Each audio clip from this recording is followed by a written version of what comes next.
Hello, everyone. Thank you all so much for joining us here at the International Interfaith Conference, United in Liberty, the Rise of Spiritual Diplomats. My name is Olga Schmidt, and I am so honored to welcome to the stage a world-class opera singer, Miss Maria Maksakova, to perform the U.S. National Anthem.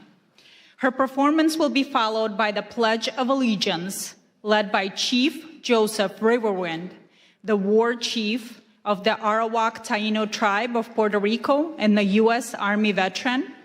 And after, Bishop Leon Benjamin will give us the opening blessing.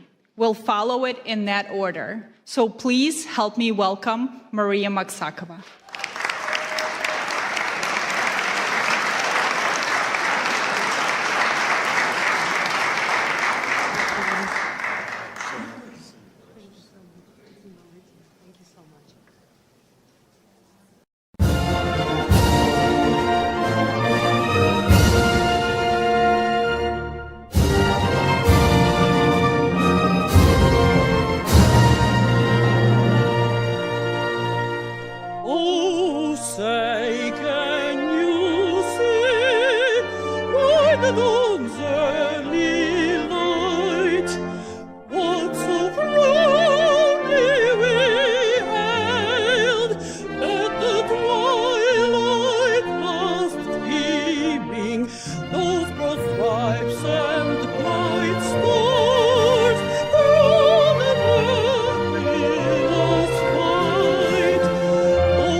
God bless America.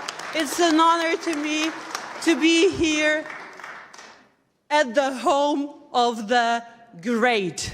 Amen. Thank you so much.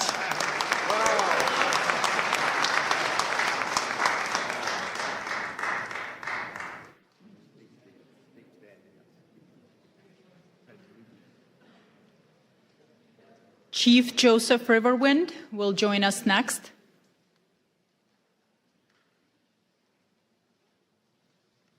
If you will please stand for the Pledge of Allegiance.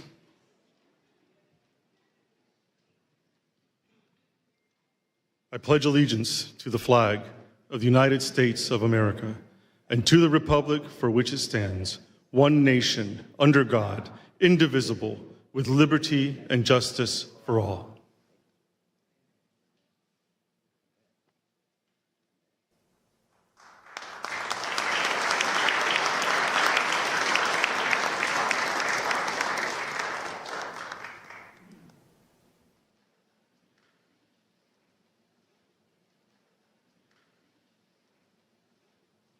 Good afternoon, everyone, and welcome to all of the wonderful faith leaders from across this nation and around the world.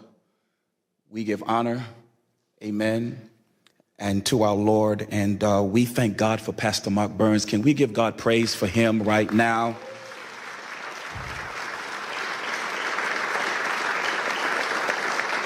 The rise of spiritual diplomats as we pray today. The road of faith is not a road that is sometimes easy to get on.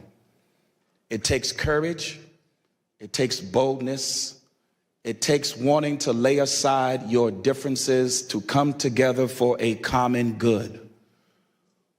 What the Lord is saying today is that there are now adults who have turned into children who will walk by faith. Adults sometimes want to have their way, but children say whatever the Father says. We want us to come together as children of God, to get on this journey together, as Pastor Mark Burns has laid this out, that we need to solve the problems around this world. You are the solutionaries that have come together. Give yourself a hand for being the solutionaries. The psalm says, praise ye the Lord, in Psalms 133, as I pray this scripture. Behold, how good and pleasant it is for brethren to dwell together in unity. It is the precious ointment upon the head that ran down upon the beard, even Aaron's beard that went down to the skirts of his garments, as the dew of Hermon, and as the dew that descended upon the mountains of Zion. For there the Lord commanded the blessing, even life forevermore. So, Father, we come to you now, Lord, as you said in your word. Let this anointing now flow upon this wonderful spiritual diplomat service, that let it flow, oh God, from the head. As Pastor Mark Burns has seen this in his heart, let it flow down, oh God, to every person that is in this room and those that may be watching afar off. Let it flow so that, oh God, everything that is disjointed may come together in the spirit of unity. Let it flow until, oh God, every, oh God, type of defrailment and defragment, anything that cannot be joined together, let it be, oh God, put away and lay it aside so that the true unity can manifest in this room today. Father, we thank you, Lord, for a growing surge, oh God, of faith that is now rising in the hearts of men and women that have come together to solve the problems, oh God, that make for peace around this world. This whole globe needs, oh God, peace. And so therefore, Father, we command the blessing to come now, that every heart, every mind, every soul, every person gathered together here today will now begin to get a divine download because of the anointing. It'll come, and your solutions, your way of doing things will unite with men and women across this globe, and we shall solve the problems of this earth, and this earth will be blessed because of your faith. We thank you now.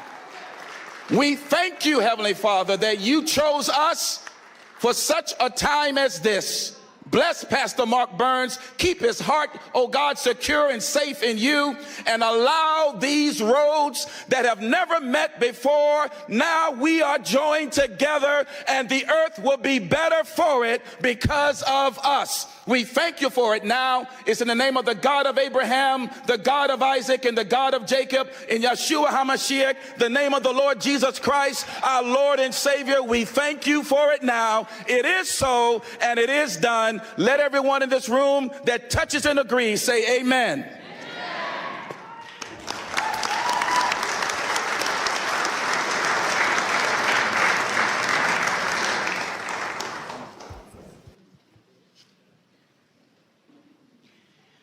Ladies and gentlemen, it is my profound privilege to introduce a special video address prepared exclusively for this conference from a figure of immense global significance. Please direct your full attention to the screen for a message from the President of the United States of America, Donald J. Trump. I just want to congratulate and thank Pastor Mark Burns. He's been my friend for a long time, and he's been with me from the very beginning, and we very much appreciate it. But on the great job that he's done, so many people believe so strongly in him.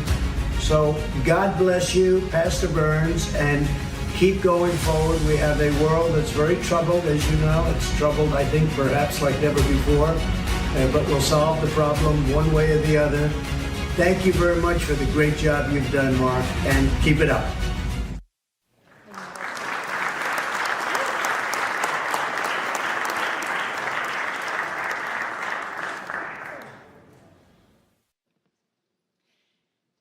It is now my distinct privilege to introduce our host and the leader of the International Interfaith Conference, United in Liberty, the Rise of Spiritual Diplomats, Pastor Mark Burns.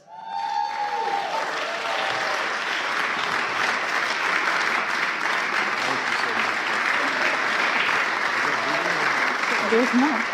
Pastor Burns serves as a spiritual advisor to President Donald Trump and is the chairman of the Spiritual Diplomats, standing at the vital intersection of faith, diplomacy, and public life. He's also the founder of the Harvest Praise and Worship Center and the co-founder of the Now television network, extending his influence across faith, media, and global engagement.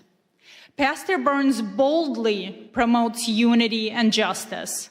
Through quiet diplomacy and principled leadership, he engages in spaces where traditional politics often cannot reach, building bridges, fostering reconciliation, and advancing peace. Pastor Burns. I love you. Wow, wow. Well, you may be seated, me seated. First of all, thank you all so much to all of you faith leaders that are here. Can you just give yourself a really big hand clap? I can't hear nobody. I can't hear nobody. Now, I say this everywhere I go, whether I'm at the synagogue or whether I'm at the mosque. I say this everywhere. Can we pretend for a brief moment that you're at a Black Baptist church in South Carolina and just open your mouth? To all of you wonderful, wonderful leaders from around the world, it blesses me so much to see you that are here. To ALLATRA and to Creative Society and to all of the wonderful volunteers from around the world that has helped make this happen. I just believe that we are truly the answer to ending true wars in this world and bringing world peace. You that are in this room right now, your voice matters. And I believe that in a society where we are breaking down barriers, in a society where division walls are being drawn up, it is we, the faith leaders of this world, that don't carry weapons, we carry wisdom. We don't carry policies, we care about people. And that's why we are here today. It is so important to me that you gather this in your heart, in your spirit. I don't care what your faith is. I know that regardless of what you believe, we stand in unity on peace and love. We are the advocates to speak for the voiceless. If you agree, say yes to that. If you agree, shout yes to that. We are here in our nation's capital to declare to the world, we would not be silent. We would not be moved by the divisions of this world, but we will stand for the voiceless. We will stand for those that need an advocate. We will work together to let the whole world know that there are more of us who desire peace in this world than those that desire power. Are you with me? Say yes to that. And so you will hear from some great men of faith, women of faith, influencers from all over the world. I pray that you stay all the way to the end because you do not want to miss not one word. But not only that, we will have a commissioning and pinning ceremony of new spiritual diplomats that will declare to the world, I will make a vow to stand for the voiceless and stand for those that need an advocate to speak for them. Are you a spiritual diplomat? That's the question you need to be asking yourself. Are you willing to go to the leaders of the world? Are you willing to bring a ceasefire in conflict zones around the world? Are you willing to go to the front lines? Are you willing to speak to those on the local level, the state level, the national level, or the international level? Are you willing to be an advocate for those that need your voice? regardless of your faith, you are a global leader. Your voice matters. We have dignitaries from all over the world that are here. And so it is time that faith and public life come together like never before. And we formulate an army of spiritual diplomats that would go behind the scenes, that will speak to the kings of the world, reminding them that why they have the power that's been given to them by the people. That power that's been bestowed upon them is not so that they may be empowered or rich, but they may use this power to speak to those that are less and to raise up those that need a helping hand. That's why you're here today. And together with all the faiths that are coming from around the world, this is what the world should look like. We are the true representation of human life and human dignity. This is a charge that you will receive today, to be a true spiritual diplomat. That you would go to your Muslim brother, you would go to your Jewish brother, you would go to your Christian brother, whatever the faith is, your Hindu brother, your Buddhist brother, whatever your faith is, regardless of what you believe or how you pray, you would stand on the fact that we are united in peace and in unity and in love. That's why you're here. And I pray that you received a mantle, a charge to go out back to your countries, to go out back to your states, to go out to your provinces, to speak to the kings of your world, to speak to the leaders of politics and political world, and to remind them that you will be the voice of moral compass in their life, and remind them when they veer off and they start serving self-interest, you will be a voice to bring them back to the center and remind them who they are and why God has selected them in leadership. Let's bring peace to the world. Let's end the conflicts of the world. There's so much more that we're going to be doing together. This is not just a meeting. I need you to understand me clearly. If you're here just to be one of the number, if you're here just to take pictures, we don't need you nor want you. But if you truly here to roll up your sleeves and become the pit bulls of the world and remind the leaders that you will not be silent, you will not be moved, but you will stand for those that are lost. You will lead the marches where there may need to be marches led. You will speak up for those that are being killed viciously. You would not be just keyboard warriors, but you would advocate for those that desperately need your leadership. If you agree with me, say yes to that. So that's why you're here. We're uniting the world together. And we started right here in our nation's capital. God bless you. Thank you all so much. There's much more to come. Please, please, stay to the end. You want to be commissioned. You want to be commissioned as a true spiritual diplomat, where you receive one of these spiritual diplomat pins that you wear with pride, that you're telling the world, I am a leader you could call on. I am a leader that will stand in the gap. I will always fight for those that need a voice and a helping hand. God bless you. Thank you all so much.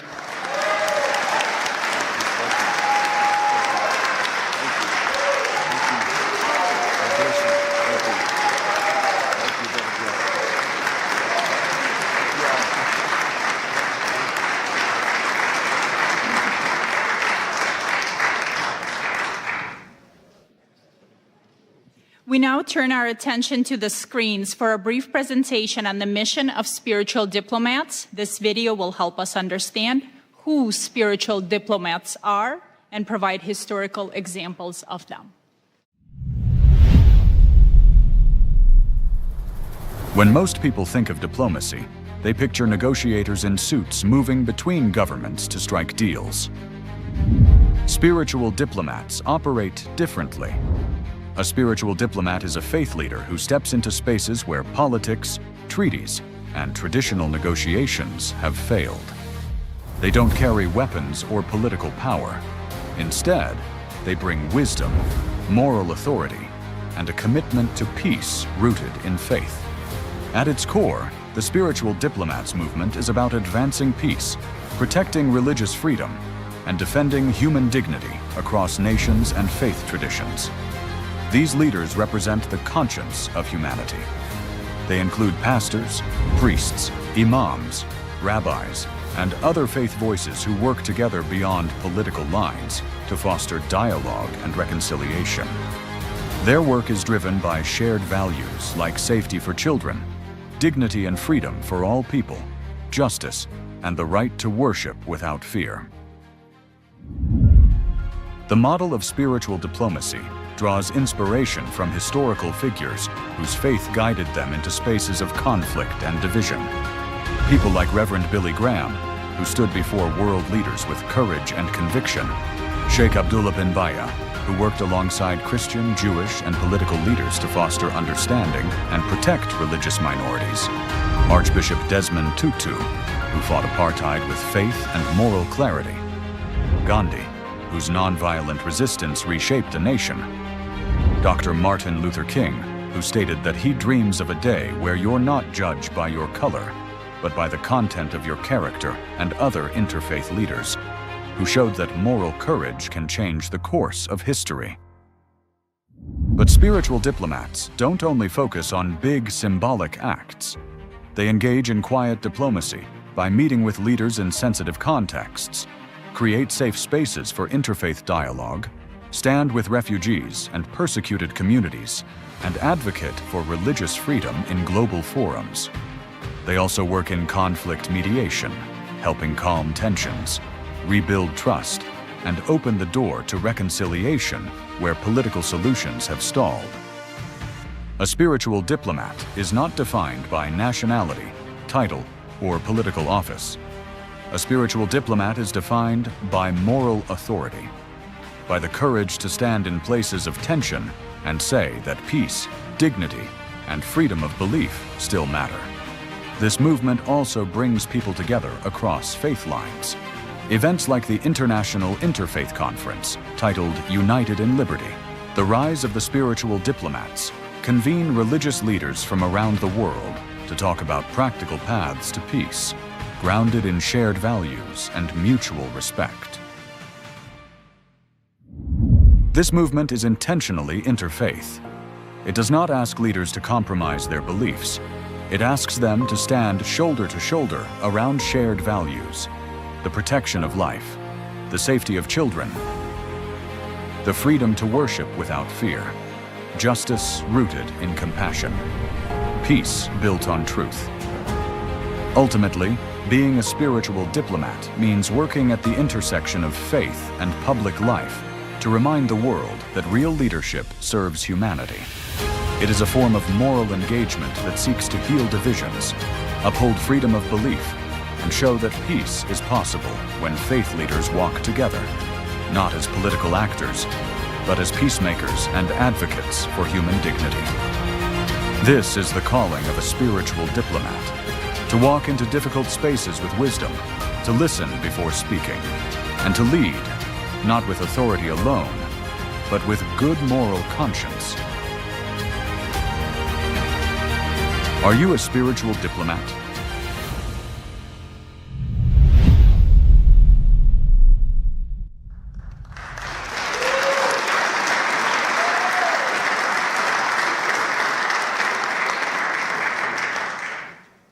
Traveling to us from Europe, we welcome George Simeon, President of the Alliance for the Union of Romanians, a courageous freedom fighter and defender of Christian rights. He brings a vital presentation on faith at the crossroads. He speaks to us today on how Romania's spiritual resilience offsets a lesson for a divided world.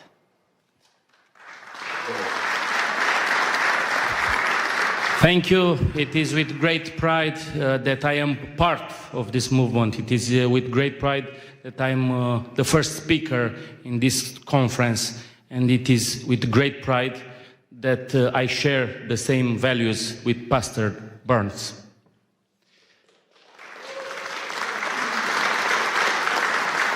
We come from Romania, a country where until recently You could have been jailed and punished for your belief.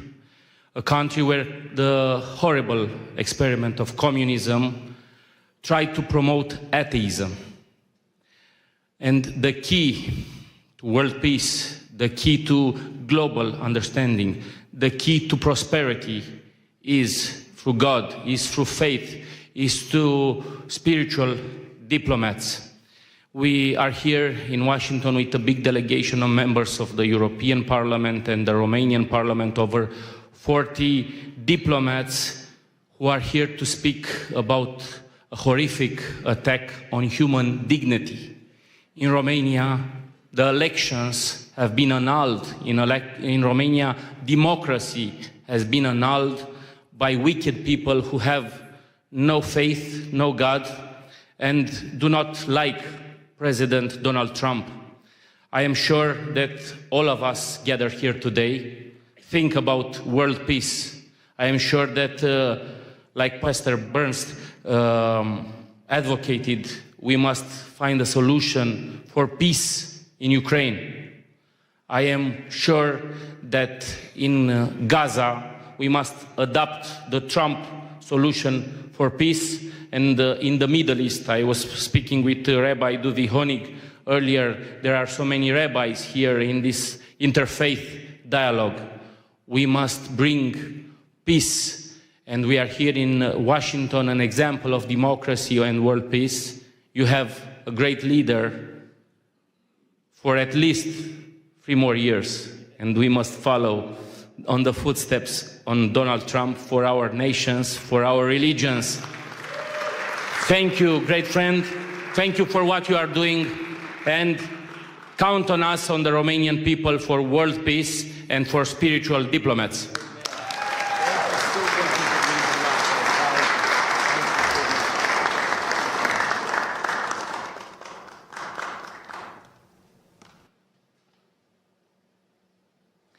Our next speaker is Brock Pierce, a renowned futurist, philanthropist, and the co-founder of the Tether and the EOS ecosystem.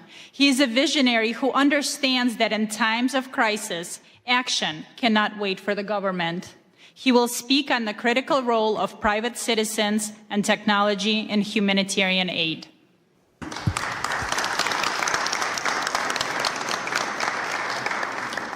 Well, what an honor and a privilege it is to be here with all of you today. And, specific thanks to Pastor Mark Burns, who I've had the great pleasure of working with on a number of initiatives. And this is as exciting as any of them because it is global in nature. And on behalf of all the Ukrainians that are here, this is one of them. And we've got a few other surprises I think we'll see in the months to come. But what a pleasure. I think it's worth talking, for a moment about the world, as it is right now. The world is changing rapidly. Technology has been creating uncertainty about what is our role, who am I, why am I here? And so there's a lot of fear in the world. There's a lot of uncertainty in the world and a lot of doubt that's leading to polarization and division from our technologies and tools. And what is the answer to all of that, in these moments? Faith. Faith is the answer to FUD. When you're feeling lost and you don't know where to go, faith is the answer. And that's what's brought us all together here today, is that we all believe in something more than our current moment, our present reality. We understand that there is a plan, that our life has meaning, and that we have a purpose for being here. And we just have to step into that, right? We have to say yes to being the spiritual diplomats, those of us that are so blessed and appointed to be in a position to engage with the leaders of the world and speak up, to use those connections and our voices to make that impact, in the world.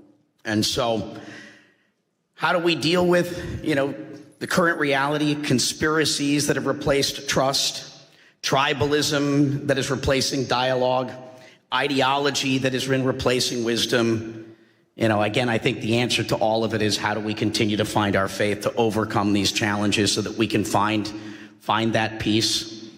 We'll be doing another trip to Ukraine here soon, and Jordan, Israel, and Bethlehem. And, for those that take an interest in any of these journeys, please, connect with us. And so, what is spiritual diplomacy to me?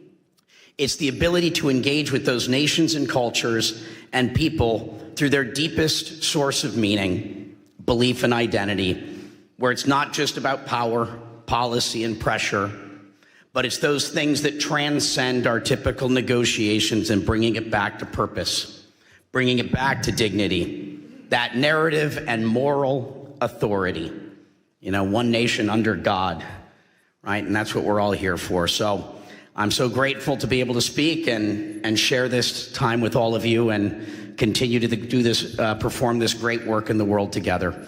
God bless all of you, and thank you for your presence and participation in this great work.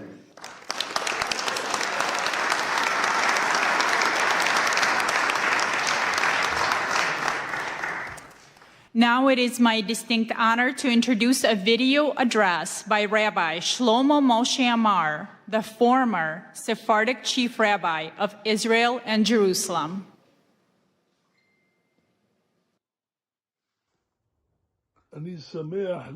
I am happy to bless the attendees of the International Interfaith Conference in the capital city, Washington, in the United States, which comes to share opinions and exchange views between religious leaders in order to increase love, brotherhood, and peace among the nations. We see that America's been blessed with a dear and important president, the Honorable President Donald J. Trump, a lover of peace and a pursuer of peace. And I'm confident that this initiative also comes from Pastor Mark Burns, who President Trump appointed to lead this initiative. I met Pastor Mark Burns in New York, and his entire goal is to increase friendship and brotherhood among nations. This is a very, very blessed thing, to bring about understanding that will prevent wars and prevent great troubles and will increase good life among people, among religions, and among nations. May it be God's will that the blessing of the Lord rests upon you. Do correct things for the good of the entire universe and all inhabitants of the world. And may we hear and be heralded with good news, peace, and blessing. Amen. Amen.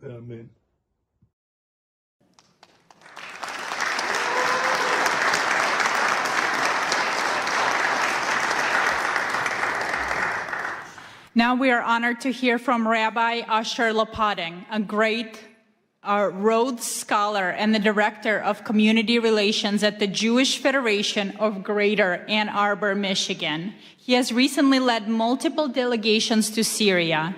A true spiritual diplomat, he speaks today on the new Syria and the religious imperative to build bridges with nations, often deemed adversaries.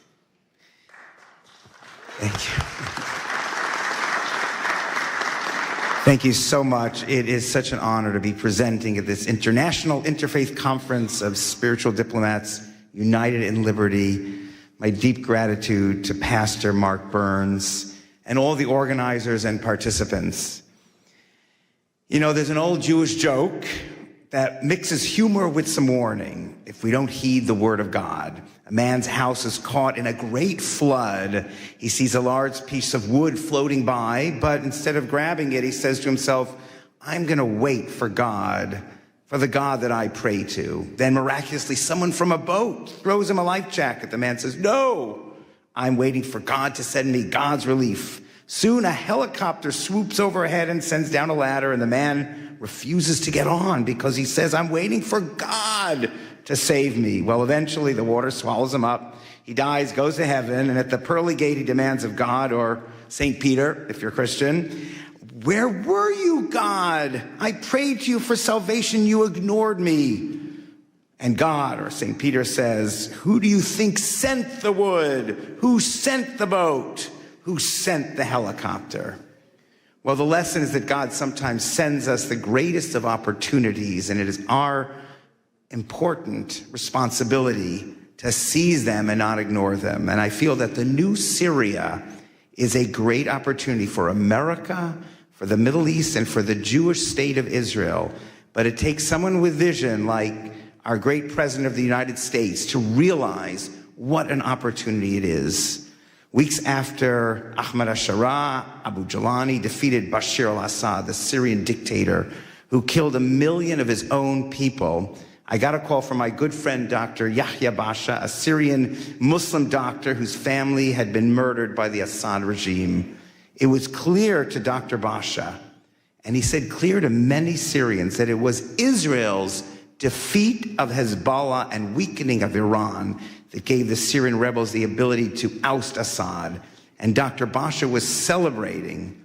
Dr. Basha is a spiritual diplomat who, in addition to building MRI clinics all over Detroit, has dedicated himself to building bridges with the Jewish community over the decades and trying to lead the Muslim community in the direction of peace. So with Dr. Basha's influence and perhaps an awareness that the new Syria owed Israel for their success, the Sharaa government invited Jews to return to Syria for the first time in 30 years. Dr. Basha told me I needed to go just 2 months after the new government came to power. Yes, the government understood that good relations with the Jewish community meant good things for Syria. Sanctions relief, business opportunities, the ear of President Trump. Good for the Syrian government, recognizing how the Jewish people can be allies and not enemies. And that took a lot of vision and independent thinking. Syrians were always taught that Jews in Israel were the enemy. Now we had a leader of Syria who understood exactly the opposite. And we were welcomed by everyone in Syria as Americans. But even more impressive, when people saw that I was Jewish by seeing my kippah coming out of a synagogue in Damascus, they celebrated. Jews returning to Syria meant that Assad was truly gone. Since this first February trip, I have returned twice, leading 2 Jewish delegations, one with an Israeli reporter, David Horowitz. I wore my kippah everywhere and received the same joyous welcome from teenagers, from kids to older adults, and even armed guards who wanted to take their picture with me. At our visit with the president of the University of Damascus, I openly told faculty, students, and administrators that yes, I am a Zionist, and I hope that Syria and Israel will become best friends. And while some were surprised, most understood. And I believe sincerely that the Sharaa administration understands. For over a decade, Syrians were tortured and killed by Assad's allies, Hezbollah and Iran and Russia. And Hezbollah alone killed tens of thousands of Syrians. So now Syria and its leadership understand that those who obsess with destroying Israel and America, Hezbollah, Iran, ISIS, Houthis, they are not friends. They are enemies of the new Syria, just as they are enemies of Israel and America. So after 3 trips, meeting with the Minister of the Muslim Waqf, the Minister of the Economy and Labor and Social Affairs, and many, many in the Foreign Office, I now am invited 2 more times to bring Jewish leaders, business leaders, and rabbis. And I can say with faith that a strong, unified Syria can be a great ally of America and Israel. God bless President Donald Trump for seeing this early on when he met with Sharaa in May. And now, as a strong supporter of Israel, I ask Israel to understand this. I believe God is sending America and Israel the wood, the boat, the helicopter. Israel has to figure out how to use all these opportunities while maintaining security. But I believe having a strong, unified Syria can be the best allies for Israel's security against its greatest enemies. Part of being a spiritual diplomat is seeing diplomacy and building unlikely bridges and breaking down old, outdated divisions and seeing that all, as the pastor said, as holy work accomplished by trusting in God to guide us into crucial opportunities, to the boat, to the helicopter. At these times, I think of the courage that it took for the great Martin Luther King to join with rabbis and Jewish leaders to fight together. Folks with different religions and backgrounds, but united in spirit and understanding and a respect for all human beings created in God's image. That is the courage needed to follow everything we see in the new Syria and Israel. And with America's blessing and hard work, Israel, Syria, America, and all those who love and want peace can be the greatest of friends and allies to prevail together against the forces against peace that surround both countries in the ultimate victory of light over darkness. Thank you.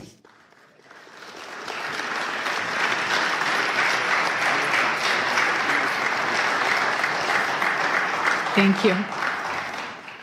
And next, please welcome His Excellency Sheikh Ashraf Effendi, a distinguished Sufi master from the Naqshbandi order and a global peace ambassador. Sheikh Effendi came here all the way from Germany. He brings us wisdom from the Sufi tradition on the theme, "In God We Trust," emphasizing the key role of rope of God and divine blessing. And we will have a translator. Thank you very much. Assalamu alaikum wa rahmatullahi wa barakatuhu. Möget ihr alle im Namen des Herrn gesegnet, gegrüßt und von seinem Lichte geführt sein. In the name of Allah, the most gracious, the most merciful. In the name of the Lord, may you be greeted and blessed and guided by His light forever. Zweifellos ist dies eine himmlische Zusammenkunft und das Werk göttlicher Inspiration. This is a divine meeting and standing under divine inspiration of God. Und so wie Allah, der Herr, alle Welten und alle Seelen es wollte, haben wir zu einer heiligen Zusammenkunft hier zusammengefunden. And as God wanted, guiding all the beings on this planet, we have found our way here to this meeting. Ewiger Dank sei dem Herrn der Welten sowie den Organisatoren, die diese göttliche Inspiration realisiert haben. Immense gratitude to the organizers of this event and the volunteers that are here and everyone today invited. Wir werden uns noch später bei Ihnen bedanken, ausführlich bedanken noch. Doch wir haben jetzt nicht die Zeit. Bevor die rote Karte gezeigt wird, müssen wir zum Thema kommen. At a later point, we will express our gratitude to the organizers in more detail and with the appreciation they deserve, but now our time is running out. Wie wahr, bei allen Friedensveranstaltungen zuvor haben wir noch nie so eine Hoffnung gehegt wie bei dieser. Truly, at all previous peace events, we have never had as much hope as we do at this one. Denn eine Veranstaltung dieser Art, die Politik und Spiritualität miteinander verbindet, findet zum ersten Mal statt und dies ausgerechnet an einem Ort, von dem aus die Welt politisch, wirtschaftlich, sogar militärisch beeinflusst und geführt wird. For an event of this kind, which combines politics and spirituality, is taking place for the very first time. And this, of all places, in a location from which the world is influenced and controlled politically, economically, and even militarily. So wie wir es verstanden haben, geht es um die Freiheit des Glaubens und um die Zusammenarbeit von Politik und Spiritualität. As we understand it, this here is about freedom of belief and about the cooperation of politics and spirituality. Oh ihr Edlen, was denkt ihr? Wie können wir die religiösen Führer, spirituelle Autoritäten oder Diplomaten dazu beitragen, die Freiheit des Glaubens und eine Zusammenarbeit mit der politischen Führung zu realisieren? So what do you think? How can we, the religious leaders, spiritual authorities and diplomats, contribute to realizing freedom of faith and cooperation with political leaders? Müssten wir dafür nicht zuerst selbst in unsere eigenen Reihen die Ketten des Extremismus sprengen und unseren Glauben von jedem Extremismus befreien? Don't we have first to break the chains of extremism ourselves within our own ranks and free our faith from all extremism? Wie wahr, Keine Glaubensgemeinschaft ist frei von Extremismus, dem Satansvirus. Truly, no religious community is free from extremism, the virus of Satan. Wie können wir als Menschen des Glaubens dann Frieden und Glaubensfreiheit schaffen unter den Geschöpfen der Menschen? How can we, as people of faith, create peace and freedom of belief among the Lord's creatures? Um Extremismus im eigenen Glauben zu bekämpfen, müssen wir selbst, also wir, die Vertreter unseres Glaubens, konsequent an den goldenen Regeln, dem göttlichen Kodex festhalten. So in order to combat extremism in our own faith, we ourselves, we, the representatives of our faith, must consistently adhere to the golden rules, the divine code. Zum Beispiel im Islam. Wer einen Menschen tötet, ist, als hätte er die gesamte Menschheit getötet. For instance, in Islam, whoever kills a human being is as if he has killed all of humanity. Zum Beispiel im Judentum. Du sollst nicht töten und du sollst nicht begehren, was dem anderen gehört. For example, in Judaism, thou shalt not kill, thou shalt not covet what belongs to another. Zum Beispiel im Christentum. Liebe deinen Nächsten wie dich selbst. For instance, in Christianity, love your neighbor as thyself. O ihr edlen Diener des glorreichen Herrn, wisset, nur wenn wir die Kodizes der Religion des Glaubens ernst nehmen, sie an höchste Stelle setzen, achten und als das Seil Gottes festhalten, können wir eine gute Beziehung zu unserem Schöpfer aufbauen, dem einen und einzigen Herrn. O noble servants of the glorious Lord, know that only when we take the codes of the religions of faith seriously, put them first, respect them, and hold tight to them as to the rope of God, can we build a good relationship with our Creator, the one and only Lord. Ohne Zweifel, nur er kann uns den Frieden schenken. Moreover, only He can gift us peace. Denn nur er, der Glorreiche, ist der Herr des Friedens. Natürlich bedient er sich stets eines Werkzeuges für alles, was auf Erden geschieht, auch für einen wahrhaftigen Frieden in der Welt. For only He, the glorious one, is the Lord of peace. Of course, He always uses a tool for everything that happens on earth, including for true peace in the world. Möge Präsident Trump derjenige sein, der dazu berufen ist, Frieden in die Welt zu setzen, da er auch die Macht besitzt, dies zu realisieren. May President Trump be the one called upon to bring peace to the world, as he also has the power to make this happen. Möge er dafür mit einem himmlischen Friedenspreis vom Herrn des Friedens selbst gekrönt werden. Eine Auszeichnung, die niemandem zuvor zuteil wurde. And may he be crowned with a heavenly peace prize from the Lord of peace himself, an honor that has never been bestowed upon anyone before. Mr. Trump don't need Nobel Prize. Doch zurück zum Thema. Für die Freiheit des Glaubens müssen die Religionsgemeinschaften zunächst in Aufrichtigkeit zusammenkommen und füreinander Sorge tragen. But back to the topic at hand. For the freedom of faith, religious communities must first come together in sincerity and care for each other. So dass wir innerhalb unserer jeweiligen Gemeinden Buddhisten, Juden, Christen, Muslime, Indogene und so weiter sind, uns jedoch in der Öffentlichkeit nicht entlang dieser Zugehörigkeiten voneinander abgrenzen. So that within our respective communities, we're Buddhists, Jews, Christians, Muslims, indigenous peoples, etc., but in public, we do not separate ourselves from one another along these lines. Nein, für uns selbst sind wir die Buddhisten, die Indigenen, die Christen, die Juden, die Muslime. Doch in der Öffentlichkeit müssen wir uns zeigen, Hand in Hand als Allianz der Gläubigen. No. For ourselves, we are Buddhists, indigenous people, Christian, Jews, Muslims. But in public, we must show ourselves hand in hand as an alliance of believers. Titel und Namen der Religion in der Öffentlichkeit, wie Judentum, Christentum und Islam, werden uns nur voneinander trennen und entfremden, und das darf auf keinen Fall mehr geschehen. Titles and names of religions in public, such as Judaism, Christianity, and Islam, will only separate and alienate us from one another. This must not be allowed to happen again. Lass uns daher laut und deutlich dieses Verständnis der ganzen Welt zu erkennen geben und stark betonen, wir sind die Rabbaniun, wir sind die Gottergebenen.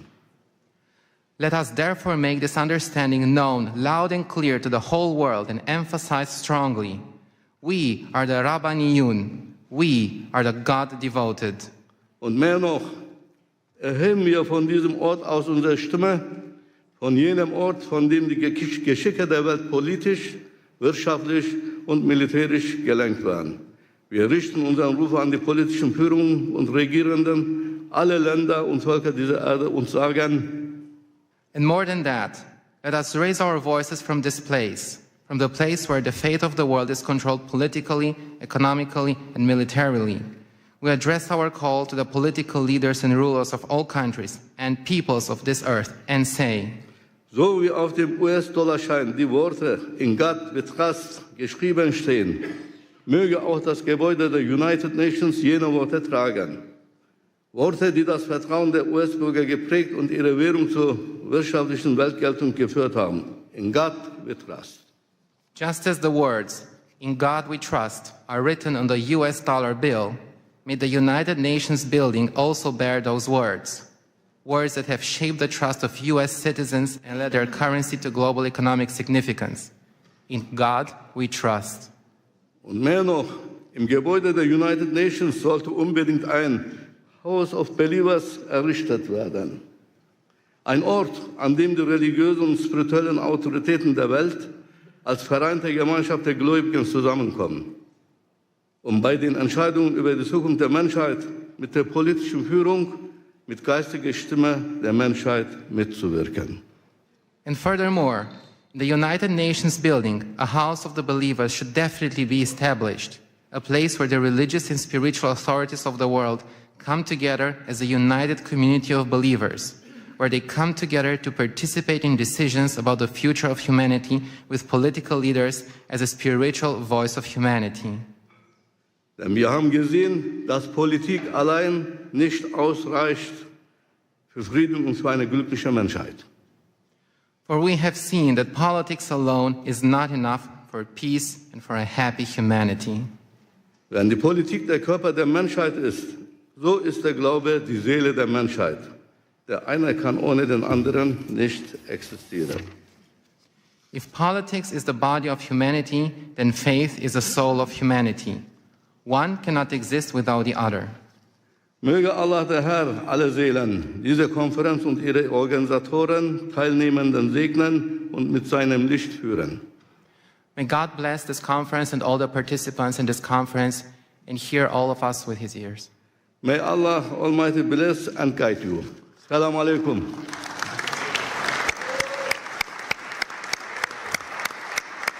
Thank you very much.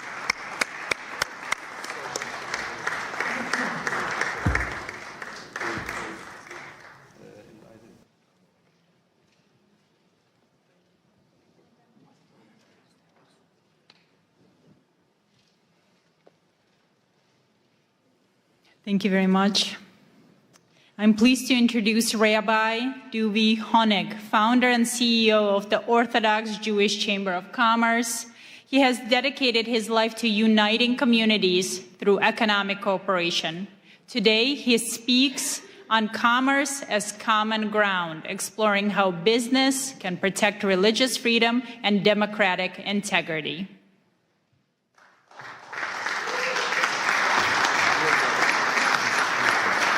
Thank you. Thank you all, thank you all, thank you all. Before I begin, I want to thank Pastor Mark Burns for his leadership, partnership, and tireless efforts in bringing today's International Interfaith Conference together. Thank you. I skimmed through the topics, and I want to tell you, Pastor, that they couldn't have been more on target, and my short remarks are going to include all three of them: religious persecution, children protection, and spiritual diplomacy. This past Sunday, I attended a concert, the largest Jewish concert on the Northeast, that left the entire room silenced. Alana Hill, a 24-year-old pianist, kidnapped from the Nova Music Festival on October 7th and held in Hamas tunnels surrounded by complete darkness without seeing sunlight for 505 days, told us that the only thing, Pastor, that kept him sane and alive was saying Shema Yisrael every day. Then he sat at the piano in the auditorium and played Shema Yisrael. There was not a dry eye in the room. That moment says everything. Freedom alone does not bring happiness, purpose, or light. Faith does. When faith is pushed aside, even free societies become confused and hollow. We are seeing the consequences today. The woke movement over the past decade or so, and let's not forget what happened to women's rights, has tried to erase religion from public life. They ridicule moral boundaries and punish those who openly live by their faiths and basic truths, leaving a generation on anchor divided and increasingly hostile to one another, all in the name of democracy. That means all us religious leaders, we were absolute with the woke movement because we kept the Shabbat. We didn't want to go to work, so we had to file those briefs to protect religion. Christians on Sunday, all those things. A man, a woman, who's a man, who's a woman. Would you believe that today the Supreme Court's using our taxpayer dollars to decide if a man's a woman's a man? Come on. And I want to go on a little more over here, okay? The woke movement, anti-Semitism, confusion, anger, is not how it was during the Holocaust. It's very different. We have simple, confused children in the next generation. Imagine if you're told two men are your parent. Imagine if you taught, follow the science, follow the biology, follow science. Okay, I'm following it. COVID, follow science. Okay, I'm following it. So how could you tell me in school that a man's a woman and a woman's a man? That brings inner anger. That brings frustration. That brings confusion to the next generation. That destroys our country, our nation, our values. They are hijacking democracy. We are here today to claim it back. Thank you, Pastor. We owe gratitude to President Donald Trump for taking a clear stand against the woke movement. And we all know the lack of stories, people saying he's abusing women. He's the one who's standing up to protect women. There's another issue I want to discuss. And I'm over here, by the way, I'm not wearing any gloves. I'm here, I told the pastor when he spoke, whoever's here for pictures, please leave. You know, we're not here for that. We want takeaways. We want to discuss topics that empower us. We want to discuss topics that empower us all together as faith leaders, that we could stand together and represent our communities without being intimidated or threatened when we speak up, because that happens way too often. And this is a topic that I want to bring up and work with everyone together with Pastor. Too often, political faith-based liaisons and appointees by the government specifically abused authority entrusted to them. Instead of compassion, there's silence when we reach out to them for help. Instead of dialogue, there's intimidation. Dovi, if you make this public, and you speak up and you complain to President Trump that I didn't include the Jewish communities in Nassau County or in Rockland County or 770, the Chabad community reached out to me for over a year. The Jewish liaison didn't respond to him. And I have a whole list of the biggest communities. And then I have a tweet from President Donald Trump who said that Lakewood, New Jersey, where I reside, is the #1 supporter of him, the Orthodox community. And we built it. 2016, Donald Trump, the Trump organization was a sponsor by my event, and we built his network with him. And still our community goes ignored. And I spoke up against this, and I got threats from the Jewish liaison from the White House, and he blackmailed me and cut me out of the Hanukkah party because I spoke up. And I am calling him out. Resign.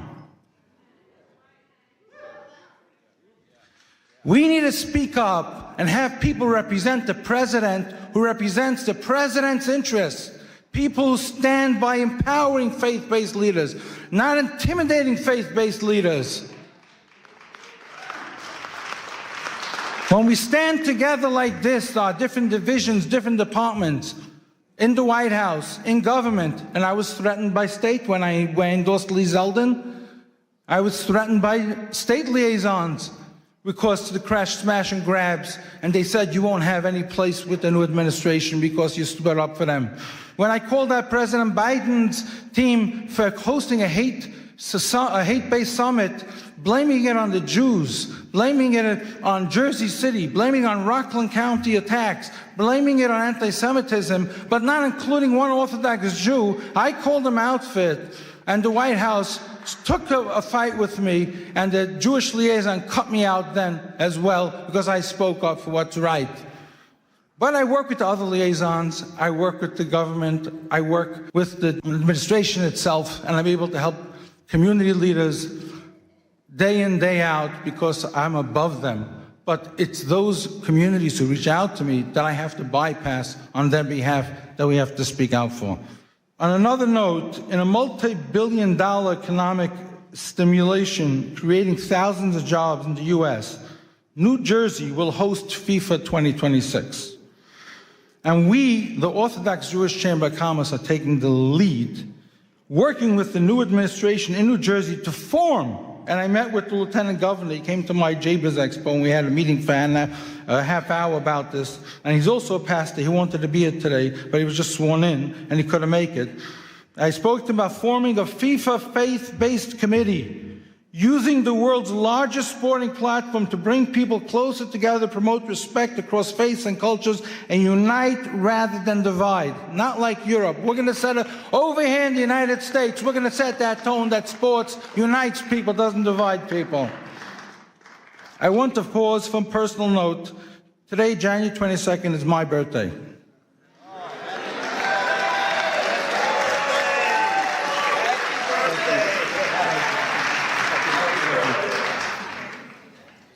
And it is also the 21st wedding anniversary of President Donald Trump and First Lady Melania. On behalf of our community, the Orthodox Jewish Chamber of Commerce, Pastor Burns and his team, we extend our warm congratulations and wishes and continues strength and leadership. Our chairman, J. Morton Davis, who couldn't be here today, he's close to 100, the close friend of the president, for half a century, sends his congratulations to the president. And final, I also want to announce today, as the founder of the Morris Katz Foundation, together with my partners, Alan Dershowitz, Elon Carr, former U.S. Special Envoy and Monitor to Combat Anti-Semitism and CEO of IAC today, Malcolm Homeline, Mayor Izzy Spitzer of New Square, and the Morris Katz Foundation Committee, that we, the Jewish community, have nominated President Donald Trump for the Morris Katz Presidential Legacy Award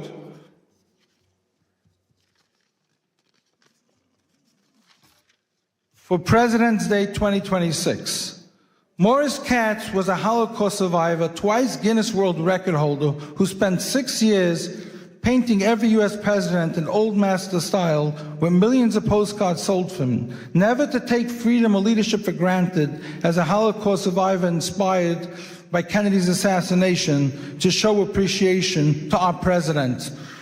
In that same spirit, after efforts to diminish President's Day just 2 years ago, amid renewed threats to religious freedom, we proudly advance this nomination following prior honorees, Ambassador Mike Huckabee and President Isaac Herzog from Israel, who took leadership stands putting American democracy first, carrying the artist's presidential collection message of appreciation to all. This is Newsmax President's Day article, and this goes to the children of the next generation to teach them what appreciation, what patriotism stands for. And I finish over here. It's called Educating the Next Generation. If we don't know what President's Day stands for, if we don't know what President Trump is doing today, and we just build with hate coming from the woke movement, good luck to the next generation. Thank you, Pastor Burns, for your leadership. Thank you to your team. Thank you to all. And I am going to hand you this to hand to the President, put on his table. Thank you.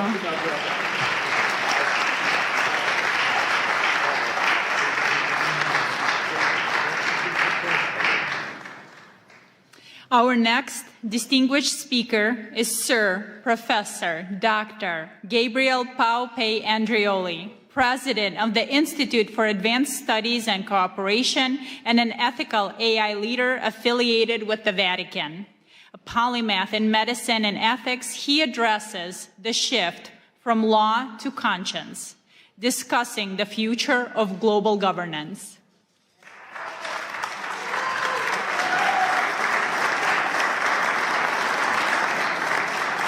It's a true honor to be here, and I wanted to thank ALLATRA and Pastor Burns for inviting me. I had the good fortune of having them at the Vatican, at the Pontifical Academy of Science a few months ago, and it was a great honor, and I think united we stand. And also I brought a little present for you. So it's a rosary from the Holy Father. It's been blessed, and you know, so I wanted to take this little time to give it to you. Man, thank you. Wow. Holiness. So the Holy Father is always with us and in our heart. Wow. Thank you. So much. Thank you. What is that? So special. Wow. I'm going to try to read this, and because I think it's important. We're standing in a threshold of a new era, and I need your help. We all need to stay together. So esteemed spiritual leaders and diplomats, ladies and gentlemen, we're living in a time of extraordinary paradox. Never before has humanity possessed such technological power, scientific knowledge, and global connectivity. Yet never we face such a systemic fragility, polarization, and planetary risk.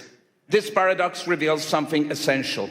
The central challenge of our time is no longer technological, but political, constitutional, and ethical architecture.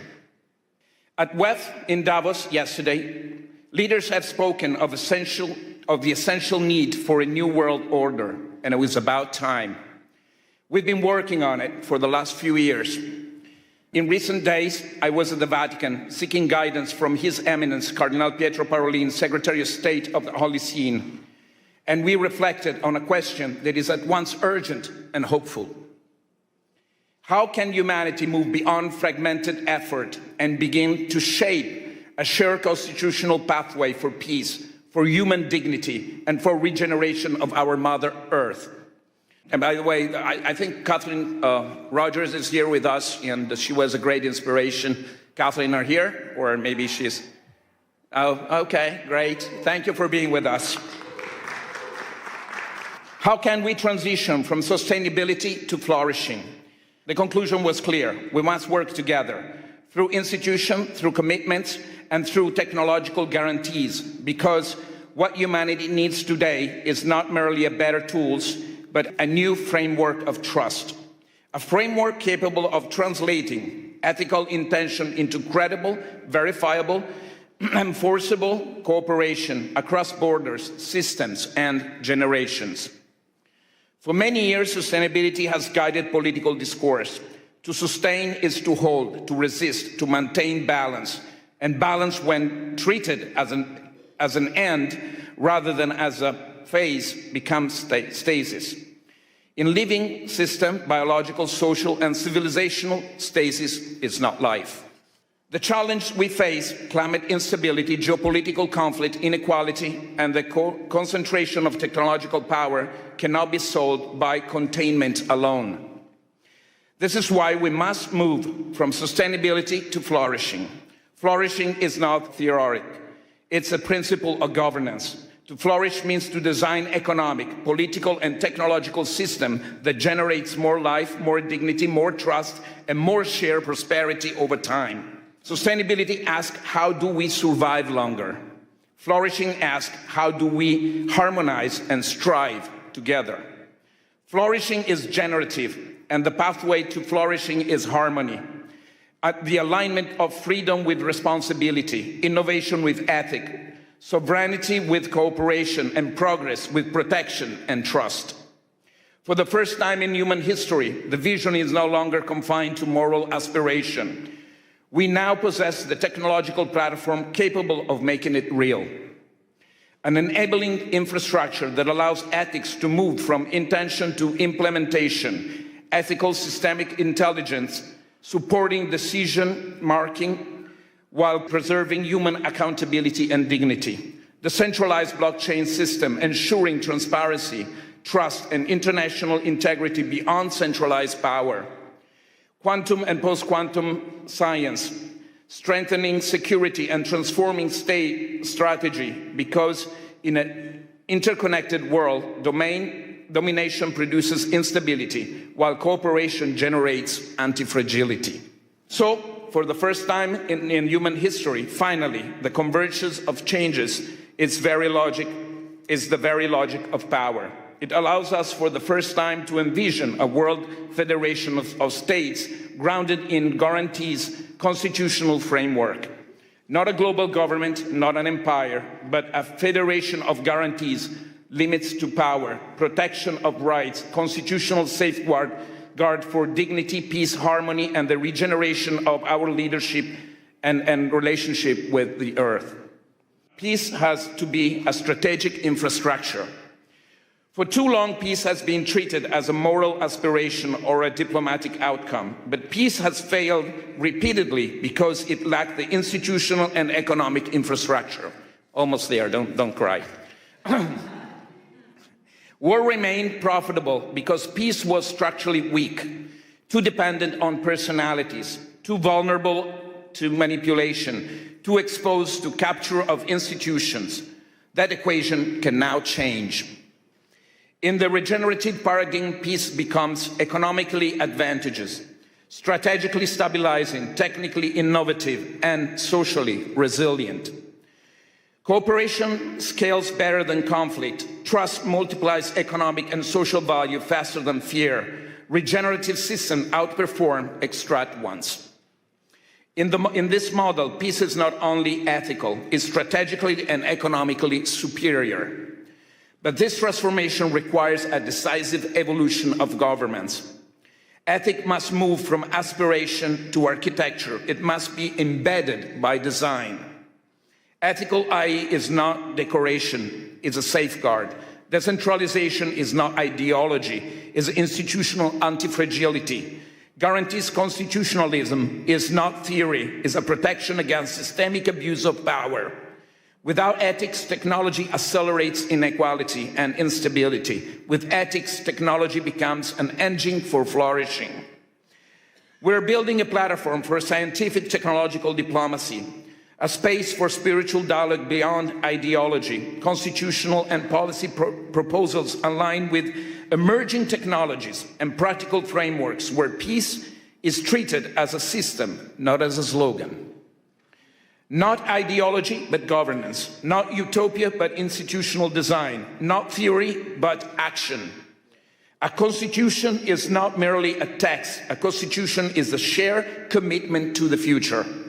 We believe that time has come to give momentum to a new guarantees constitutional pathway for peace, one that can be endorsed, undersigned, and advanced by institutions, leaders, and citizens of conscience.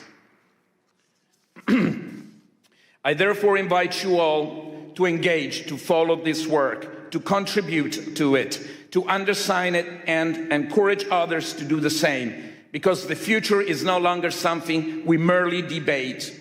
It is something we are now responsible to design together through policy, law, technology, and leadership. We started. Let us embrace as a spiritual leader. We can. Let us build what is structured, safeguard, and regenerative for all of us and our children and future. Thank you all.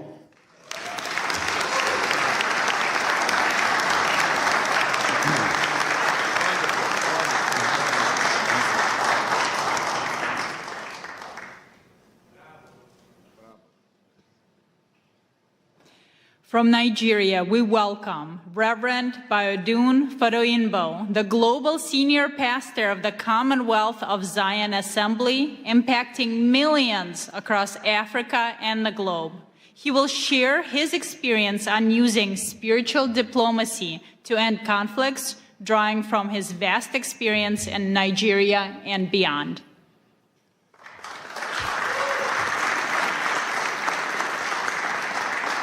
Good afternoon. Such a joy to be here all the way from Africa. And I really appreciate Pastor Mark Burns for this privilege to speak with you. I want to thank you for this privilege, and I want us to know that it's very important for us to be here. And we are here because, not just because we've been invited here, but because God has brought us together and given us the kind of influence and affluence that we have to influence our world and to help our community and to experience peace. I want you to know that the world is looking not for leaders, not for speakers, but those who will broker peace all over the world. In this age where a sentence from a faith leader can shape hearts, move markets, and also topple governments. I'm not a diplomat by training, but I have witnessed negotiation where treaties have failed. But I've seen prayers accomplish what political pressure could not do. This is not a call to replace politics with religion. But religion does not compete, but it completes diplomacy. We speak not of ourselves, but we need to know that we are messengers of God. I have been a pastor for 27 years. I found out that faith leaders are the only people that speak for 1 hour plus, and nobody stands up to say, excuse me, I want to contribute. Even in the court of law, people can say, my Lord, I want to speak. But in religious gatherings, religious leaders just speak and influence people. Their words are looked upon as the words of God. With this authority and this place of authority that God has given to us, we need to learn how to influence people. Because sometimes the way we speak, let's be honest,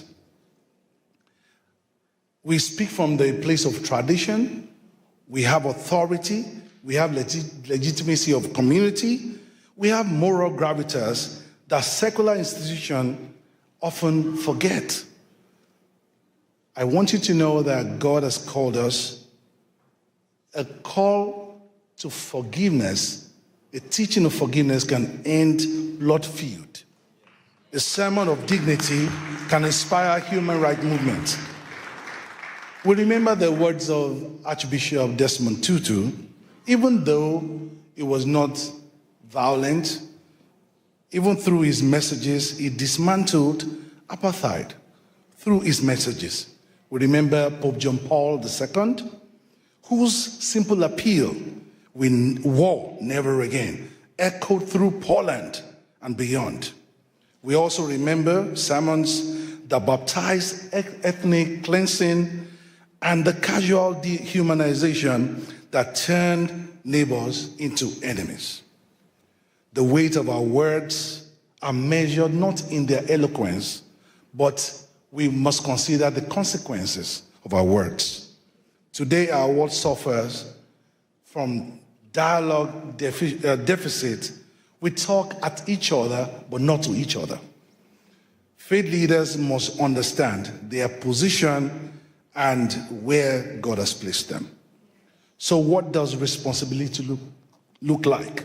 Number one, we must, first of all, know that we stand for truth instead of triumph. We must understand that the role is not to win arguments, but to seek wisdom. Secondly, we must understand that courage must be displayed over convenience. We need to confront intolerance within our own communities and call for peace at all times. We must know that we've been positioned to influence. Our words carry weight. Our words carry weight beyond. We must see microphone not as a trophy, but we must see it as a means of influence to influence people to broker peace in our society. I want to round off by telling us about something that happened during the Central African Republic Civil War, when Muslims and Christians were slaughtering each other. One imam and one pastor made a pact. They stood at the checkpoint between warring neighborhoods, joined hands together, and they said the first bullet to be fired must pass through the imam and the pastor. For 18 months, they stood there and they held hands together. But for 18 months, no one fired a bullet. Eventually, others joined them. Their words carried weight, not because they had power, but because they had the courage to stake their lives on their conviction. Words carry weight. Your words carry weight too. The question is not whether you speak, it's not whether you will speak, but whether you will speak in the ways that will heal rather than divide. Will you reach the voiceless rather than just the powerful? Will you use your position to heal your community, heal your country, and avoid the differences in the religion and make sure that we heal our world? This is something we need to stand up to, and our lives will not remain the same. God bless our world.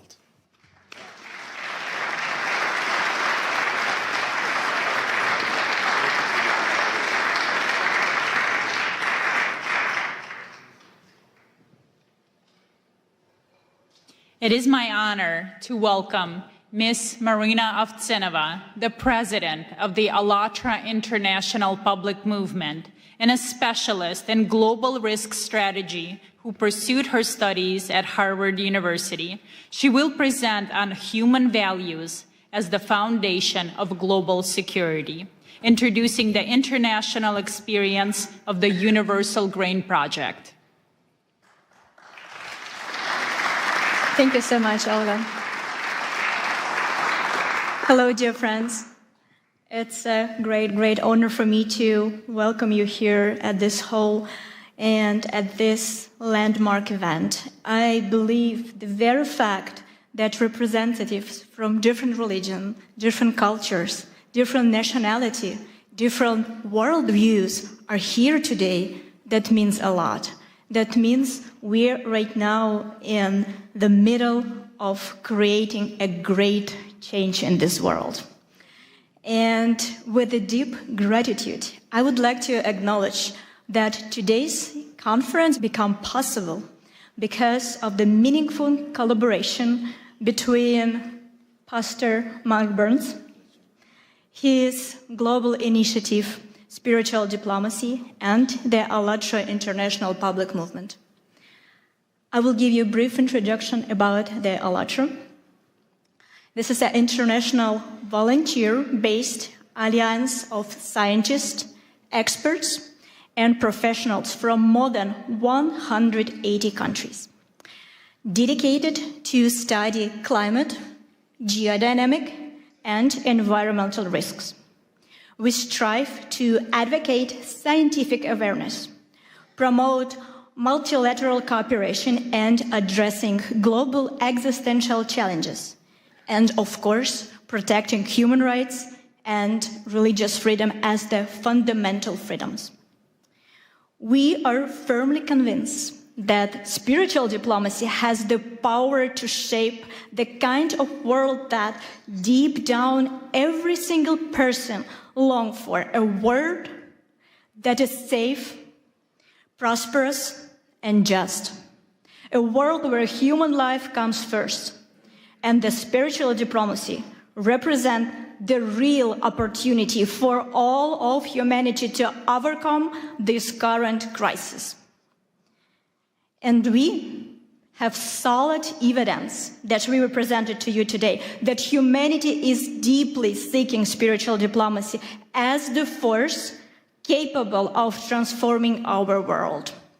Back in 2017, we initiated a large-scale international social research project called the Universal Grain. We defined the goal of this project as following: to identify the scientifically sustainable, the fundamental values shared by all people on the earth, regardless of their religion, nationality, social status, political affiliation, in order to find unshakable foundation for understanding among all of humanity. The result of this extensive research was the documentary film, The Universal Grain: Life, What Unites Us All.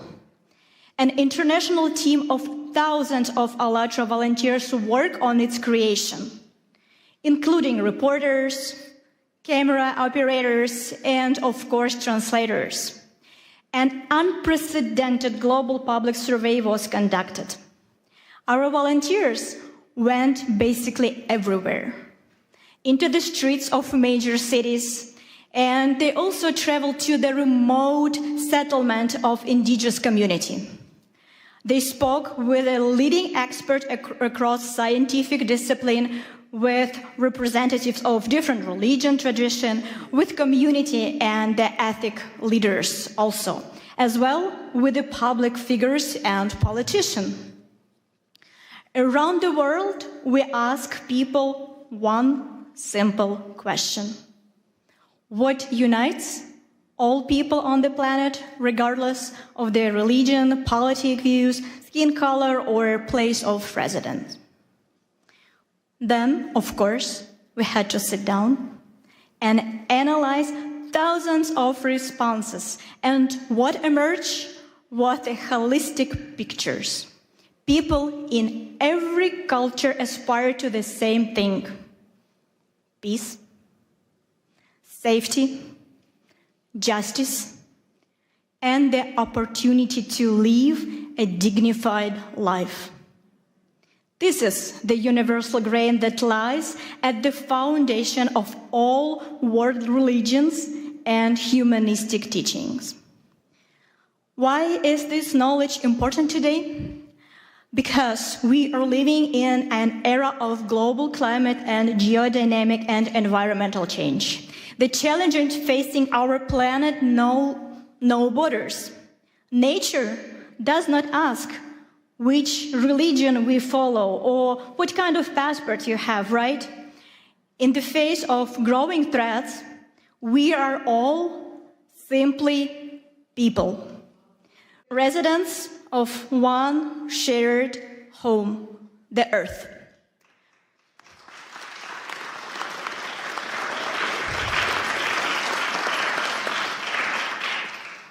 And we know for sure that civilization can survive global changes only if we are able to rise above our disagreements, to welcome our differences as the source of richness, while standing firmly on the shared moral foundation. And now, I would like to invite you to watch a short video segment. It is only a small section from the vast collection of interviews gathered during this project. But you will see it provides how much we all have in common. Let's watch it.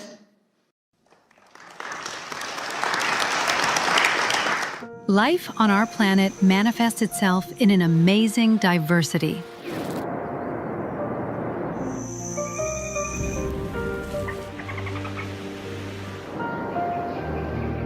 Likewise, human civilization demonstrates an equally impressive variety of cultures, traditions, and religious beliefs that have been forming over centuries. This kind of rich heritage reflects various approaches to understanding human values and people's life in society.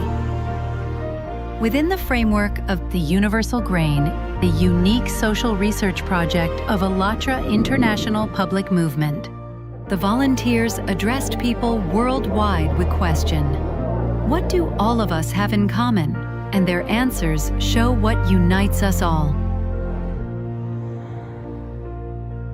Siamo partecipanti volontari di un movimento internazionale che si chiama ALLATRA. And we're conducting a research, the Universal Grain. And the purpose of this project, we want to find out what unites all people across the world internally. En todos los países del mundo nosotros hablamos con la gente. We ask certain questions and people on the streets and famous people, like everybody.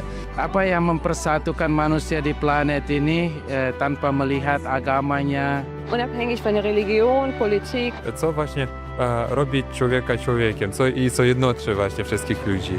As one unified world community. We are all human beings here.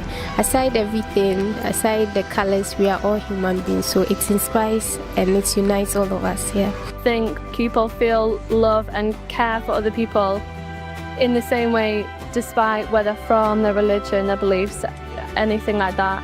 So I definitely think we all have that in common, definitely. I think that love unites all of us. When this feeling fills our hearts, you know life becomes very happy and beautiful. And you're happy. Love is something what connects us. Love to other person, love to everybody. Everyone feel it. I think everyone feel it. We are all human beings. We are all made by the one Creator.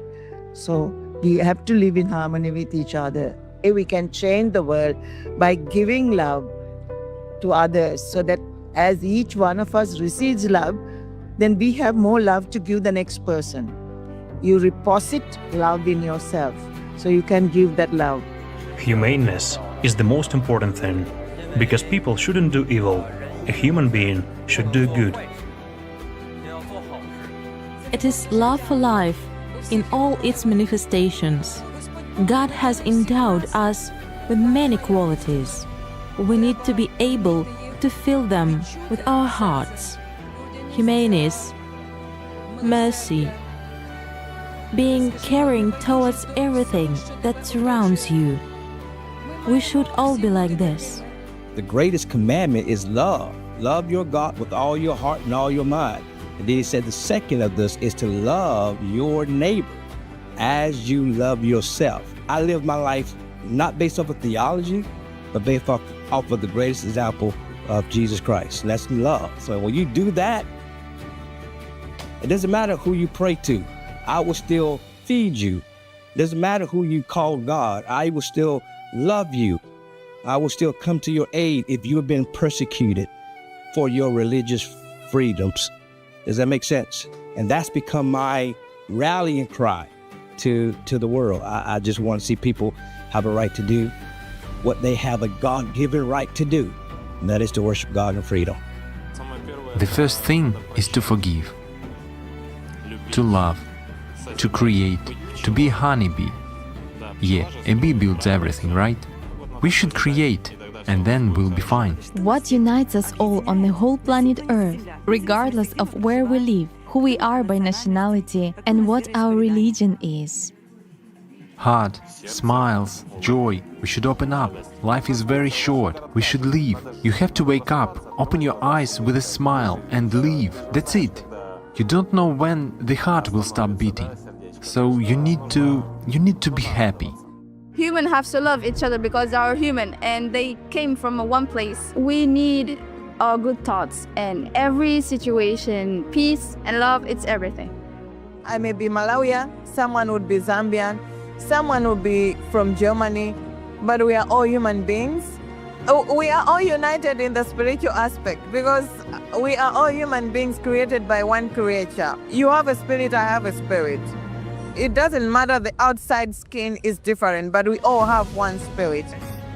People, they are all the same, despite the fact that they are from different cultures and have different backgrounds. And the most important thing that unites us is love. The ability to love and the need to be loved. The need to communicate with other people. If humanity is first, then we will know how to develop one another and how to care another. What each of us does, and more importantly, how we go about doing that, can and will, in fact, determine the future of mankind. Working together, we can forge a more promising future. You know, I'm a diplomat, but above all, I'm a human being. And as a human being, what I want peace and reconciliation. We are all human beings, so we have different culture, we have different religion, but we believe in life, we believe in love. We want a better life, we want a better world, and that's why we need to be united. No matter the religion, no matter where you come from, no matter the color, we are one. Of course, we want the good part of a person to dominate. We have peace, we have friendship, we have kindness. And those are the things that the world really needs. Whatever our color and shape or beliefs may be, we are all human beings. We are all here together to do something together. Love is what unites all inhabitants of this blessed earth, given to us by God. It is love, heart. It is joy which may be radiated through a look or a smile. I think each of us has to remember that we should treat everyone as equal, treat everyone the way we would like to be treated ourselves. Humans are humans, you know, everyone, even it's from the India or even from America, everyone's emotions are same. All humans are same, so respect each other, respect the individuality with them, and serve others, helping whatever way you can. That's fine. That's the way you can find the purpose in your life. People around the world share so many common values and ideas. They dream of a better future, and so many people, even when they are in terrible situations, they all still have hope. Every person is like that drop in the ocean. And the more drops you have, it suddenly becomes a tide and it becomes a wave of change. So every drop in that ocean counts. Doesn't matter how small it is. You know that the situation in the world now is not so safely to live because of this war, conflict everywhere. But you know that love can fight for these things, yeah? And friendship. No border for friendship. We can friends each other. In the era of informations, we can change the good informations, not bad informations. Thank you very much for this moment because, however, that you can spread the good things to the world, and how people thinking about what is the importance of living together, living in the peaceful, in the society. So thank you for this TV, yeah. So conversations and purposeful conversations, meaningful conversations like these will set a thought process in society, and they get to understand more about what are we looking for in this life, and bridging yourself, connecting yourself with the world around you.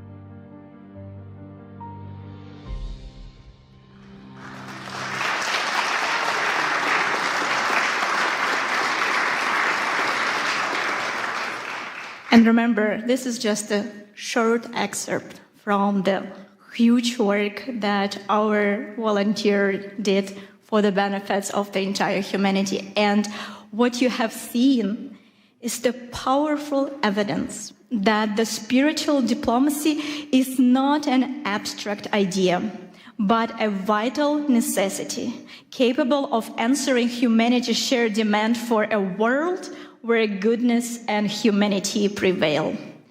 And we have another example that vividly illustrates the power of spiritual diplomacy. It is the living story of one person. You know, unfortunately, we live in such a world where we need to pay a very high price for the desire to say a truth. We often are persecuted for that. And that's what happened to ALLATRA International Public Movement in Russia.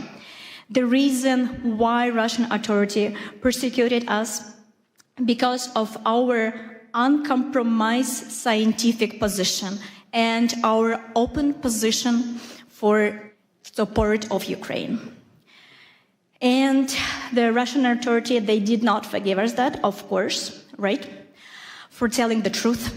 And we become the target of their propaganda and their persecution machine.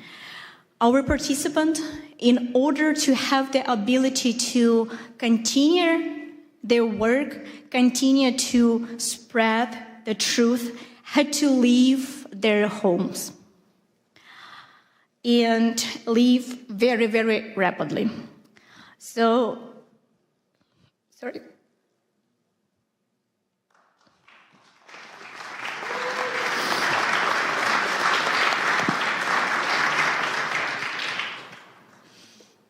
Among them who left the country was one remarkable young woman. She is a very, very talented scientist, geophysicist, and she has a unique ability to present a very dense scientific information and present it this way that millions of people are able to comprehend the very difficult topic. And she was loved, appreciated, and really followed by millions of people because of her honesty, her desire to stay and say truth without making the compromise and little adjust the truth that it will be digestible. She was able to present everything as it is. And she became the main target of Russian authority. So, and her way was very, very difficult. Immediately after the threat, she had to leave the country with one suitcase of her, pack her entire life there, and leave the country. And we were not able to communicate with her for several years. So, and she was not able to present publicly her scientific research, of course, because of the understanding that she needs to protect herself and, of course, protect her family. But today, she is here.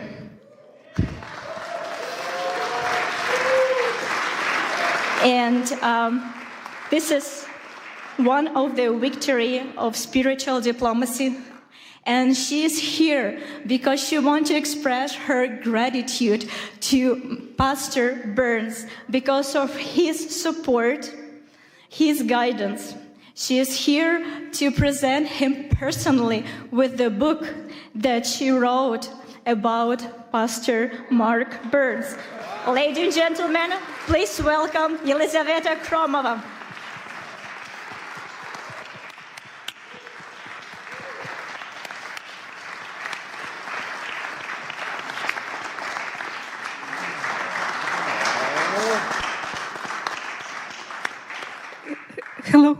Hello everyone. Hello, dear Pastor Mark Burns.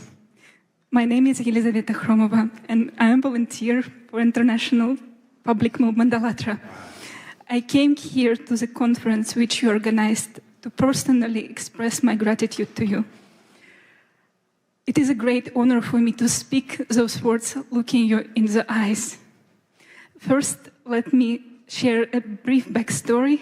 As you already know, in Russia, ALLATRA International Public Movement has been banned. I endured persecution along with my friends. I lost my homeland, my home, my life's work.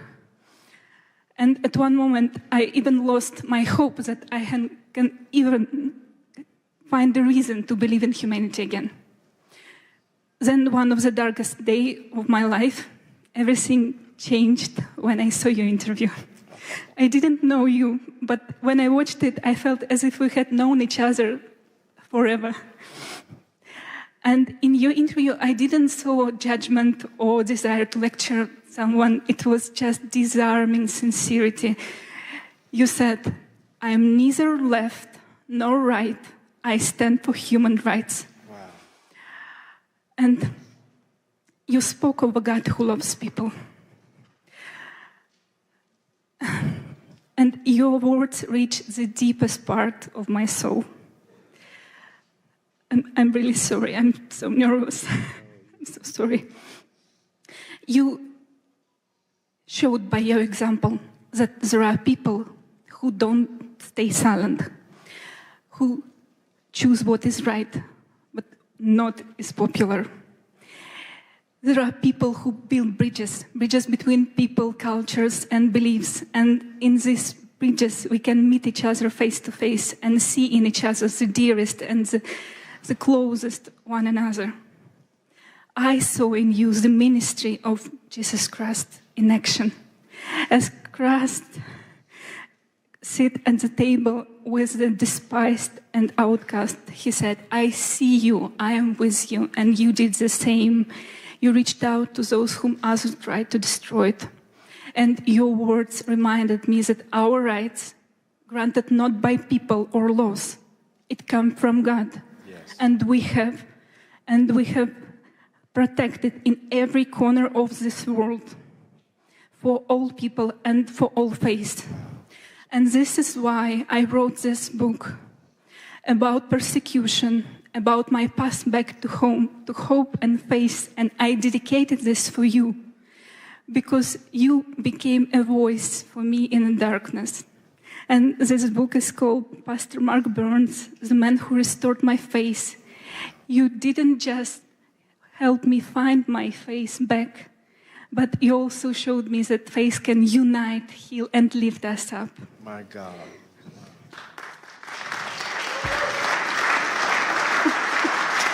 Thank you.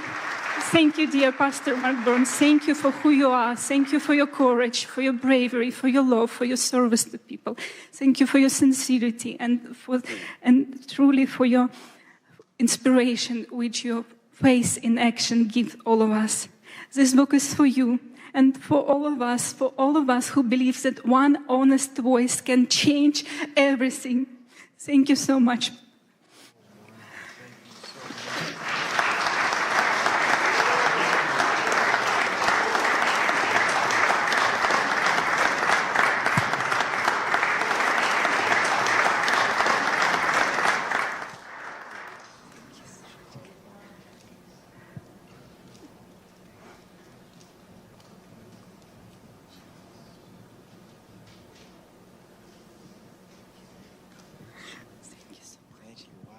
Give her a wonderful hand clap. Wow.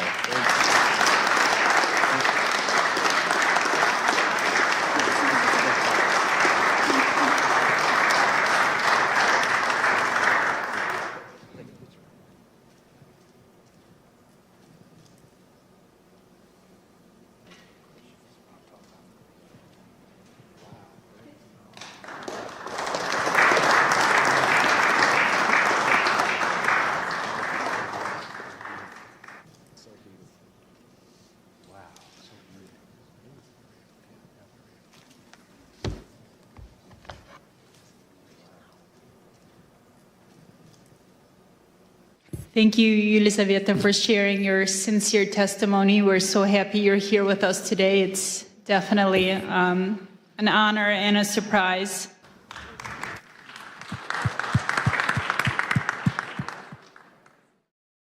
Ladies and gentlemen, we are starting. Thank you so much. And we are honored to welcome Congressman Mark Harris, representing North Carolina's 8th District, to the podium to open the second session dedicated to the critical theme of religious persecution and human rights. Mark Harris is a former senior pastor and a dedicated public servant. He will speak to us on the absolute necessity of safeguarding the rights of all people to practice their faith without fear. Congressman?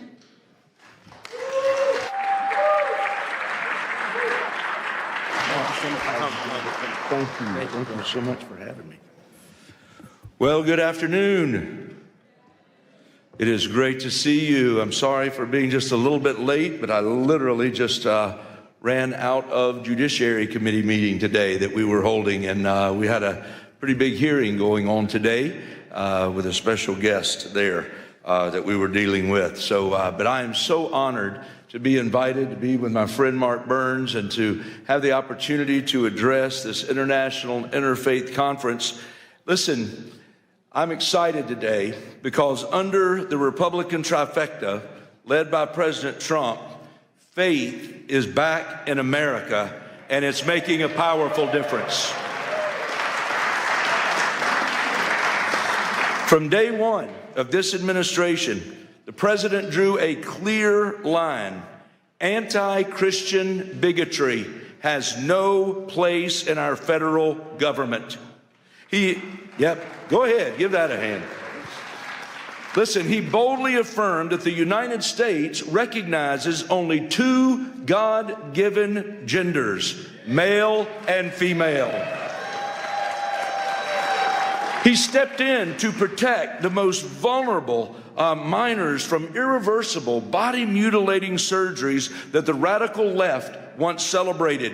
And he restored fairness, safety, and dignity for young girls in sports, ending the painful experiment that allowed biological males to compete against them, shattering dreams, causing injuries, and leaving too many girls feeling unsafe and sidelined in spaces that were meant just for them. And President Trump said, that will not stand any longer.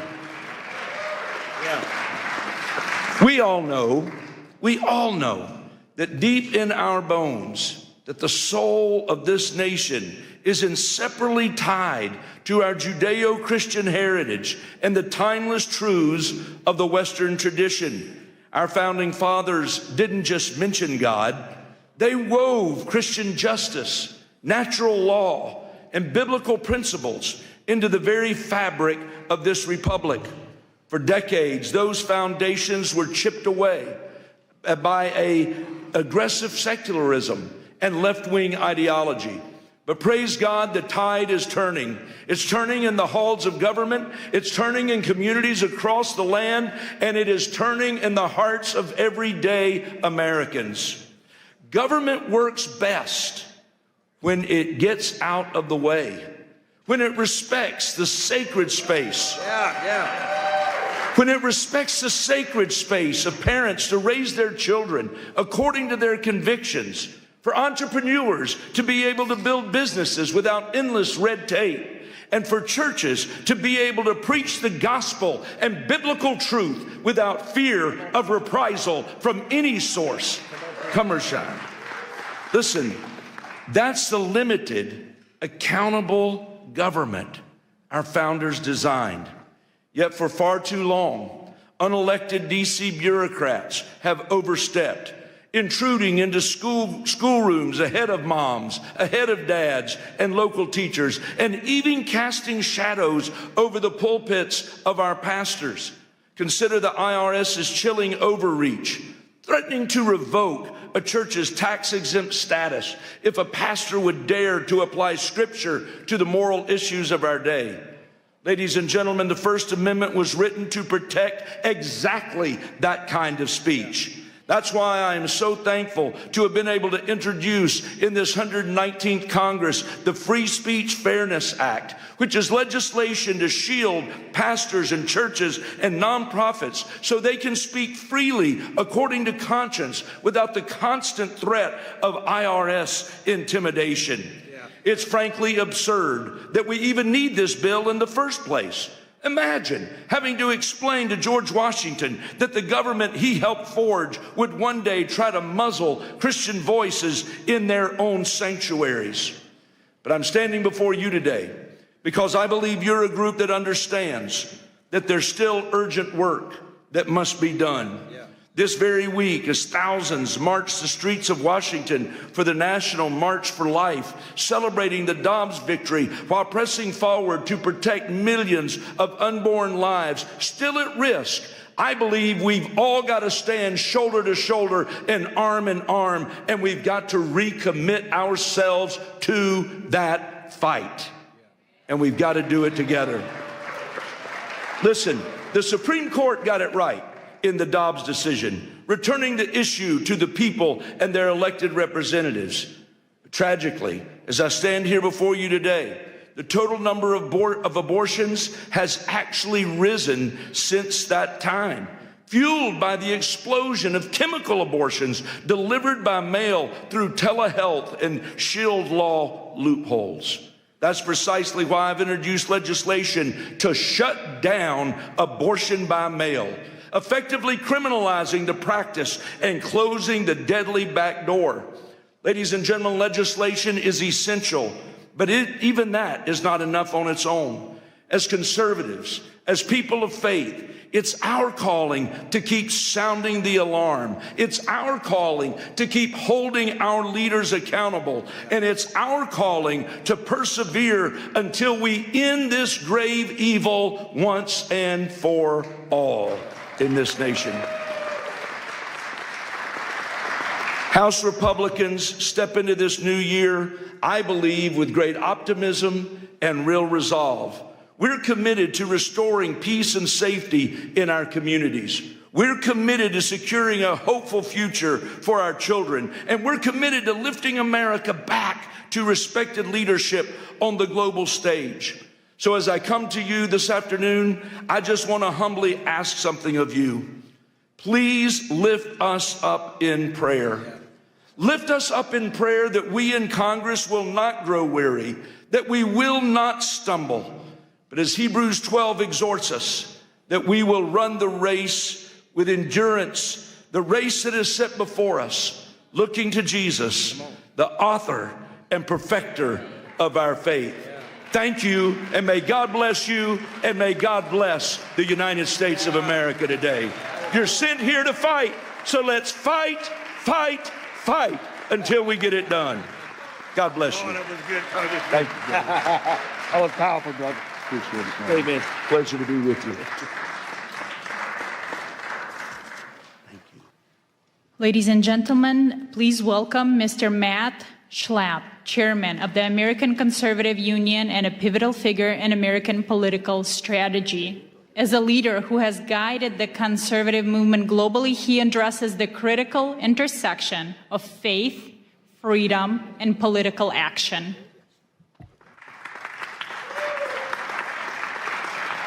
Thank you. Hello, everyone. That congressman could talk. That was good. He's not as good as Gus Bilirakis, but you'll hear from Gus soon, I'm sure. Thank you all. Thanks for letting me be with you today. Have you guys ever heard of CPAC?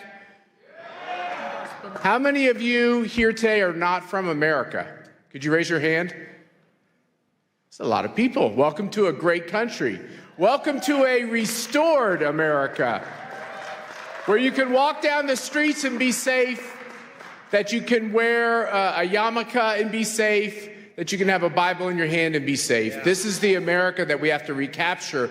It's actually the America that we have to refound. Our founding principles, we were taught recently in the last 25 years that our founding principles are hateful, racist, overly religious, too Christian, and we've been feeding our children a constant diet of anti-patriotism and hatred of their own country, and we wonder why America is so divided. And we now have CPAC events in over 12 countries and 5 continents. So if we're not in your country, we're near your country. And what we're seeing is common themes in all these countries. In each one of our countries, we see the problems of the basic persecution of religious freedom, the persecution of political speech, and we wonder where it's all coming from. And then many of us were watching the World Economic Forum in Davos, and we can see that maybe that's where a lot of it is coming from, or coming from the UN, or coming from these global institutions, which know better. They have more fancy degrees than most of us have. They're trying to tell you that your values are old-fashioned and counterproductive. And the most wonderful thing about Donald Trump's victory, kind of like resuscitation, revitalization, there's another R word we could use, political resurrection, it gave hope to all of us. We have a renewed sense that it's okay to live the life that God put us on this earth to live. But I think our time is short. In basketball, they have a shot clock. In football, they have a clock. You only have so many quarters to score and everything else. There's an end time to all this. We don't know when it is. The Bible tells us we don't know that exact time. But America also has an end time, and freedom has an end time. And maybe we can extend that time. You all know how many times in the Bible God is mad at people, and he wants them to turn from their wicked ways, and they don't want to. And then he finds a good man, and that good man negotiates on behalf of the people who are kind of mediocre to bad and tries to earn them more time. And, I fear that we're in this kind of a situation where we're trying to get more time. And so what I say to all good people, and boy, it sure gives me great joy to be with all of you because you look like just a room full of good people, is think about the time and the days you have left and how you can impact the situation that we're in your country, in America, around the globe. Like I said, I run this group called CPAC, and we have an event, Pastor, with a lot of talkers. There's a lot of talkers. The conservative movement is so good at talking. Guess what? It's time for the conservative movement to do some doing. Yeah. And Donald Trump has showed us that, by the way, he's a good talker too, so there's nothing wrong with being a good talker. Being a good talker is great. It's just not sufficient. It's not enough. So our theme at this CPAC is going to be actions, not just words. And there's only so much time, as I said, to make a difference. So my wife, Mercedes, and I, we think a lot about this as I comb gray hair, less and less gray hair, by the way. And as I watch my kids who used to be little, now they're like all getting old and even doing things like getting married and such, I realize that time goes fast. And all of us have to rededicate ourselves to our purpose, to our reason. Why are we here? Why have we been put on this earth at this time in history? It can't be an accident. There are no accidents with the creatures that God puts on this earth. It's for a purpose. And I think all of us are trying to work together to figure out what that purpose is for ourselves or to execute on that purpose. And we know that we're stronger when we do it together. And so what you have from all of us at CPAC, and I have two of my colleagues here who are with me today. Stand up, guys. Where are you? Here we go, Spencer, Ernesto. They're doing great work. I feel like a grandpa at the office because everyone's so young. But they're the non-woke kind of young people we have in the CPAC office, which is great. But we decided to dedicate ourselves to a couple of important lines of action. The first thing is we believe passionately in your freedoms. You have the right to practice your religion, not practice a religion, practice the religion you want. You have that right. There's something so special and sacred. I think that's the most foundational right that God gave us. And we see both this freedom of religion and freedom of political expression, both of them, under attack. We just did a review of all the countries on the globe on political speech. There are some countries where you can be put to death for simply saying something against the leader of the country. Think about that. You can be put to death for that. Look at what's happening in Western Europe, where you can be put in prison if you put up a Facebook posting that's overly pro-Jesus. Think about that. This is what's going on in quote-unquote the civilized world. We look at religious freedom and the persecution of Christians and the rise of anti-Semitism in Western democracies. I'm using air quotes for a lot of these things. It's disgusting that millions and millions and millions of Christians are being persecuted, many losing their lives, being slaughtered in countries. And you wonder, like, how could we have this kind of evil and chaos? And why are so many Christians believe that, like, that's a kind of like a made-up hoax that's not really happening? Well, it is really happening. The videos and the photos are real. You talk to the pastors that come from these countries, it's real. There's the persecution and the martyrdom through the blood, but then there's the martyrdom through the persecution in the sense that if you're too bold in your faith, you can't get the job or you can't get into the school. Or that's what we're seeing growing and growing and growing, and sadly in my own country here in America and in other Western democracies. And I want you to know that I believe you do have a friend in President Trump and the Trump administration on these issues. I believe you have a friend in Mike Johnson, who's the Speaker of the House, who's a very good man on all these issues. We have a lot of great people who are trying to make a difference. But as far as CPAC is concerned, we're going to be in these countries. We're going to be confronting these regimes. We started up a new center to end communism. How about we just end communism? Aren't you tired of fighting communism? Let's end communism. What China is doing to destabilize the globe, there's kind of a cozy conformity with China because they're rich and they're powerful, and a lot of countries need support. It's a dangerous game they're playing because really at the end of the day, what a communist totalitarian regime wants to do is they want to take away all of your freedoms, your promise and your hope, and really turn you into a slave of the state. And it happens every time, everywhere, always. My wife's father tried to stop the Castro regime in Cuba, which looks like the end of that regime could be coming pretty soon. That'd be good for the world. And you have people like Jimmy Lai, who was arrested in Hong Kong, who simply wanted freedom for the people of Hong Kong. What you're seeing around the globe is really disgusting. And what we're going to do is take our voice, our team, our message, confront all these regimes. It's amazing. I don't think those of us who believe in freedom have all the money. I don't think we have all the power, but man, sometimes we look like we do. And I think we got to be like bears. Bears in the forest, sometimes they growl, or like the little dog that barks really loud because they're really little and they got to bark loud so you think they're bigger. We have to recapture this idea that if God put you on this earth for a purpose, and the purpose is now, why would he put you on earth for this purpose to just be humiliated and lose?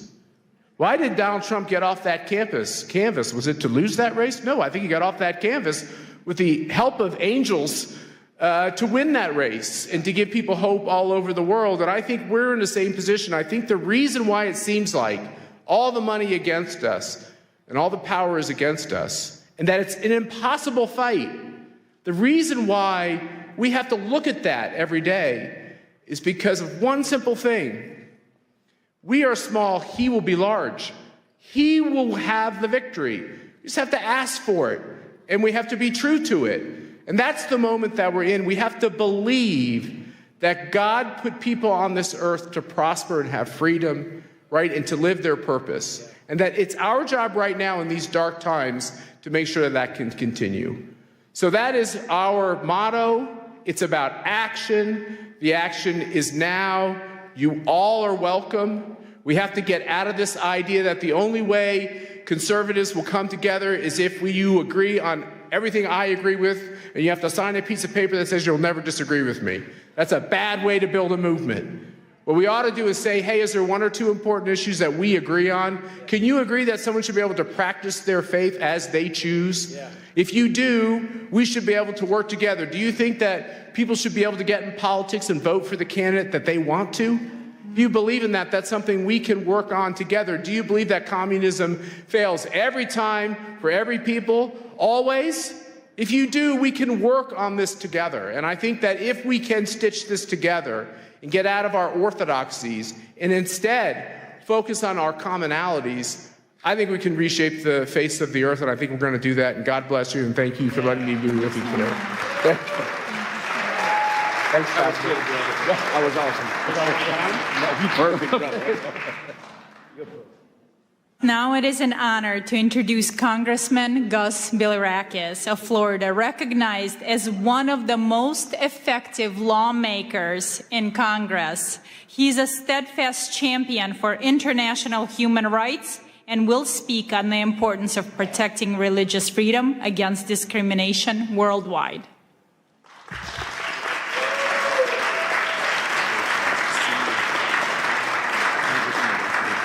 Thank you for having us. Thank you so very much. And I want to thank my good friend Matt. He's so right about these issues. We have a lot of things in common. We have to work together for the good of society, humanity. And you talked about, Matt, you talked about your wife, Mercedes' father, that was probably a political prisoner in Cuba. But this shouldn't happen in our hemisphere. And President Trump is doing something about it. We have hope now. And, Cuba is 90 miles from just south of Miami. And that's in our hemisphere. Venezuela, same thing. We need to take care of our people and make sure that they have freedoms and opportunities to succeed. So we appreciate President Trump as well. We gather here today, folks, on Capitol Hill for a truly remarkable occasion. The International Interfaith Conference, the Rise of Spiritual Diplomats. Thank you so much for attending. Please, again, before I begin, I want to extend my deepest gratitude, Pastor Burns. Pastor Burns, thank you for your vision and for your tireless leadership in organizing this great summit.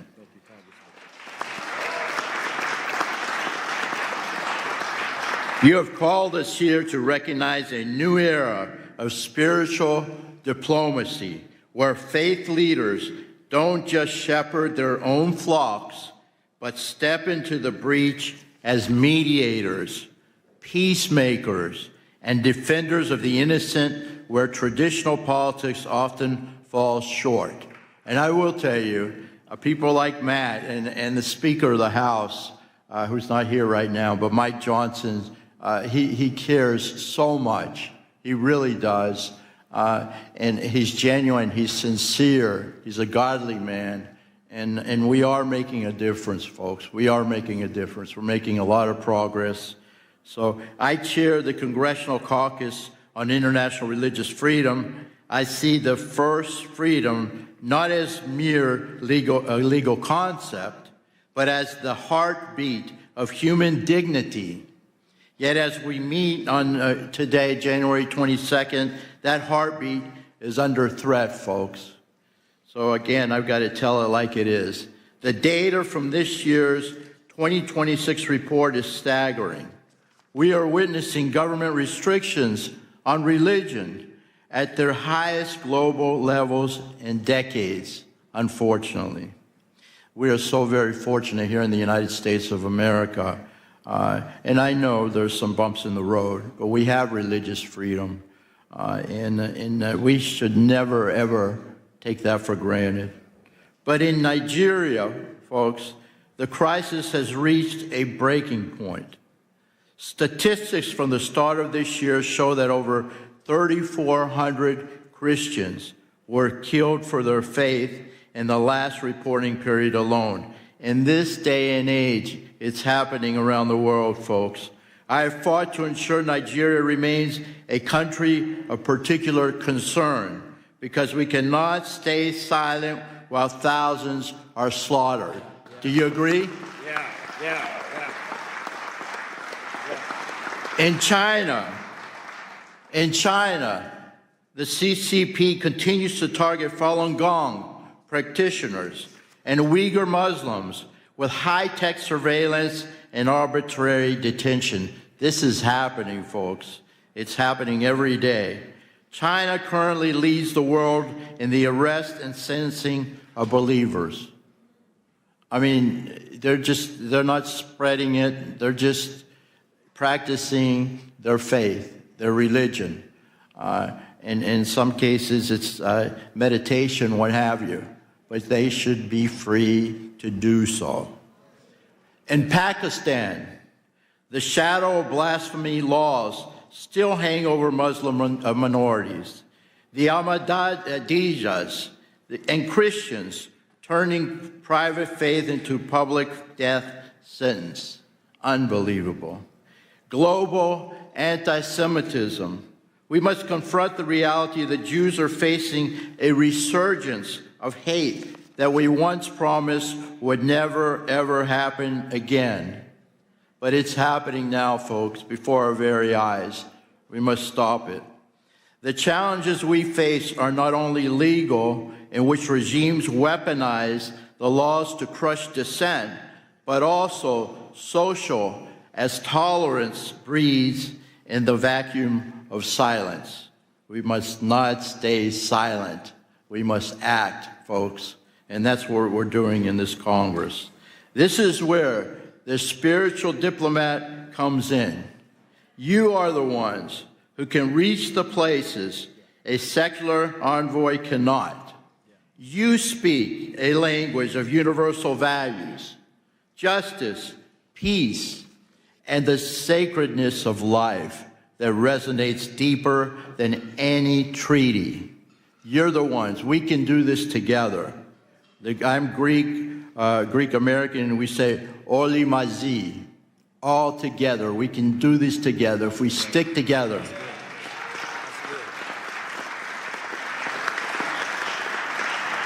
Effective advocacy requires more than just thoughts and prayers, folks.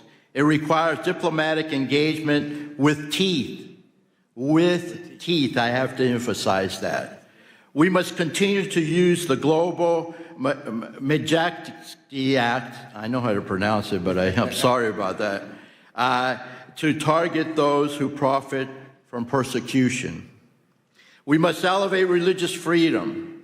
This issue must be a permanent pillar of our foreign policy. Do you agree? Yeah. It has been under this administration and under Marco Rubio as Secretary of State. And we must always be present. When faith leaders and members of this caucus speak up for the persecuted, it sends a message. We are the greatest country on the face of the earth. People listen to us. We must take advantage of that. The world is watching, folks, and you are not alone. You are not alone. Pastor Burns, you often say that spiritual leaders, and I quote, carry no weapons, they carry wisdom, right? I'll repeat that. Pastor Burns says, spiritual leaders carry no weapons, they carry wisdom. Today, let that wisdom guide our policy, whether it is Christians in the Middle East who are being persecuted, a Muslim in China, or a Jew in Europe. And I will tell you that the Orthodox Christians are also being persecuted in the Middle East. Syria in particular, and of course in Turkey as well, there's not religious freedom for Orthodox Christians in the country of Turkey. We must speak up, folks. We must not be afraid. Let us leave this conference, not just as observers, and I know you won't be, but as diplomats of the Spirit, committed to ensuring that every child of God can worship without fear. That's our goal. Thank you very, very much. God bless each and every one of you, and God bless America. That was powerful. That was good, Congressman. Thank you so much.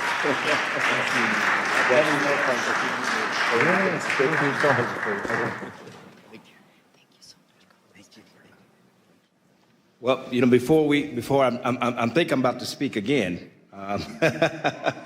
But before Matt Schnapp leave, this man, again, you all know who he is. He does so much for America. He does so much for the conservative movement in America.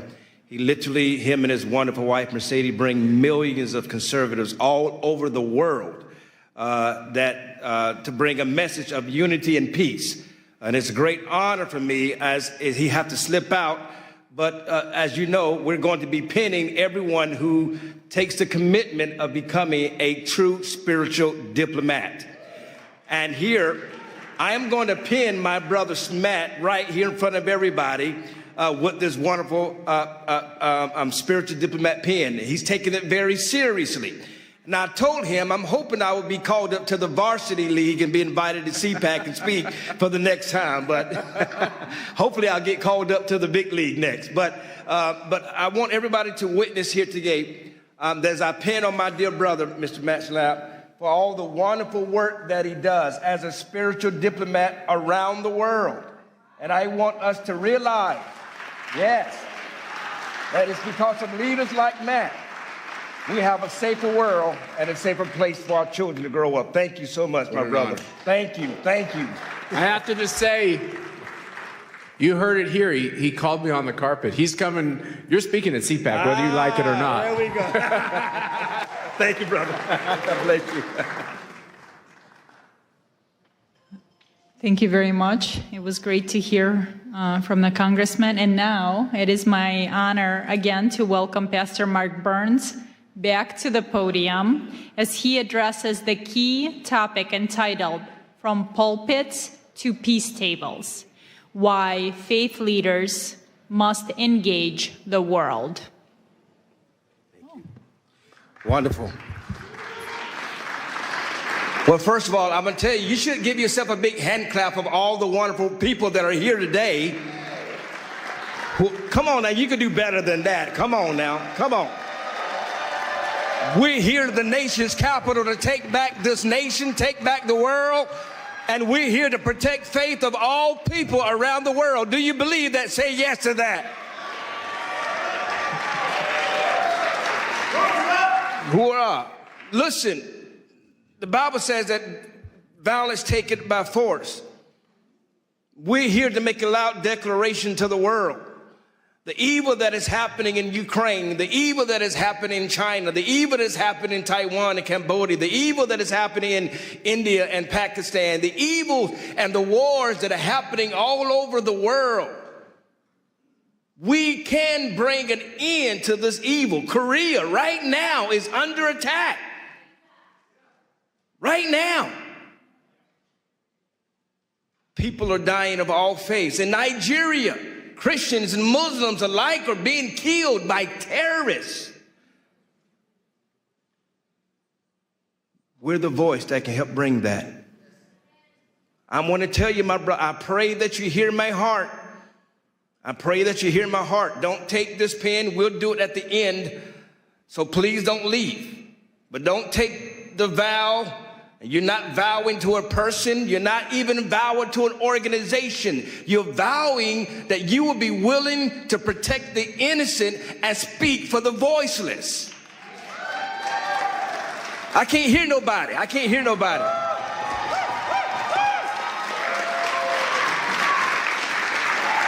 That's why you're here. And so many of these great leaders that are on this podium that you're hearing from, these are thought leaders. These are real spiritual diplomats. These are people working behind the scenes that are working to to protect children, to protect religious freedoms. We're going to talk about it a little bit later about the young girl that was raped in Tanzania. We have His Excellency that is here right now, all the way from Tanzania to talk about it, to discuss about it. It's not always about the things you see on CNN. I'm not here to play games with you. I was recently at an embassy, and I'm not going to mention the name of the embassy, but I was sitting down with the ambassador, and we were sitting down, and everybody was eating, and everybody was loving on each other and patting each other on the back, and I put my hand down, and I said, "Don't you understand why we're here?" I said, "I'm here because people are dying right now in your country. We don't have time to be sitting here drinking champagne. People are dying. We're coming and assembling ourselves to bring peace, to be willing to speak to the kings of the world, to speak to the leaders of the world, Brother Jack, to speak to those that are voiceless." I'm going to keep repeating it. I want you to get up and leave and exit yourself out of this room if you just want to get a lapel pin, just to say, I was there. I don't need you, nor do I want you. I am not here to play games. There are too many people that meet in this building, and all they do is talk, talk, talk, and nothing ever happens. I need people who are going to go to the front lines with me. I can't hear nobody. I can't hear nobody. I am in a room full of leaders, am I not? I am in a room full of real warriors. I can't hear nobody. I dare you to open your mouth up and say, I'm one of the people. I'm ready to go to war. Somebody say yes to that.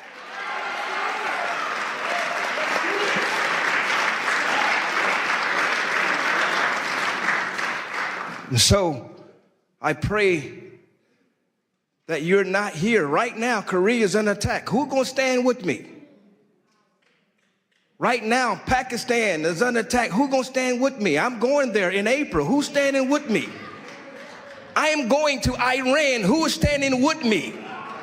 I can't hear nobody. Who is going to stand with me with Ukraine until every bullet and every missile stops, until we bring that war to an end? Who's going to stand with me? I don't need cowards, and I don't need people who are just here to be here. I need people who's willing to go to the front lines, who's willing to risk your name and your reputation to stand with somebody who may pray to a different God, who may believe different than you, but you're willing to stand on the name of peace. Who will stand with me?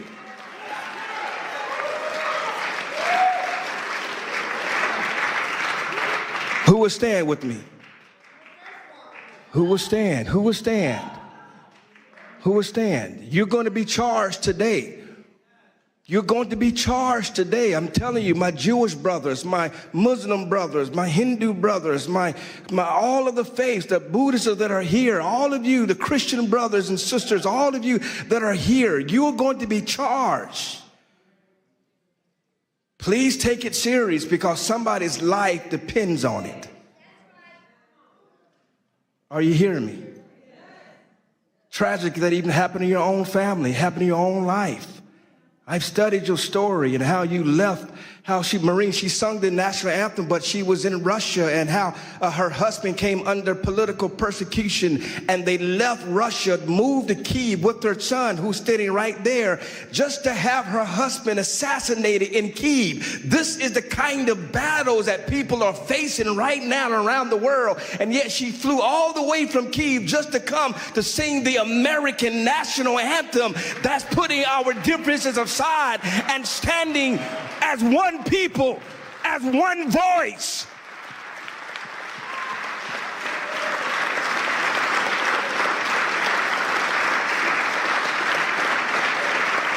ALLATRA, even right now, who is under attack by Russia, by Ukraine, and yet they're standing. Creative Society of Russia is attacking them for standing with Ukraine. But yet they got volunteers all over the world. I'm telling you right now, every faith leader, you need the organization of ALLATRA and Creative Society. You need them.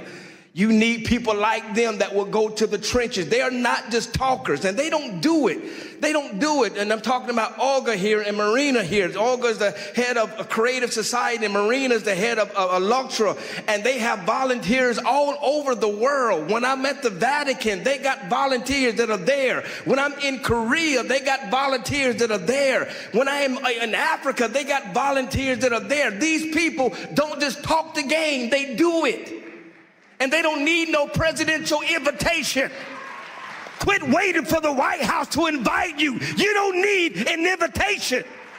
I can't hear nobody. You don't need an invitation, Valerie. You show up and fight. You show up and fight. You do it faithfully, consistently. So these leaders that are up here, they're not here to waste your time. They're not here to be famous. We have real serious issues, Marquetta, real serious issues. that we're going to solve. And what I'm going to be asking of you is helping us to continue to create this network.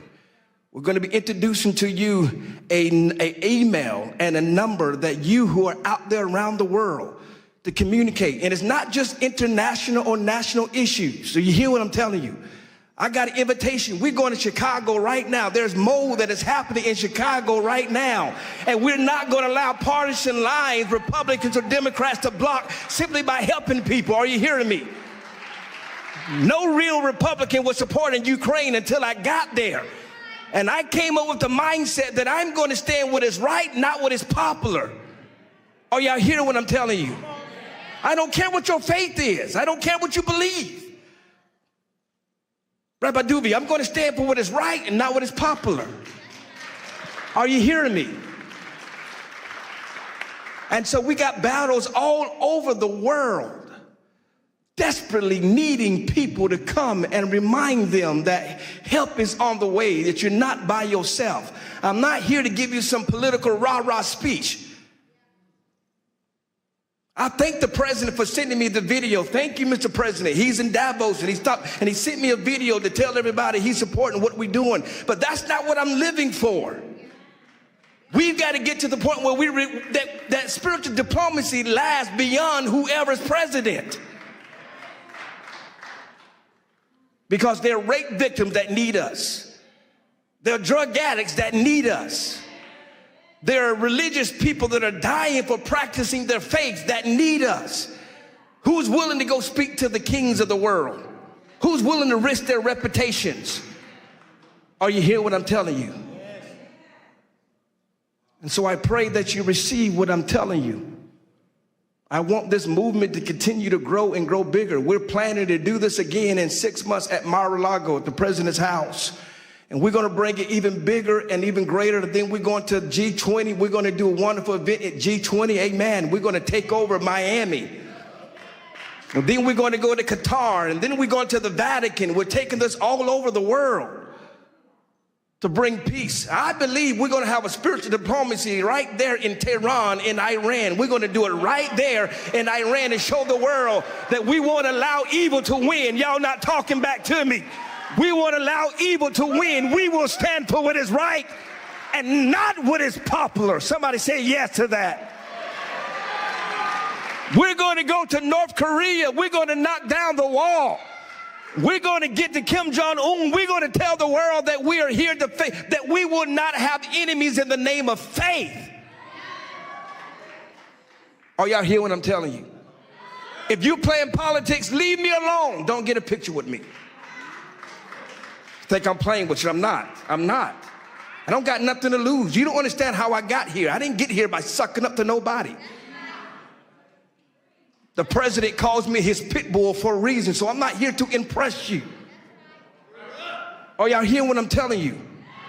But I'm going to be here after President Trump. But I'm going to be here to be in the next president face, and the next president face, and the next president face, to tell the world that we will unite the communities around the world. We will stop being divided by who you pray to, and we will stand on the principle of peace and love for the whole world to come together. Whether you're black, whether you're white, whether you're young, whether you're old, whether you're Jew, whether you're Christian, whether you're Muslim, Buddhist, it doesn't matter. If you're a human being, we shall stand until we reach the promised land. God bless you all.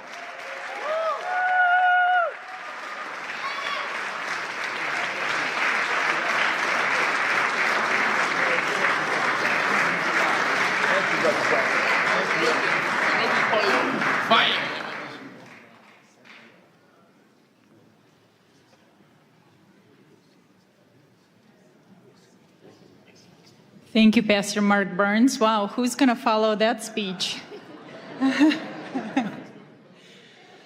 We are honored to hear from Rabbi Eli Abadi, medical doctor, a senior spiritual leader and member of the Council of Sephardic Sages. He speaks on building bridges of faith and peace in a post-Accords world, examining how the Abraham Accords have opened new paths for coexistence in the Gulf.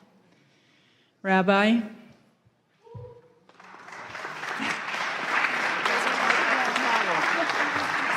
Pastor. That's a very hard act to follow. I was the lucky one. First of all, Pastor Burns, I want to thank you very much for the privilege and the honor that you bestowed on me in coming and addressing this illustrious audience. And secondly, for pinning me today and inducting me in the cadre of spiritual diplomats. I shall carry this with great honor and duty. Together, inshallah, God willing, we will fashion a better future for the next generation of humanities. Thank you. And now I start my official speech. Your Excellency, Pastor Dr. Mark Burns, President Marina Otsenova, honorable congressmen and parliament members, honorable ambassadors, esteemed rabbis, imams, pastors, reverends, bishops, and religious leaders, distinguished speakers, and dear audience. The great Mahatma Gandhi once noted, if we were to respect others' religions as we would have them respect our own, a friendly study of the world's religions is a sacred duty.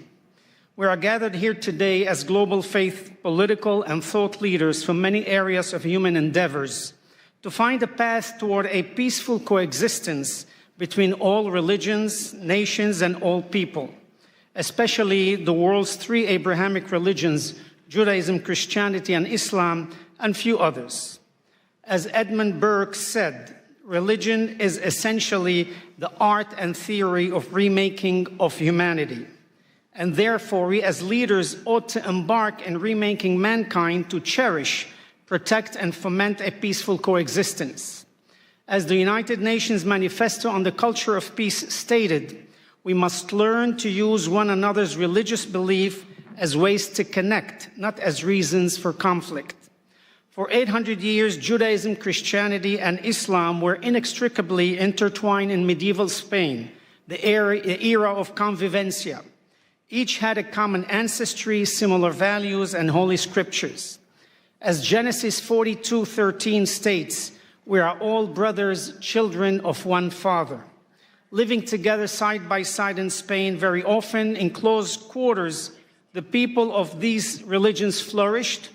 They naturally found a way of understanding and respect for each other's culture, bringing forth an enlightened culture. Thus, the seed of Renaissance had been planted. Remarkable individuals of different faiths made lasting contributions to civilization.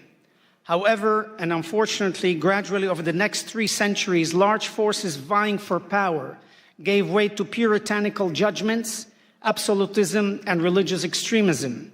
Ultimately, these exclusive policies and the conflict they unleashed extinguished the shared learning that had flourished. The fragile unity between the 3 faiths was lost. Up until these days, these conflicts still exist in many areas in the world that we must end and return to the days of old. In the area of faith, Jews, Christians, and Muslims believe that God made a covenant with Abraham. It was to keep faith in one God and to worship him and to teach the practice of worship to his children down through the generations. In return, God would preserve, protect, and multiply the children of Abraham. This covenant became the legacy or trust for the children of Abraham to continue. Abraham's offspring would become great nations. And as stated in Genesis 17:4, the Lord said to Abraham, "Herewith my covenant with you, and you shall be the father of many nations." The people of these nations are now called Jews, Christians, and Muslims. We are all monotheists.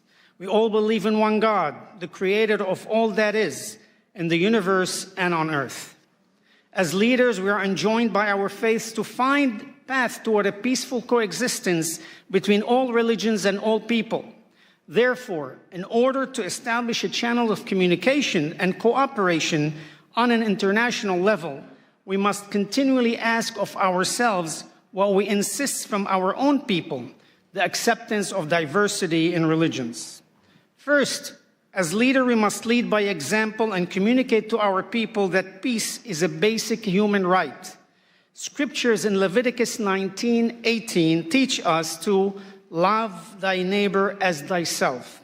It is a directive that teaches each one of us here today to love one another through peace, acceptance, and understanding. Second, as each of us takes enormous pride in our own religious history, culture, and strength, so too must we pride ourselves on the level of understanding and tolerance our people have of other religions and cultures.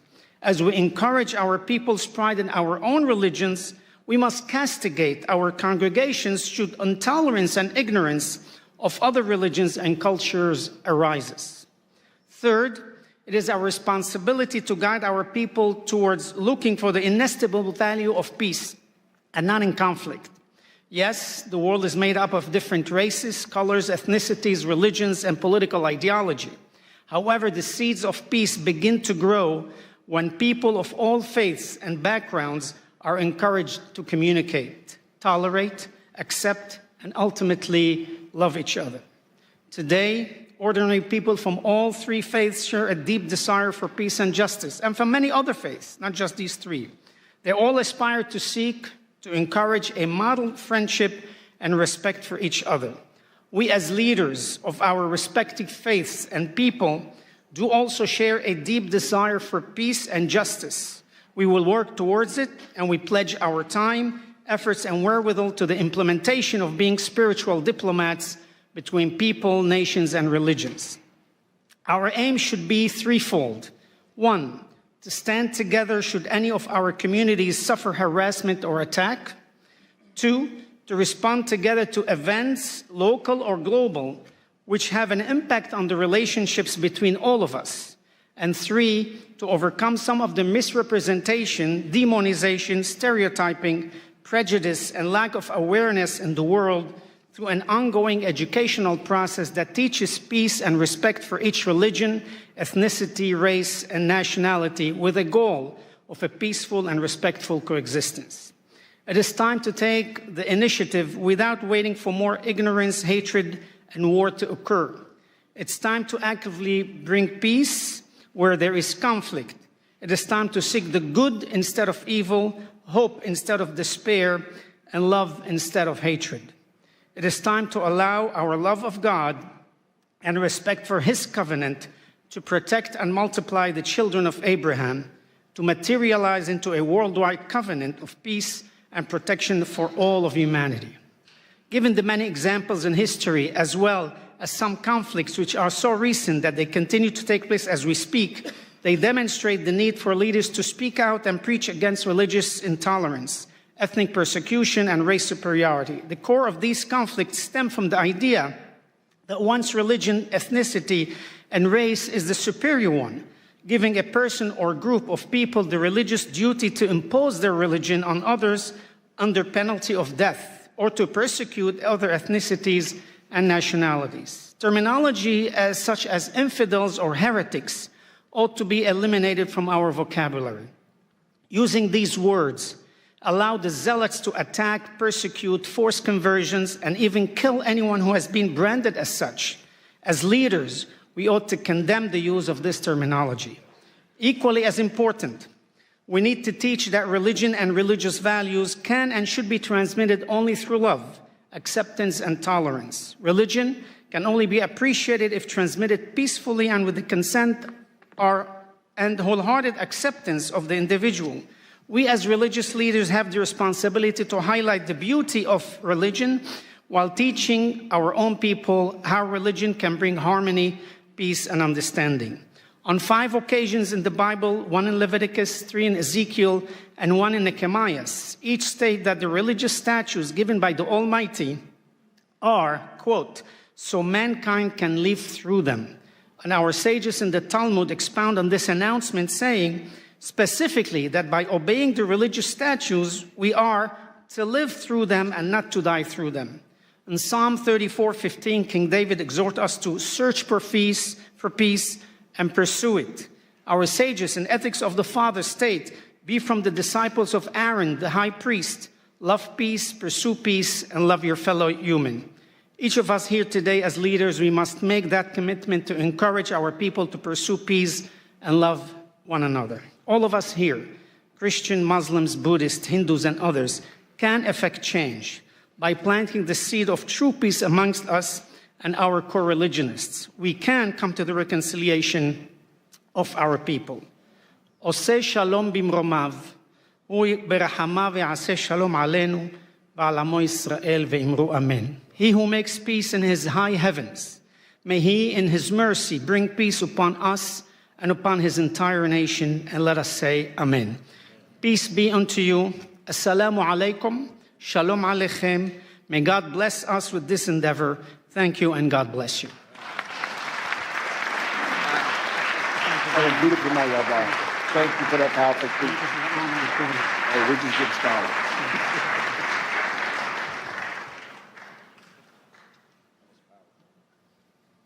Very much. Returning to the podium is Ms. Marina Ovtsinova, President of ALLATRA International Public Movement, bringing her expertise in counterterrorism and global security. She addresses a grave threat to democracy, from stigmatization to repression, focusing on the danger of anti-cultism. Thank you so much. It's a really big pleasure to have the opportunity to address you once again. Thank you so much for that, Pastor Burns.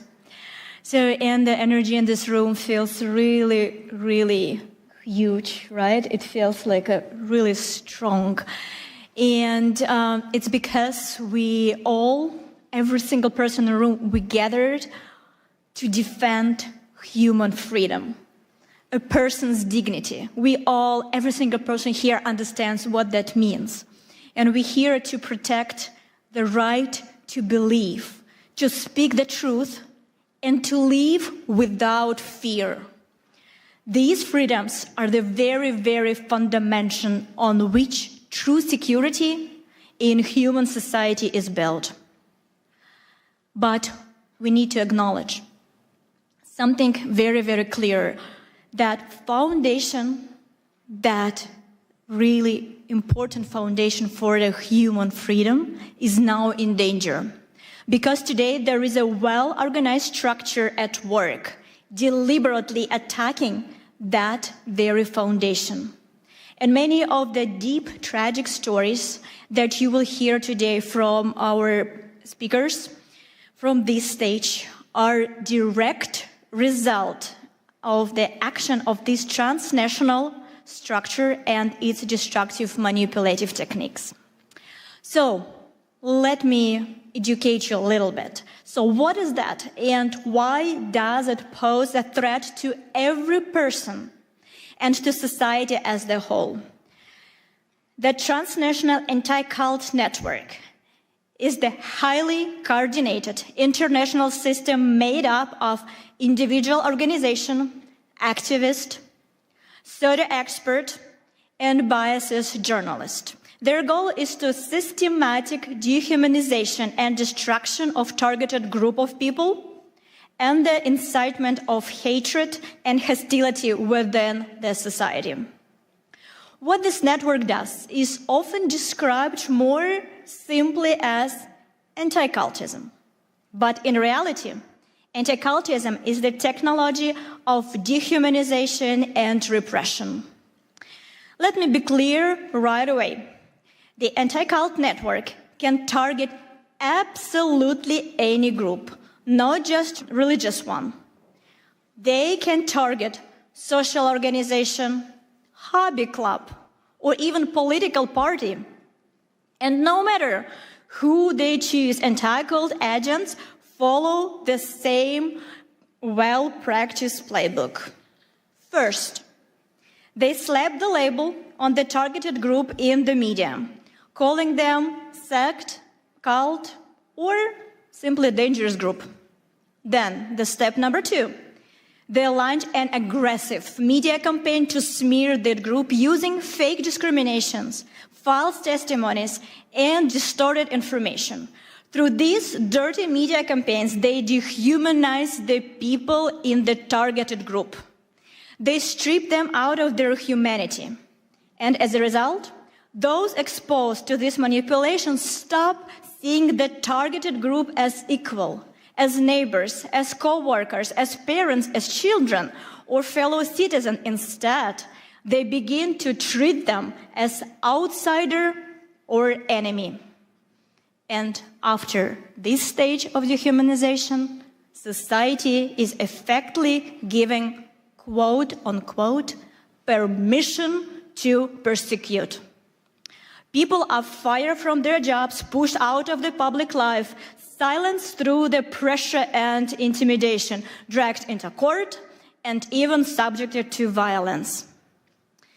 And in the end, the very foundation of democracy collapses. Freedom of consciousness, the right to speak freely, the rights one's face, and the right to human dignity. If these step-by-step patterns feels historically familiar, you're not mistaken. This is the very same mechanism Nazi Germany used to dehumanize the Jewish people, one step at a time, through the language of hatred, lies, and systematic propaganda. That process led to the tragedy of the Holocaust. And while the Holocaust itself is condemned by the international community today, the method that made it possible never truly disappeared. The tragedy of our time is that the world unequivocally condemned the outcome, genocide, but did not eliminate the tool itself. The technology of hatred survived, and it is still being used by the anti-cult network to this very day, in a different form, but with the same destructive consequences. This is why the use of anti-cult tactic always, without exception, leads to real violence, from persecution and repression to mass killing, forced organ harvesting, assassination attempts against political leaders, and school shootings. Today, you will hear the real stories, lived life experience that reveal the brutal reality of anti-cultism. These are testimonies from those whose friends become a victim of forced organ harvesting and were killed simply because they held different beliefs. These are the stories of mothers whose sons died in the school shooting. These are the voices of people whose loved ones are being held in prison right now under harsh conditions simply because they practice a different faith. And our international movement has practical experience with how the anti-cult mechanism fuels hatred. Many of you ask me about the persecution that I mentioned in the first speech. So let me give you that story. So beginning in 2015, a coordinated, discrediting campaign was launched against the ALLATRA movement in the Russian Federation. It was carried out by the anti-cult network and coordinated directly by the FSB, the Federal Security Service of Russia. The reason we became a target was simple. We tried on a scientific level to warn the world about the geodynamic risk associated with the possible activation of the Siberian magma plume located on the Russian territory. A potential eruption would threaten not only Russia, but the entire world. Our warnings were ignored. The economic interests of powerful groups profiteering from Siberia's natural resources matter more than human lives and safety. As a result, a network, anti-cult experts, and structures affiliated with FSB was deployed against us.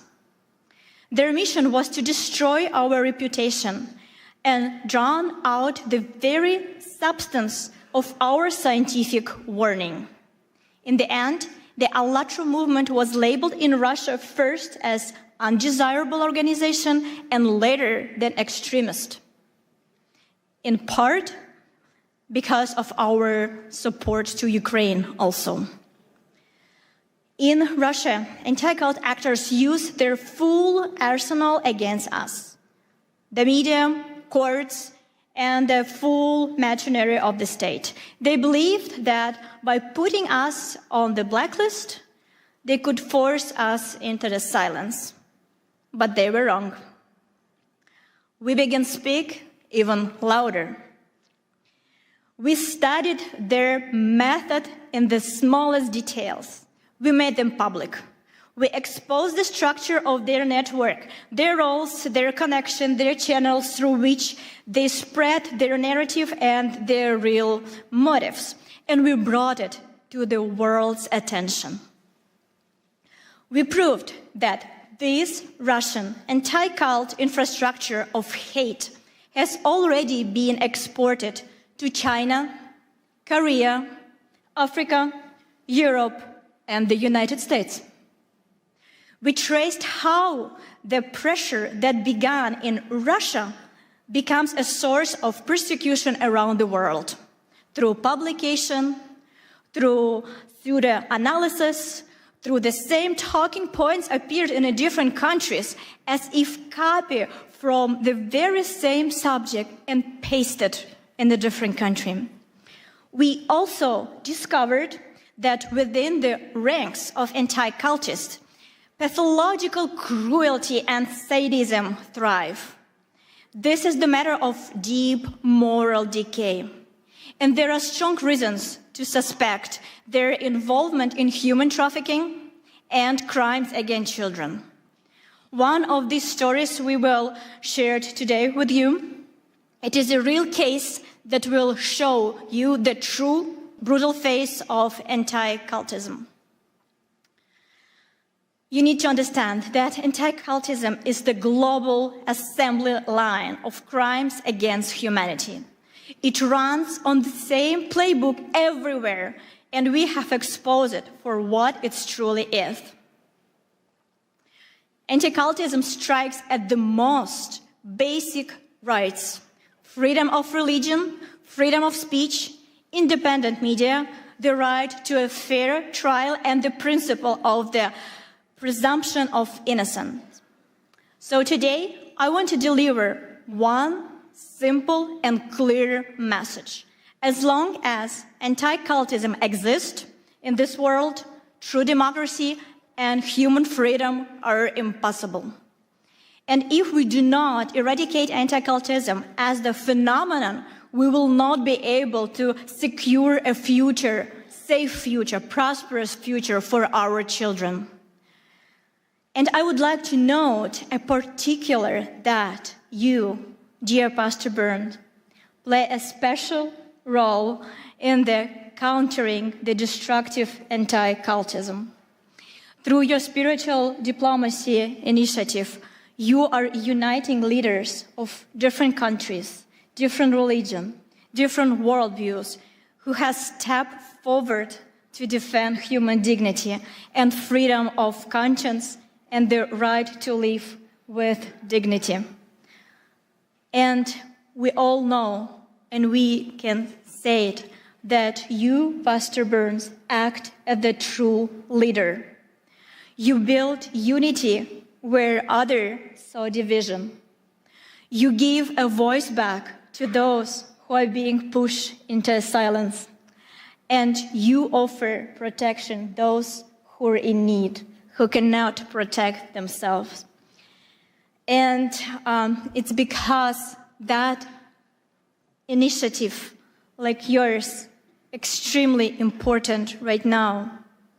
And we understand that thanks to you and this initiative, humanity will inevitably prevail. And for all our participants of ALLATRA International Public Movement, it is a great honor to stand shoulder to shoulder to you. And for decades, the anti-cult network acted with impunity. But today, thanks to you, Pastor Burns, the situation has been changed.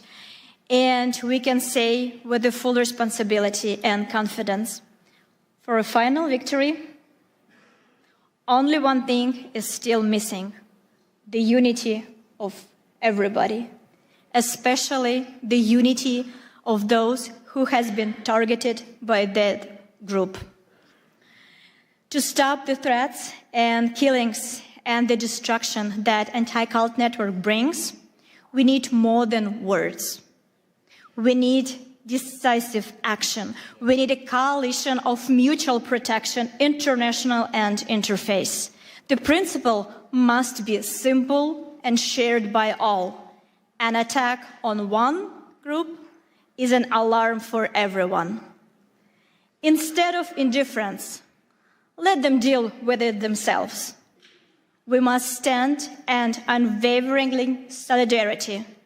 We will defend them because tomorrow someone could come for any one of us. If everyone who has been targeted by the anti-cult network and harmed by its manipulation unites to expose its criminal activities and publicly expose how the anti-cultism works, we will inevitably achieve justice and prevent new tragedies for sure. There is an age-old and very accurate metaphor. I'm pretty sure you all know that.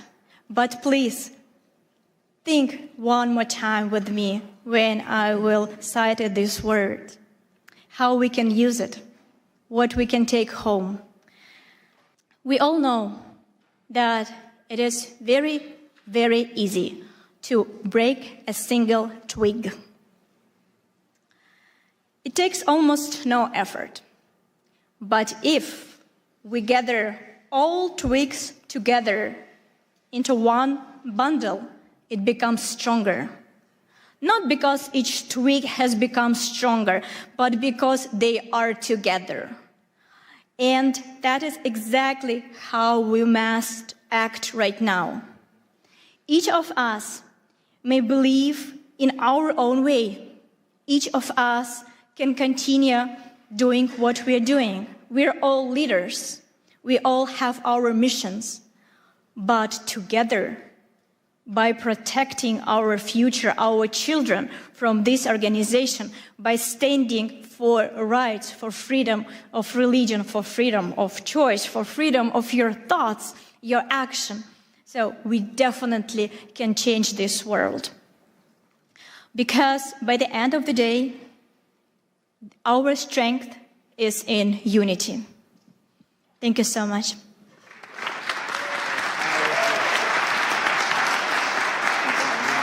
Wonderful. That's so powerful.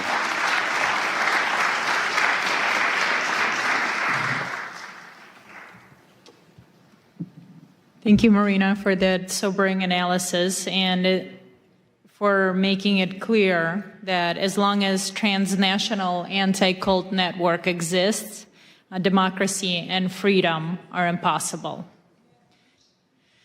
And right now, please welcome Dr. Michael Jenkins, President of the Universal Peace Federation and the President of the Washington Times Holdings, with decades of experience organizing peace initiatives in the Middle East and Northeast Asia. He speaks to us today on the urgent issue of global religious persecution.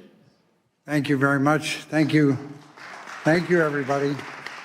To our distinguished panelists and outstanding audience and delegates, it's great to be here with you.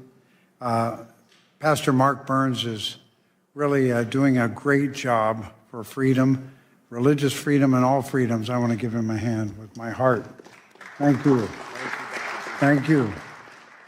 United in Liberty.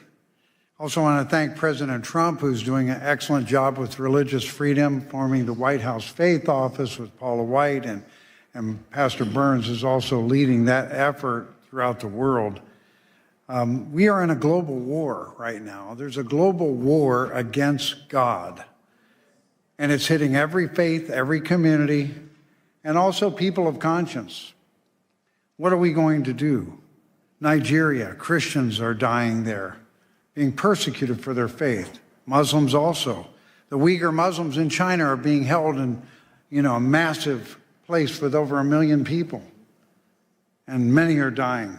under persecution. India, also many nations of the world. And I really want to say, how will we stop this? How are we going to turn this around? We have to bring the faith communities together. That is the number one thing that will help the most. And then the political leaders will be enlightened and they will follow the lead of the faith leaders if we love one another. I really believe that right now we see that there is an urgent situation, and that is with our Jewish family. I met my brother, Rabbi, and I would like to have a moment of silent prayer for our Jewish family right now, just a moment of silent prayer, peace for all Jewish people everywhere. Amen, amen. And for all God's people, and also for all people of conscience. So I would say to this, peace, shalom, assalamu alaikum, shanti, shanti. We can win when we come together. We are meant to be together.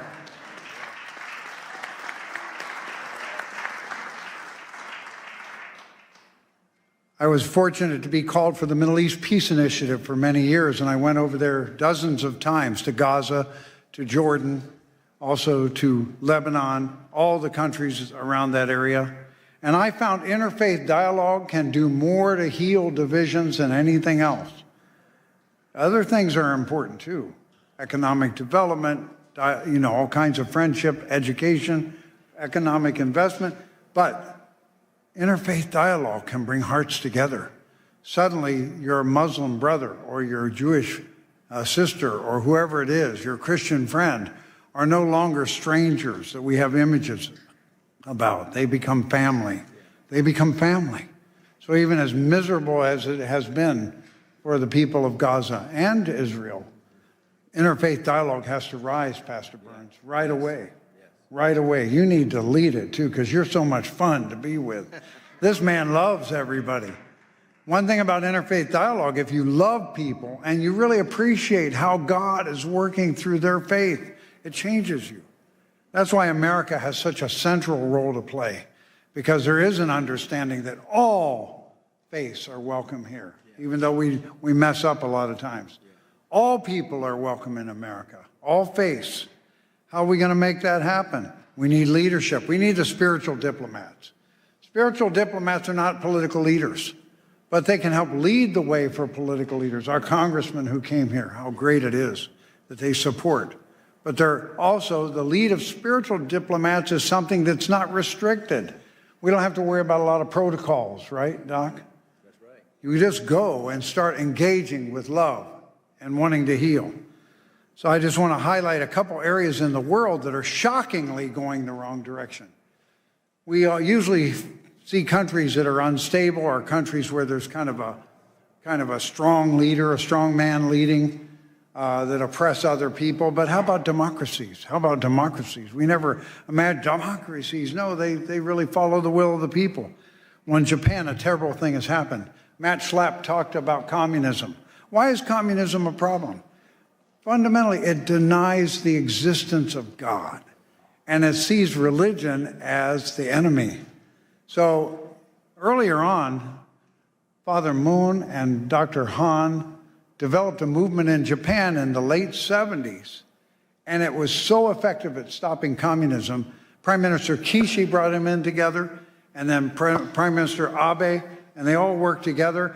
And communism did not take over Japan. They were trying very hard in the 70s. It was possible it could happen. But then those same communists formed lawyers groups that have been against this movement of family federation. And they've been against it for years and years and years. And then finally, a more liberal leader came as the Prime Minister of Japan, and he kind of caved into them and said, we got to get rid of this group. And he announced, we can't. They haven't broken any law. So somebody came up with the idea, we don't need a law. If they've just made some disturbances or they've had lawsuits, we can use that. So they used that. Fortunately, there's a new prime minister now, so I think a new history is about to be written. But why do we bring this up? Because when a democracy like Japan goes the wrong direction, a domino effect occurs. So last year, Rwanda and Kenya cited Japan's example of closing or dissolving a religion without breaking any law. They got excited about it. This happened in 23 and 24. Rwanda has now closed, shut down, or destroyed 10,000 Christian churches in 2 years. And they cited Japan's example. They're a world democracy. And then also Korea. Now the leader of Korea is really not supporting the faith traditions. He's more of a left-leaning person. That's why President Trump challenged him when he came to the Oval Office. He said, what's going on in Korea? Looks like some kind of a revolution or purge. You're persecuting churches. They went after Yoido Full Gospel Church. They went after Billy Kim, who was the translator for Billy Graham. On July 18th, this last year, they raided thousands of organizations, or thousands of people came out and raided many churches, including the Family Fed. And they went to Sagero Church, a Presbyterian church, and because that leader is standing up for family values, marriage in the image of God, and freedom of speech, he's now in jail now. He's been in jail for almost 137 days, right? And Mother Han of the Family Fed, she's been put in jail now for 125 days. She has not been convicted of anything. So we're just calling your attention to that, because when you come together, we can move our faith communities together, and then the nations can move. God bless you all from your nations, your faith. God bless your family, and God bless America. You're so good.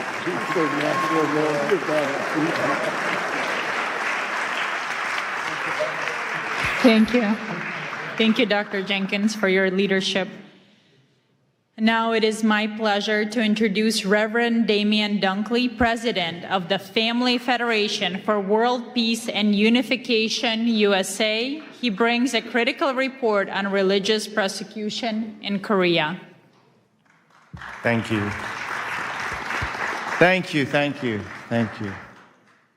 Good to be with you up here, Mark. Dr. King said, I've been to the mountaintop and I've seen the promised land.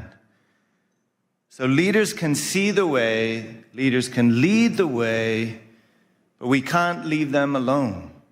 We need to stand together. We cannot watch from the sidelines. So, Pastor Mark Burns, thank you. Thank you for convening this room. Thank you for bringing us together. Your courage and clarity, the president's pit bull. Yeah, that's just maybe one thing you are. The image, as you spoke, came to mind of those, those huge logs they used to use in the medieval times to break down palace doors. That kind of power, your word brings that kind of power. So, I mean, get out of the way. Better to stand with this man than stand against this man, I say. Thank you, Pastor Burns, for bringing us together. Bless you. So, as well as all of you incredible leaders, it's a real honor to stand with you today. I'd like to share just a short personal story. I've lived all over the world. It's crazy how many places, all over Europe, Southeast Asia, Northeast Asia, and I've visited all kinds of places, Oceania, Central Asia, Central and South America, Middle East. But America is the only country that I've ever truly cried for. I want to explain. I was 10 years old. This isn't that dramatic a story, but I was 10 years old. I was in London, beautiful city, and two young men ran up on me to attack me and take my bag. And I wrestled round and around. I wrestled with them, and I stood my ground. But on the way home, I cried. I wasn't crying because I was all bruised up or because they took my bag, because they did not. I was crying for something deeper. And I couldn't quite put my finger on it, but I knew it was something to do with America, my first home. It was something that you couldn't see. It wasn't McDonald's or whatever, they got all of that in London too. It was something intangible, something invisible that back then I didn't know what it was, but I know what it is today.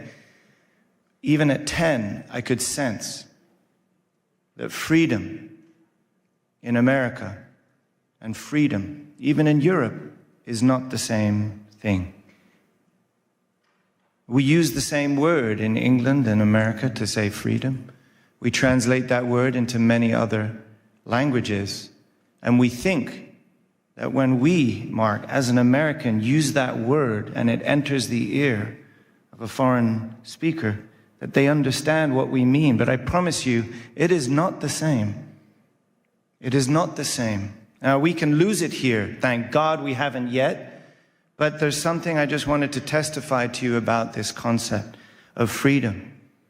And it has something to do with what our founders built here, right? Our Constitution says that our rights are inalienable. This is endowed by our Creator. This is so unique.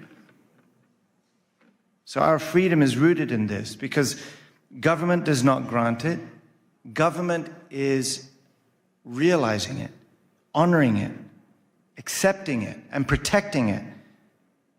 Protecting something not that the government gave, protecting something that God has already given. Freedom is our birthright from God. And freedom of religion is the freedom to worship God.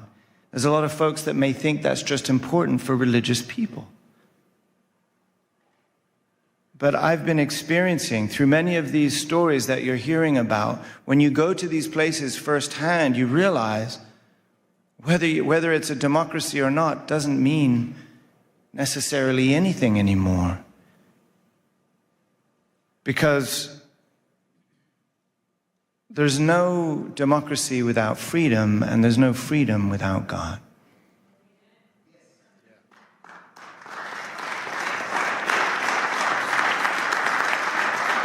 I really believe God invested in this nation, not just for these people, but to be a shelter for all religions and all people. And the world is crying. Liberty is everyone's birthright, which is why America must stand to protect and serve the freedom and liberty of all people on the planet. I believe that by putting God first. And the world is crying. Recently, I was in Korea. We just heard mention of this, Dr. Jenkins. And I experienced something I never expected to. It's a free and democratic country, a place I never expected that I would need to feel like I got to look over my shoulder before I say something. And many of you may know this feeling. I never thought I would feel that in Korea. Honestly, I started to kind of feel that right here in America until recently. I visited Dr. Han, the Mother of Peace, in a detention center in Seoul. I visited Pastor Son Hyun-bo in a detention center in Busan together with my brother, Pastor Mark Burns. Thank you for standing up for freedom in Korea and all over the world. Thank you. We saw them together. We saw them in their miserable prison garb.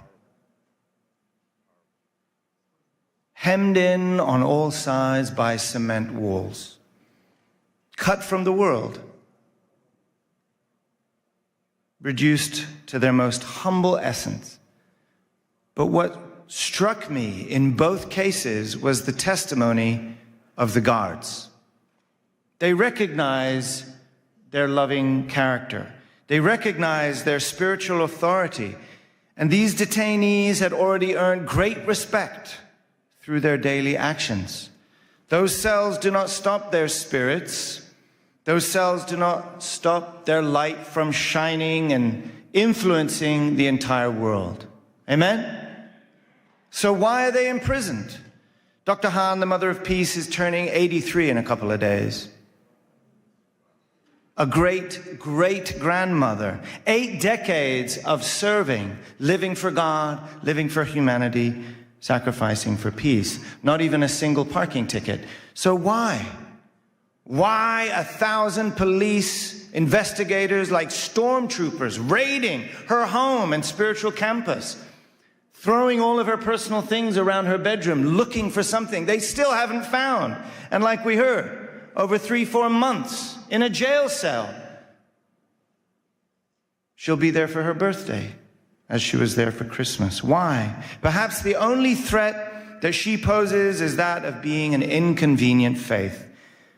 A faith that reminds the powerful that their power is not above God. This is what makes America great, actually.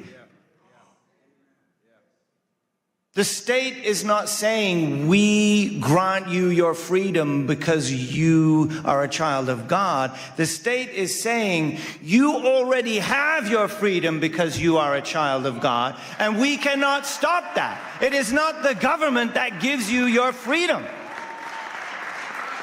And that is the difference that I'm feeling even in democracies around the world.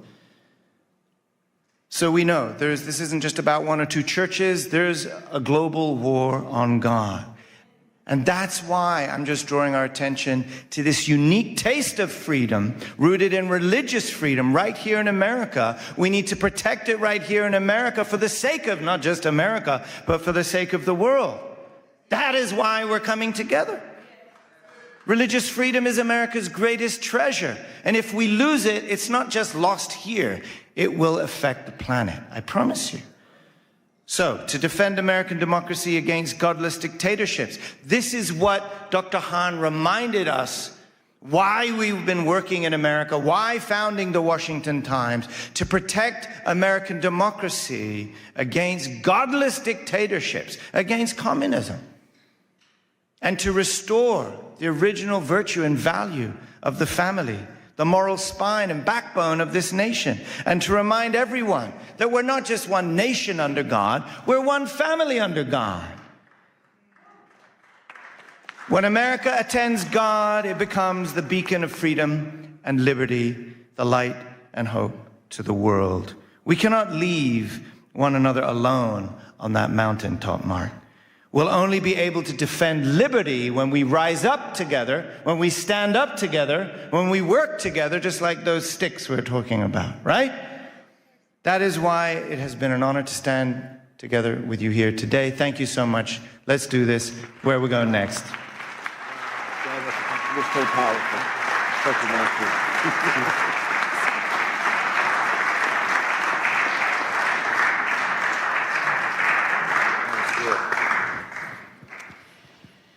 Our next speaker is a courageous voice for truth. Ms. Janice Trey, board chair of the Epoch Times and NTD TV, a survivor of forced labor herself. She understands the machinery of the repression firsthand. She addresses a vital connection in her speech. Information freedom is crucial for religious freedom, highlighting the systematic persecution of Falun Gong practitioners. Ms. Janice Trey.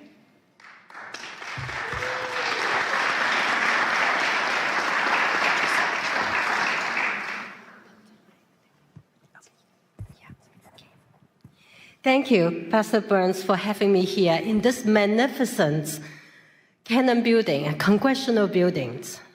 I would never have imagined I would have this date, because I could have killed during the forced labor camps as a child laborer, first grade, second grade, third grade, carry fertilizers to the top of the hill heavier than myself, pick up crops from the cornfield every day after school during harvest seasons.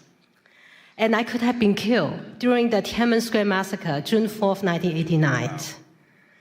The fact that I am alive in front of every one of you, in front of all the spiritual diplomats, we all should give a voice to the voiceless.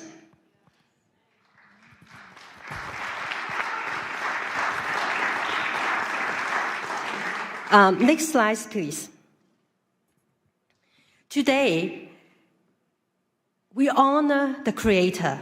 We speak for the voiceless. to share life-saving actions, to unite as spiritual diplomats, to end communism once and for all, to counter information censorship, to restore humanity's freedom to connect with the divine. For 5,000 years, China was a land of the divine. But since 1949, the atheist communist regime has sought to erase faith, eliminate God with communism. And since 1999, 70 to 100 million people practicing a peaceful meditations have been brutally persecuted. And even the crimes against humanity, forced organ harvesting, was being used as an instrument for religious persecution, and it still goes on today. Next page. The repression does not stop at China's border. Under Xi Jinping's order, transnational repression has spread globally through subversion, deceptions, unrestricted warfare, and the erosion of moral and religious traditions abroad. Chinese Communist Party's propaganda, misinformation, disinformations have been amplified through coordinated online campaigns, films, legacy media. Next slide. Let me give you an example. New York Times reporter Nicole Hong published over 10 articles in a short 8-month period attacking Shen Yun. Without disclosing, her father worked for the United Front Works Organization. That is the Chinese Communist Party's spy organization overseas. And Nicole Hong and New York Times misleading articles were artificially amplified by thousands of inauthentic social media accounts appearing to be widely read, even make it to be most read New York Times articles in election year 2024. You know that cannot be true. But that is how information warfare operates. Next slide. What New York Times recycling the propaganda of the Chinese Communist Party on Shen Yun. What is Shen Yun? Shen Yun is the beauty of divine beings dancing. Shen Yun brings to life 5,000 years of China's divine traditional culture, nearly destroyed by the past several decades of Communist Party rule. Shen Yun Performing Arts is actually a U.S. company based in New York, founded 20 years ago. It's the fastest growing, successful American companies, and with 8 touring companies reaching over 20 countries, 200 cities every year, and it has inspired more than 10 million audience members. If you haven't seen it, go see it yourself. It's so beautiful and inspiring that you may feel connected to the divine. Next slide. Shen Yun also tells the true story of the peaceful civil resistance by as many as 100 million people. They are persecuted simply by living the universal principles of truthfulness, compassion, and forbearance. Why? Next slide. This spiritual practice includes 5 gentle exercises and meditations. Falun Gong is practiced in over 110 countries, recognized by tens of thousands of proclamations around the world for its significant health benefits, spiritual clarity. And its founder, Mr. Li Hongzhi, has been nominated for Nobel Peace Prize 4 times. Next slide. The Chinese Communist Party responds with defamation, torture, killing, because truth exposes lies, compassion reveals brutality, faith defies tyranny. Falun Gong practitioners lead a very healthy and disciplined lives because they don't drink, they don't smoke. The Chinese Communist Party see them as the targets for organ transplants, benefits by killing them on demand. When humans become spare parts, the moral red line has been crossed. We must do something. We must do something now. First, next slide, call on the United States senators to co-sponsor and pass Senate Bill 817, which censors perpetrators of forced organ harvesting and mandates the State Departments to report on China's practice, which Secretary Rubio are ready to enact that. We're just waiting for Senate bill to pass A17. And the companion bill in the House, 1540, has already passed unanimously. By calling your senators or calling someone who knows the senators, you could save lives. You can stop the crimes against humanity that is taking place every second, every minute, every hour. Second, next slide. We need a secure communication tool, and I'd like to introduce you to the most advanced, most secure tool for all the freedom fighters and for all the spiritual diplomats. Our brothers and sisters in closed societies need the secure tool. All of us here need the secure tool. Everybody watching it online need a secure tool. And this tool is more secure than the standard security setting of Zoom, of Microsoft Teams, or Google Meet. And it is all 4 functions in one platform. You can do video conferencing, you can do messaging, you can do file sharing, you can do calling, all in one tool called SafeMeet. You can go to safemeet.us to download or download it from App Store in Apple's or Google phone. And it operates on its own private server networks. It's not on any of the big tech clouds. So you will not be subject to those cyber attacks that are often experienced by the big tech. And SafeMeet uses the encryption technology that's trusted by NATO, NASA, German Department of Defense, French Interior Departments, and the United Kingdom's National Health Services. It's all free.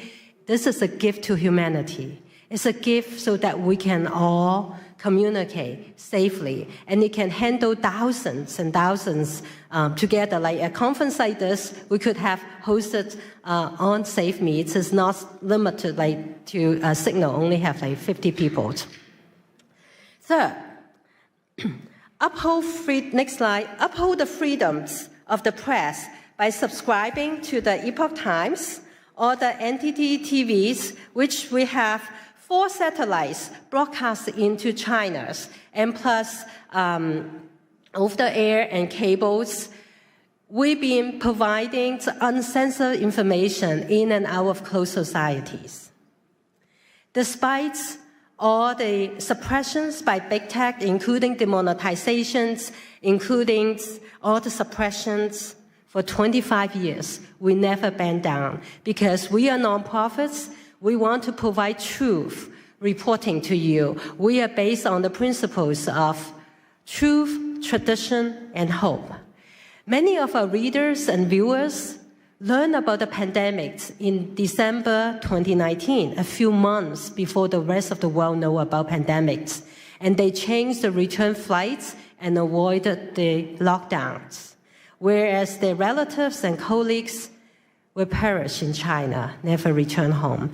You never know when timely information saves lives. So sign up Epoch Times and NDT. Epoch Times, 9 commentaries of the Communist Party, as of yesterday, has inspired 457,255,926 people, renounce the Chinese Communist Party and its affiliated organization, the Youth League and the Young Pioneers. The specter of communism ruining our world exposes how communism suppresses faith and corrodes humanity by destroying culture and moralities. Last but not least, the 4th action, if you have not seen Shen Yun, go check it out. Tell communism, no, we are not listening to you. We want to see communism before China, before communism. We want to learn the 5,000 years of wisdoms that God has given us. All of you are courageous. You stand up for religious freedom and human rights. It's critical today that we all join hands to face down this evil, as our courage is stronger than brutalities. We can accelerate the fall of communism. We can dismantle censorship, and we can all reclaim humanity's sacred connection to the divine. May God bless you, bless everyone who walked the path of truthfulness, compassion, forbearance, and may God bless the United States of America. Thank you all. Thank you so much. That was so powerful. Thank you.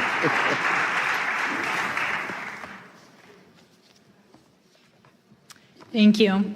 Next, I'm honored to introduce Ms. Rushan Abbas, founder and executive director of the Campaign for Uyghurs, with her own sister unjustly imprisoned by the CCP. Her advocacy is personal and unrelenting.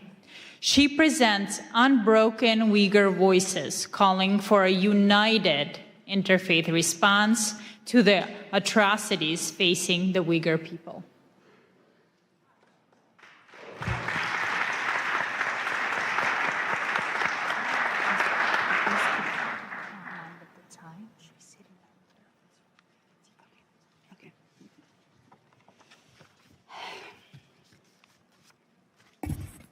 Assalamu alaikum.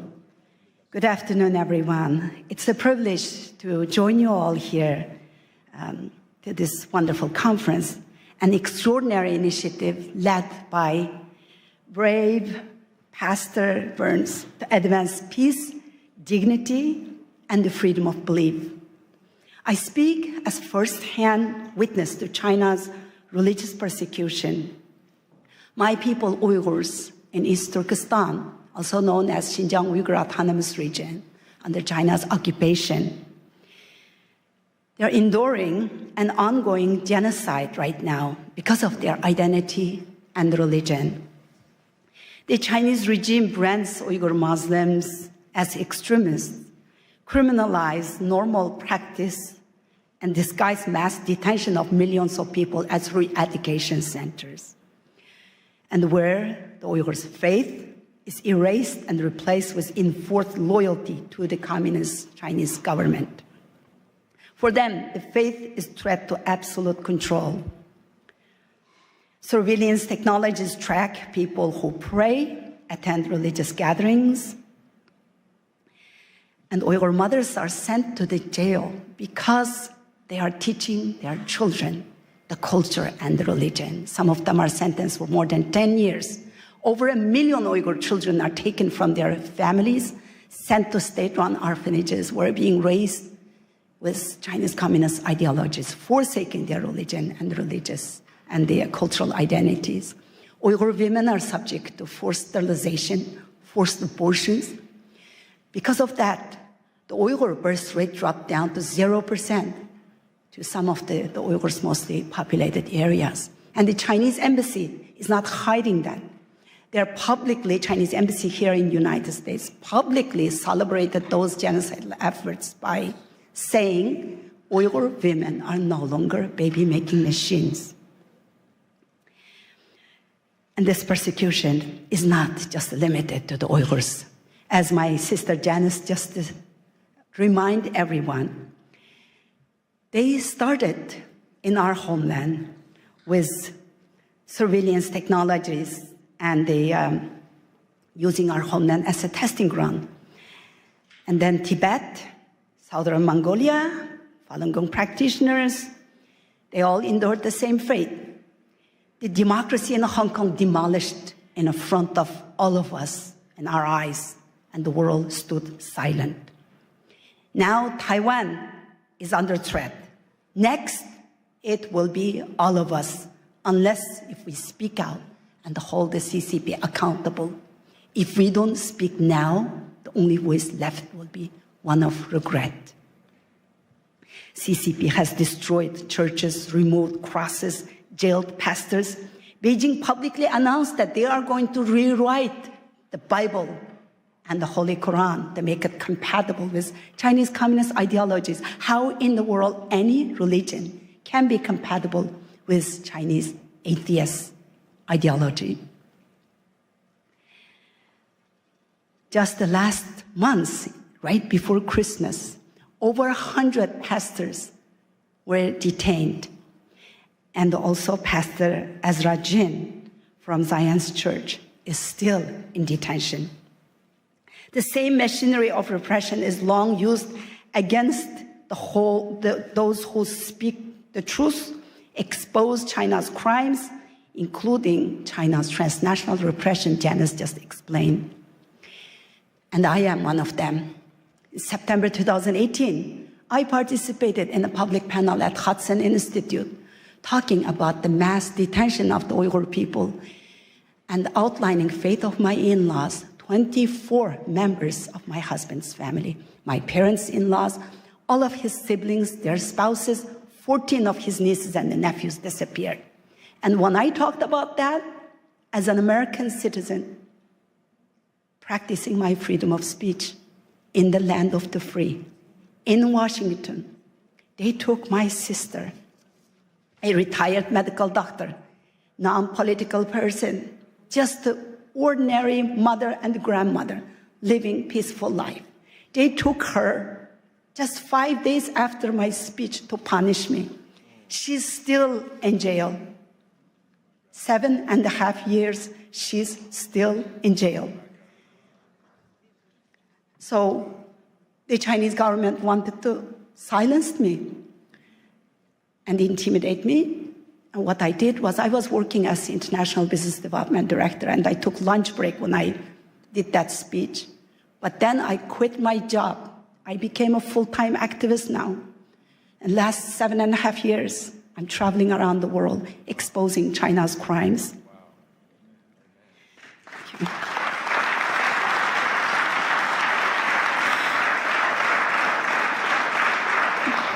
Our religion, our language, even our names, our identity, our faith, everything is being erased.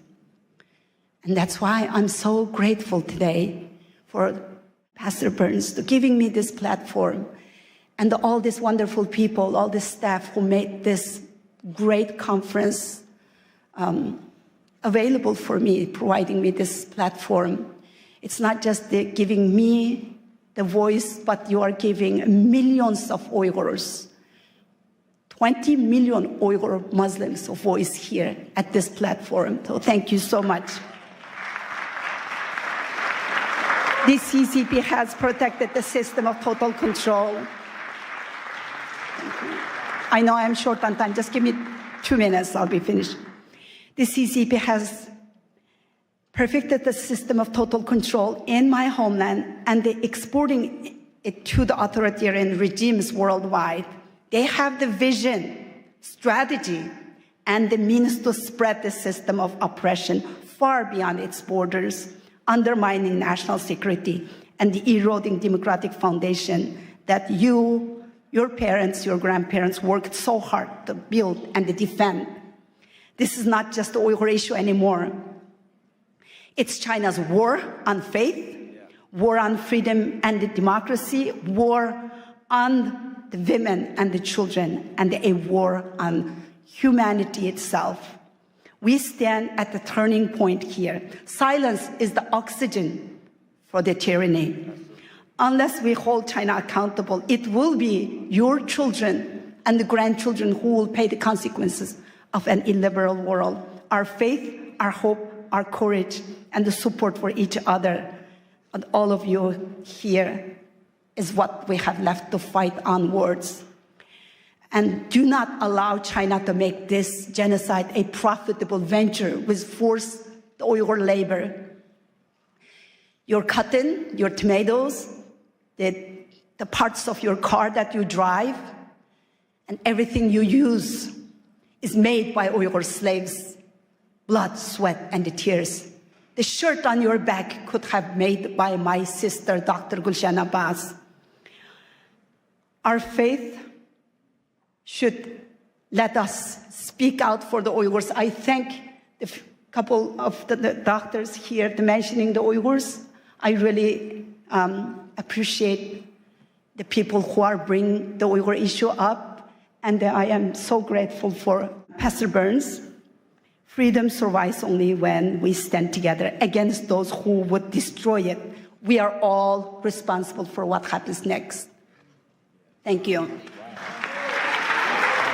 Thank you. I want to give this book to Pastor Burns. so much.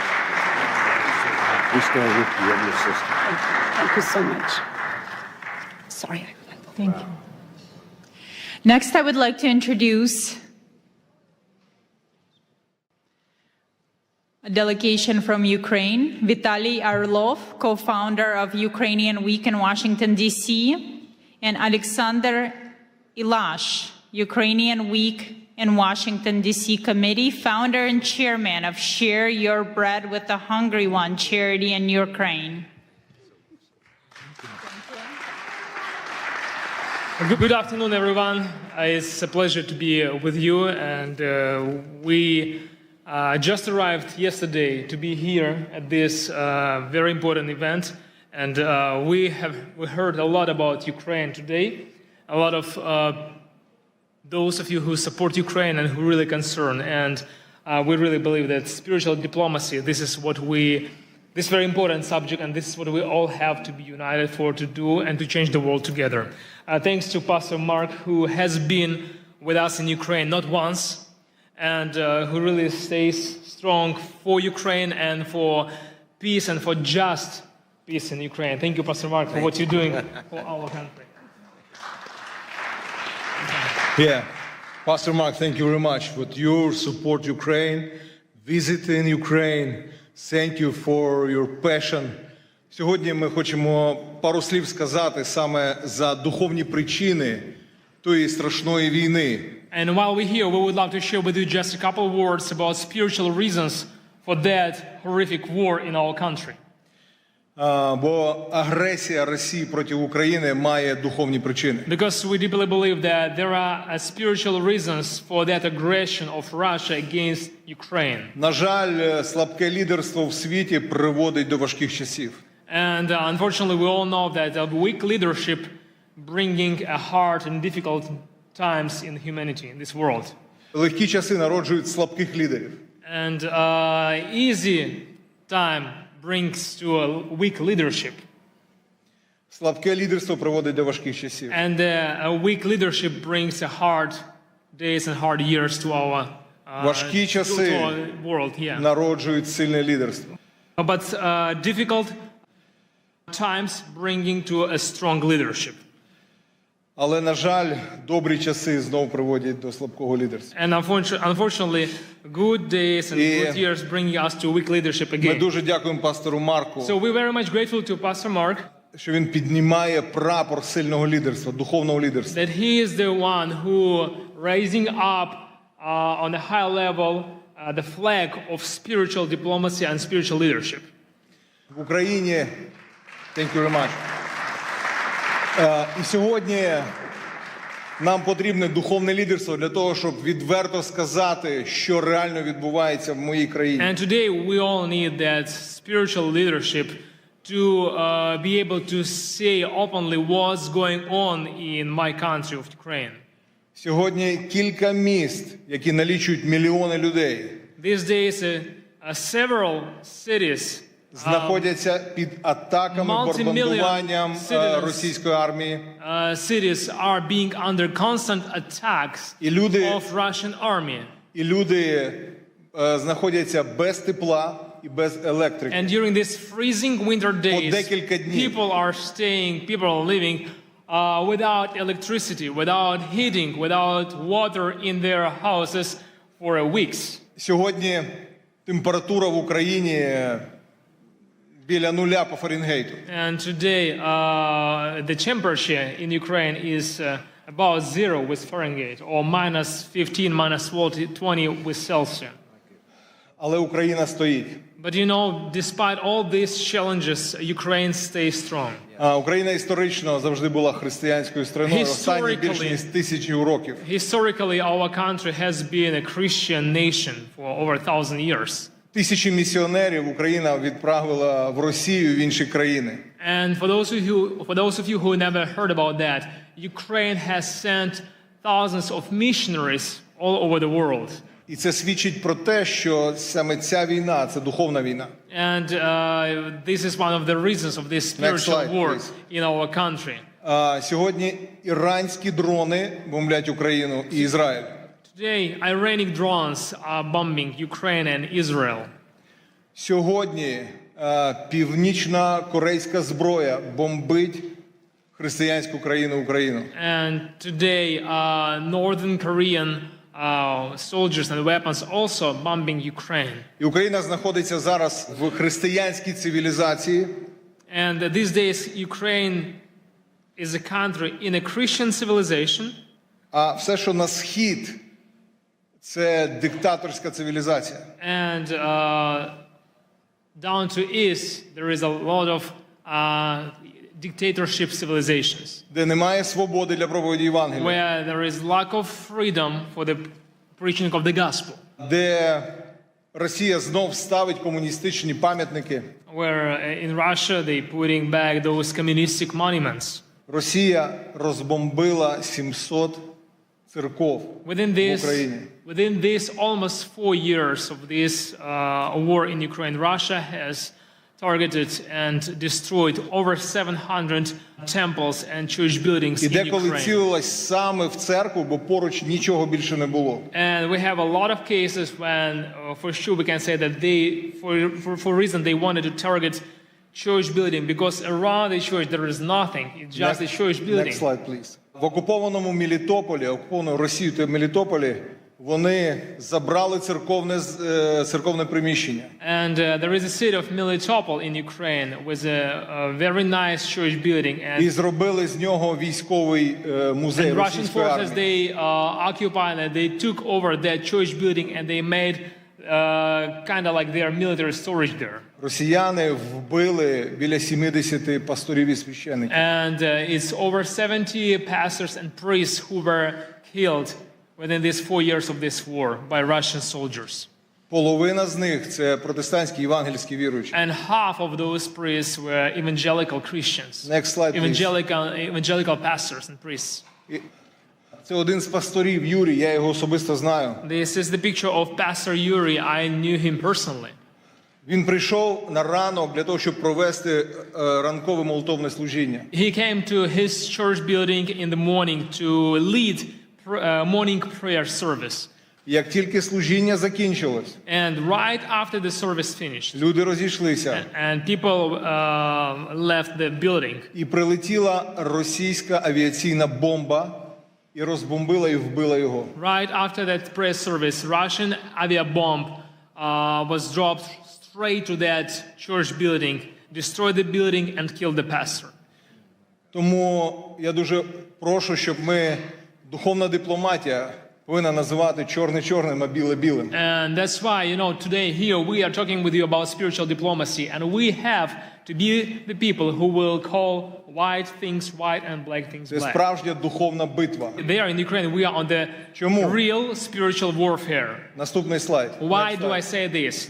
В Україні повна свобода для проповіді Євангелія. Because you have to know that in Ukraine we have full-scale freedom. Пастор Марк декілька місяців тому молився з президентом Зеленським і з урядовцями в нашій країні. Prayed together with our president and with a lot of parliamentaries, members of parliament, during our national prayer breakfast in the capital city of our country. We have full-scale freedom to preach the gospel. Російська пропаганда намагається сказати, що в Україні немає свободи. And these days we heard a lot that Russian propaganda tries to say and to deceive people that we don't have freedom for the gospel in Ukraine. Декілька років тому ми зібрали 500 000 людей на центральній вулиці. A few years ago we had a gathering which 500,000 people attended для того, щоб славити Бога і at the прославляти very царя царів. central square in the Kiev, in the capital of our country. And those people were gathered to praise God and to worship Him. В Україні сьогодні самий більший в Європі молитовний сніданок. And these days we have, every year we have the largest prayer breakfast in Europe. В 90 офісах державних проходять молитовні сніданки і читання Біблії. And during the year we have prayer breakfast in over 90 locations all across Ukraine. Диявол хоче все це зупинити. And the enemy, he tries to stop all of this. І дуже часто він розв'язує війни, коли відбуваються якісь стратегічні речі на цій And very землі. often we can see in the history that when some strategic things are developing for the sake of the gospel, then the war came to that place as a weapon of the enemy. Коли народився Мойсей, вбивали хлопчиків. When the Moses was born, the Pharaoh tried to kill all the boys. Коли Ісус народився, When Jesus вбивали was born, хлопчиків. they tried, Herod tried to kill all those boys. Коли 500 років тому в Європу пішла реформація, була війна 30 років. And 500 years ago, when Reformation came to Europe, there was a war for over 30 years. Коли 100 років назад було декілька пробуджень, Азуза Стріт, Уельс. And 100 years ago, when there was a few revivals, Azusa Street and Welsh revival, прийшла Перша світова війна і Друга світова we got війна. First World War and then Second World War. Тому, друзі, ми просимо вас That's why, friends, підняти голос молитви we want to ask you to keep us in your prayers. і підняти голос духовної дипломатії. To raise up your voice of prayer and to raise up your voice of spiritual diplomacy. Для того, щоб зупинити цю комуністичну російську навалу. For the one reason, to stop this communistic Russian aggression. І ми хотіли би кожному з вас подарувати мою книгу. And we brought this book. This is my book that we brought to give to each of you. На ваших рядах вона є. You probably have seen it on your chair. Ця книга про саме духовні причини війни. This is a gift for you from Ukraine, and this is a book about spiritual reasons for the war in Ukraine. І купа свідоцтв, що сьогодні Бог надзвичайно робить в And there Україні. inside you will see a bunch of testimonies what God has done through these 4 years of the war in Ukraine, what kind of miracles we have seen. В цій невеличкій брошурі 3 трагічних історії. And also it has a small brochure with the 3 stories of 3 families. У трьох чоловіків. 3 men. Від російських бомбардувань.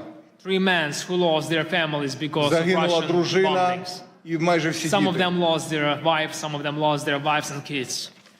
І якщо ви хочете більше про це все знати, If you want to get to know more about this, ми запрошуємо вас на Ukrainian Week, який we буде через invited тиждень you тут в to DC. visit, to attend Ukrainian Week here in Washington, D.C. just 1 week from now. It will be here from February 2nd till February 7th. Пастор Марк буде кей-спікером And Pastor на Mark is нашому going to be українському our тижні. keynote speaker at our Ukrainian Week in Washington, D.C. So you all invited. Yes. And Edward Graham, many congressmen and senators. We're going to have Edward Graham. We're going to have a good number of congressmen and senators who are going to be with us. So you all invited. Please register and get to be with us and support Ukraine. Thank you very much. Духовна дипломатія Spiritual піднімається. diplomacy raising up here now in the United States, and it's going to spread all around the world. Thank you, Mark. Thank you. God bless you, brother. Героям слава. Thank you very much to Vitaly Orlov and Alexander Milash. Thank you so much. Now we shift our focus to the protection of the most vulnerable among us, our children. Please welcome His Excellency Ambassador Lazaro Nilandu, a distinguished Tanzanian diplomat and former cabinet minister, who will discuss the critical work of protecting children in Tanzania and securing their future. Thank you so much. Thank you. Thank you. Thank you. Good afternoon, everyone. Pastor Mark Barnes, God bless.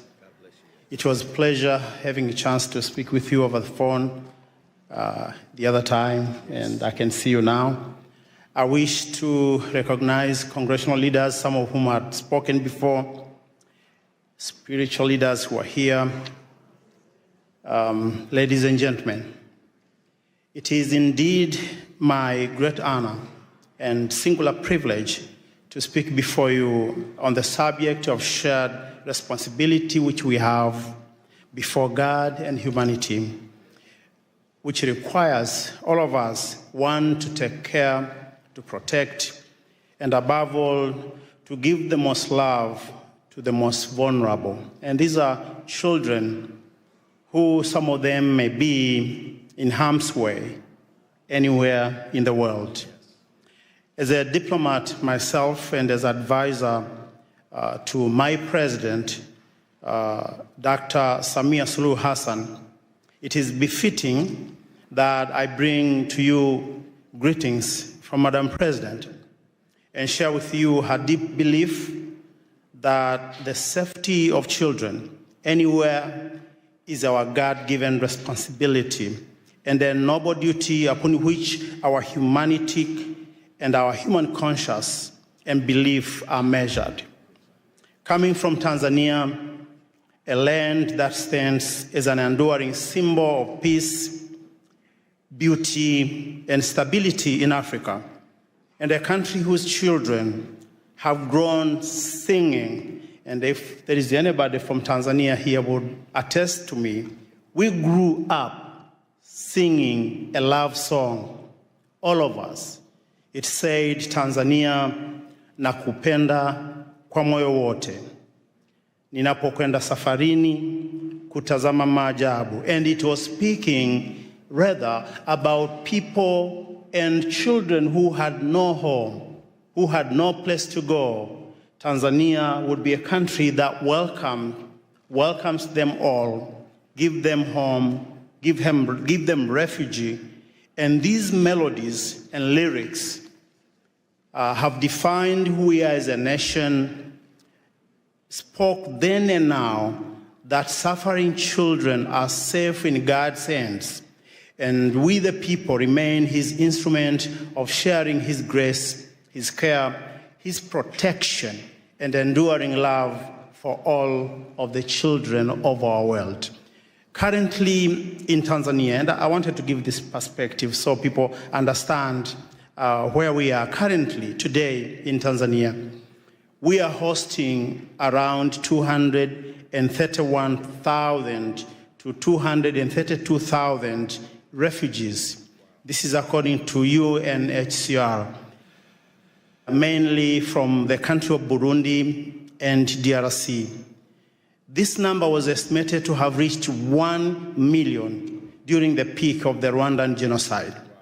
Thousands of children, mostly those escaping brutal reality of harm, wars, and fear, have crossed into our country, into our borders, to find a home, to find love, and to find families. Tanzania has continued its open arm policy in shielding children and persecuted persons from neighboring countries and allow them to share in our endowed heritage, the hospitality of our warm-hearted people. And if you ever come to Tanzania, you find love in the street. You find joy in the street. There is something in the air when you walk the nights in the cities like Dar es Salaam and other places. The vast opportunity brought by our beautiful country, we have opened the door and arms for those that are in harm's way.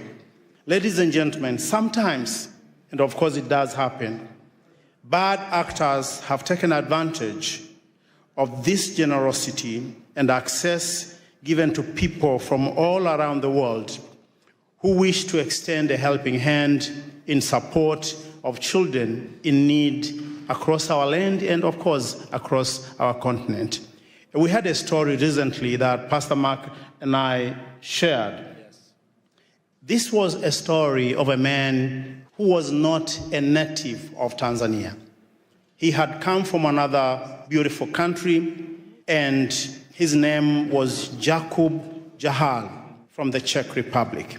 This man, whose infamous actions represents a modern-day cross-border criminal rings targeting children, is alleged to have abused children and misappropriated charity funds meant to support those same children in need in an orphanage somewhere in Moshi, just beneath the beautiful foot of Mount Kilimanjaro. This man became a monster in hiding, accused of abusing children in the most inhumane ways. And Jacob is reportedly to have arrived in Tanzania sometimes in 2020, initially as a community support lead through an organization called Nature Skills, which was supporting vulnerable children and promoting environmental action. Such actions are abhorrent and contrary to international laws and to the laws of the United Republic of Tanzania, and hence a coordinated due process to bring the perpetrator and his associate to justice is warranted, and regardless of where they may be hiding today in the world. Tanzania, under the able leadership of Dr. Samia Suluhu Hassan, our first female president, proud mother and a leader, has stood tall among nations in Africa by advancing Pan-African policy to protecting the rights of the children. Even during our darkest hour, our nations and her people has reason to find a reason, compromise, and purpose to continue holding all our children by the hand and keeping the faith in the greater good of humanity through God. It is well noted that during the years of J.F. Kennedy, and this is a man that many Americans remember with pride, this was back in 1961 to 1963. These years were known for the youthful energy of his new frontier vision. As America faced multiple challenges and opportunity at the same time, and among them, I remember from reading and from understanding, it was Cuba Missile Crisis, establishing a Peace Corps that continue to bring change across the world today, and also advancing the space technology. During these coveted times, a young leader from Tanzania, Julius Nyerere, had risen to power in our country, having delivered independence of Tanganyika from the rule of England without bloodshed. And this is important. He was a spiritual diplomat of his time. And they two quickly became friends. They had a bond of friendship. They had a bond of love and brotherhood.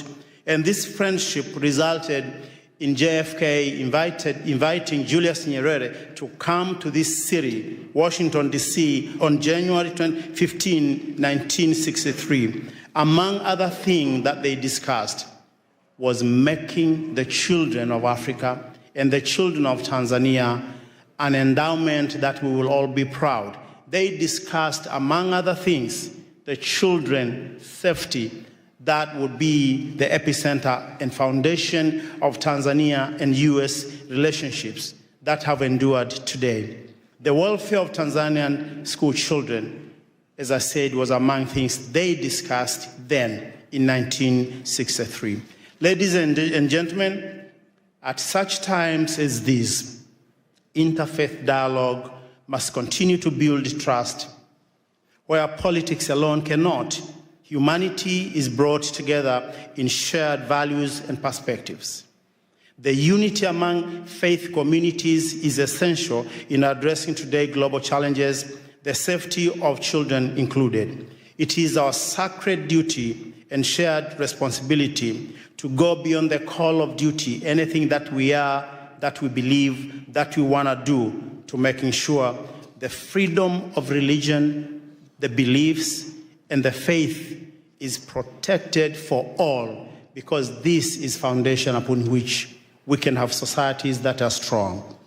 Ladies and gentlemen, whatever that happened now and today, I wish to say that one of the famous things that Nelson Mandela once said was that Africa, as he was looking at the continent, having come out of jail, he said, Africa, the Lord gave you struggles, and struggles made you strong. We are all made strong because of some of the things we go through. And I believe as we continue to stand united, as we continue to work together, the voices of far places like Africa, what we do, what we are achieving should be part of the contribution, positive contribution to this debate in the world, to making our world a better place. And I want to finish by giving you this.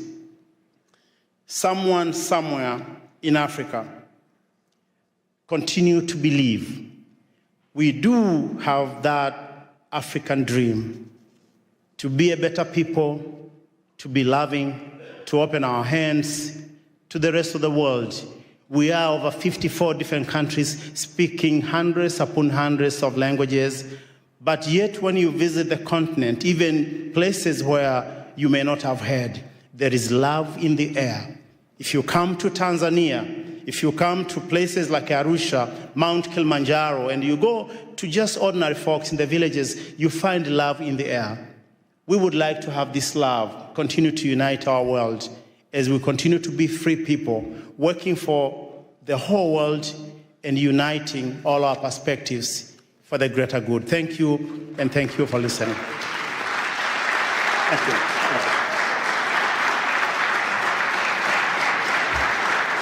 Thank you very much, Your Excellency. Thank you for bringing up the Yakubial case as well, that has allegedly committed the grave crimes against children in Tanzania. That is devastating, and I'm glad you're looking into it. And now it is my pleasure to introduce Congressman Joe Wilson, representing South Carolina's 2nd Congressional District, a long-serving member of the House. He brings extensive experience on national security and foreign affairs, as currently serves as the co-chairman of the U.S. Helsinki Commission, advancing human rights and democratic values around the world. Congressman, it is a pleasure. Thank you. And ladies and gentlemen, and champions, as I look out to see so many champions of religious freedom, I just want to thank you for your success. And indeed, Pastor Dr. Mark Burns has just done such a great job organizing. He also has another identification. He is a friend of somebody named Donald Trump. Aside from that, and so, but the bottom line truly is that I'm grateful to be here, and we're from the same state, South Carolina, and he's from the upstate now. That's where the money is. That's where they make BMWs.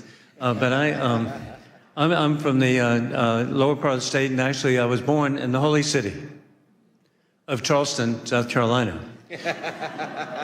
And with that in mind, the reason it's called the Holy City is because of the number of churches. And the people living together and serving together. And so we have virtually a church on every corner. And so it's really exciting because most of the churches are from denominations or from people who had to, were expelled or flee from other countries. And so from that, what an example indeed South Carolina, the United States is. And that is, and for example, I grew up in the First Scots Presbyterian Church. And I want you to visit Charleston, the only church in North America with the seal of the Church of Scotland on the front in stained glass. And so the reason the Scots, my ancestors, came is because they were expelled from the villages in Scotland because the landowners realized that they could make more money growing sheep than having people to support. And so they actually expelled the population.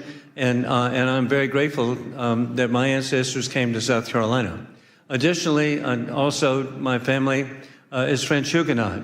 They too were expelled from France and came to the United States. And I'm really grateful the only functioning French Huguenot church in North America is in Charleston. So please come by and visit. Beautiful church. And the significance of that is our country benefited, again, from having people come to our country to realize freedom and liberty. As I tell you about French Huguenots, I was working with patriotic organization. Somebody that Pastor Burns really appreciates is the Swamp Fox, Francis Marion of the American Revolution. He was a Huguenot. And so I was working to help raise money for a statue here in Washington. And I kept telling people, hey, this is exciting now. We'll finally have a statue to a Huguenot in Washington. After a couple of years, somebody said, Joe, you're wrong. There are statues to a Huguenot in Washington. I said, well, who? George Washington. So hey, who would ever imagine putting all this together, that our country indeed has benefited from religious freedom? And then flash forward, I'm really grateful that in Charleston, South Carolina, at the time of the American Revolution, the largest Jewish population in the New World was in Charleston, South Carolina. That was real news to people from New York City. I'm educating them. And also the first provincial constitution recognized Judaism as a religion was the Provincial Constitution of South Carolina. The first Jewish American elected official was in the Provincial Assembly of South Carolina, and the first Jewish American killed in the Revolution was in Charleston, South Carolina. So that's the environment I grew up in. And then flash forward, I've really had such a great opportunity to work with so many different communities, and in particular, I've been working with the Hindu community. And as a real estate attorney, I worked with Indian Americans buying hotels and motels in the United States, and particularly in South Carolina. And flash forward, they now have a majority of the hotels are owned by Indian Americans. Additionally, the Indian American community at 6 million people, of Hindu faith, a substantial number of Christians now, but they are elected to public office. We know that, Governor Nikki Haley. We're really grateful for the success. And then you can see their success. Who would ever imagine FBI Director Kash Patel? And hey, who would imagine the Second Lady of America, Usha Vance? And so the Indian American community has just been so successful. And in particular, I was grateful to be with President Trump in Houston to welcome Prime Minister Modi. And at that welcome program, it was clear, Pastor, that we were with the largest assemblage of millionaires in the history of the world. 40,000 people were there. The per capita income of the Hindu Indian American community is twice that of the average American. And so, again, I cite that as an indication where religious freedom has such importance and can lead to so much. And so I want to thank all of you for what you're doing. I'm proud to wear the pin. And looking at all these positive faces, you're an inspiration. God bless you. Thank you. Thank you. Appreciate you, brother. Thank you. All those who Thank you so much. Thank you very much, Congressman, for stopping by. Thank you for your time. And now let's continue. I'm pleased to introduce Ms. Vicki Reese, the founder of Joy of Mom, a global movement reaching millions of families. She brings the conversation to the heart of the family unit with her topic, Spiritual Diplomacy Begins at Home. She explores how motherhood and compassion are the first steps on the path to peace.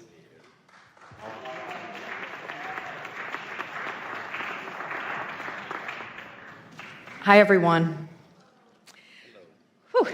First of all, thank you, Pastor Mark, and everyone else who's gathered here today. It's incredible to be standing in this room with leaders from so many faiths, cultures, and communities. You are entrusted with the care and soul and protection of our conscience. We are here together as human beings, bound by shared responsibility to protect life, dignity, and the future. And for me, that responsibility begins with motherhood. I'm gonna try not to cry. I won't go down my personal thing. Thanks. Long before a child ever encounters policy, ideology, or power, they encounter a mother or someone who mothers them, someone who teaches them how to calm themselves when they're overwhelmed, how to repair after harm, how to live with honesty and integrity, how to know right from wrong, and how to care for another human being. Mothers are the first spiritual diplomats.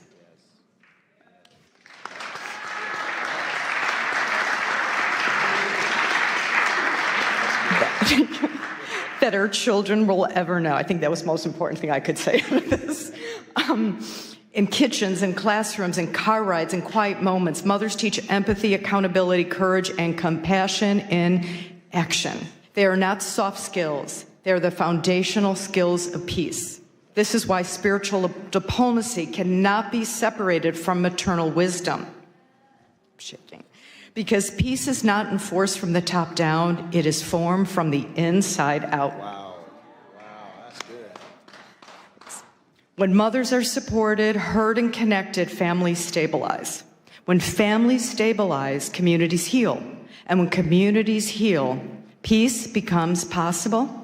not as an idea, but as a lived reality. Spiritual diplomacy asks us to lead beyond labels and ideology. Motherhood asks us to lead with responsibility. Both are rooted in the same truth. Love is not passive. Love is protective. Love is courageous. And I'm almost done. We are living in a time of extraordinary division. Fear is amplified, trust is eroded, and too often the burden of holding families and communities together falls quietly on mothers, unseen, unsupported, separated by noise, a lot of noise, that tells us we are more divided than we truly are. But when mothers come together across faiths, across cultures, across borders, something powerful happens. They don't argue ideology. They protect children. They restore dignity. They remodel repair instead of revenge. That is spiritual diplomacy in its most human form. This is not about erasing difference. It's about honoring honesty first. It's about choosing wisdom over outrage, compassion over condemnation, responsibility over indifference. Spiritual diplomacy is not soft. And as we know, motherhood is not weak. And conscience is not optional. These are the strongest forces we have.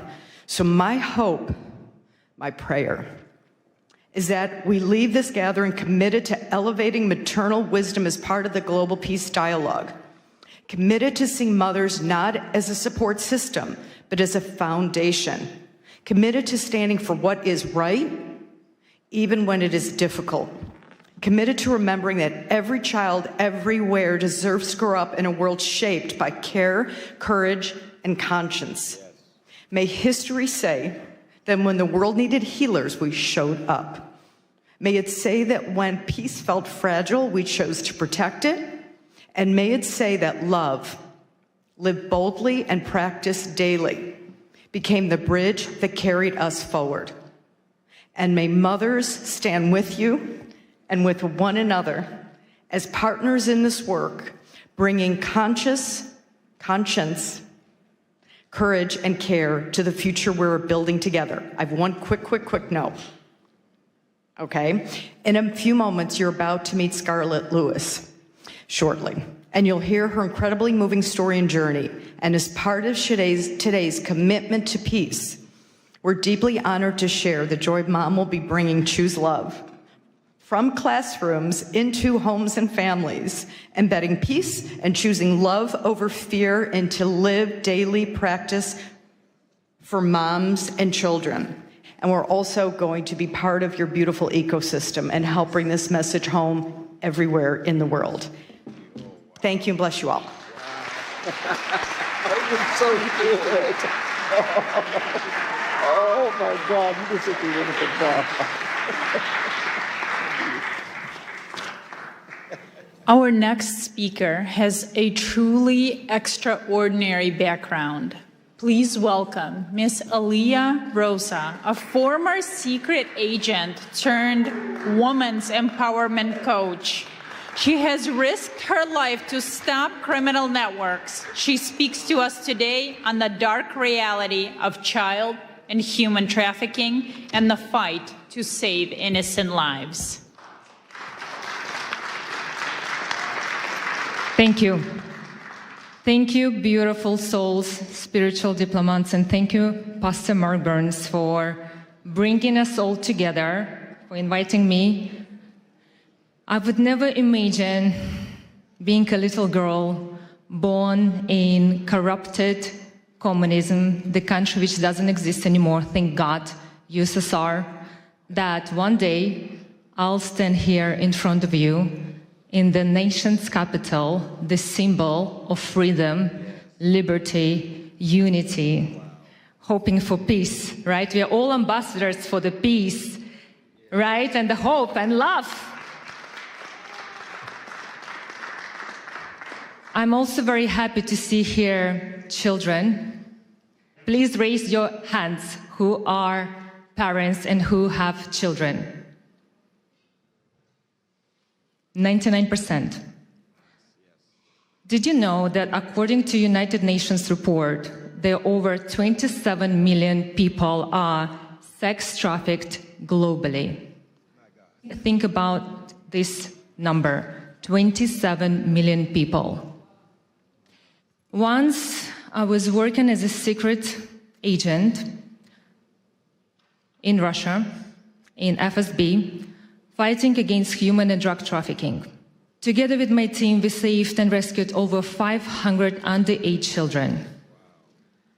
Unfortunately, some of those children we couldn't rescue, it was too late. And I still remember their faces, and I still remember the faces of their parents who begged us to help them, but it was too late.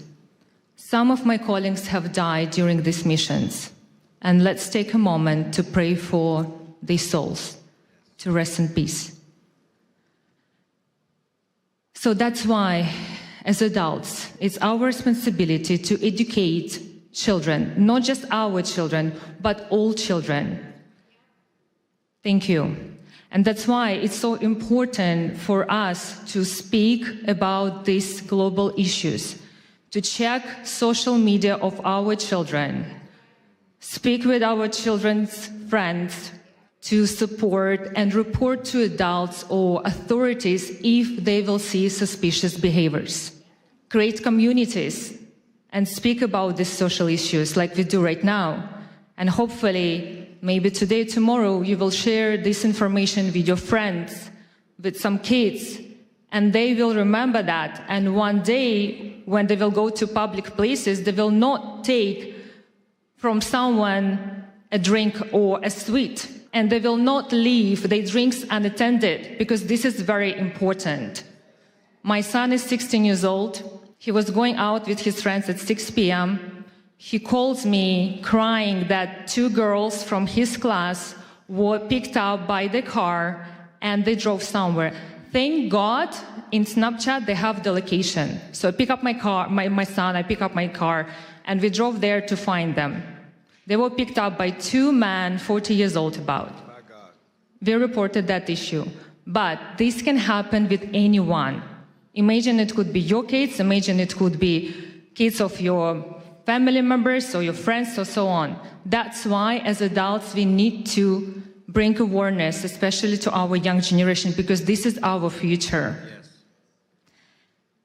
Thank you so much for understanding that it's so important to be together, to unite, to fight this problem, because the most important is to prevent the problem before it will even start.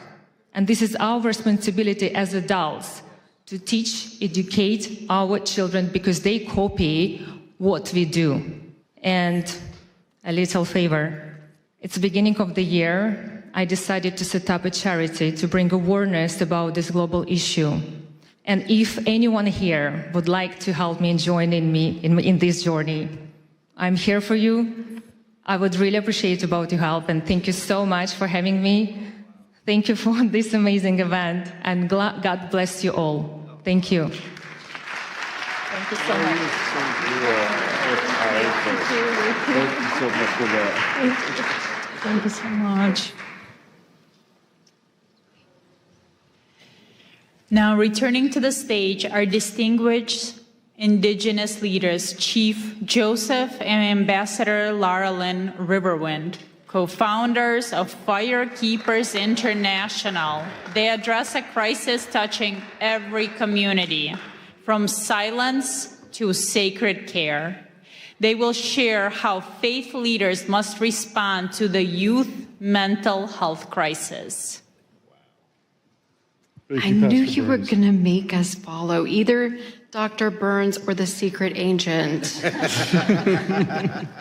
Thank you for Pastor Burns for bringing a microphone to the Indigenous voice. It's an honor and blessing. Thank you. She sits on her bed behind a locked door in a dark room.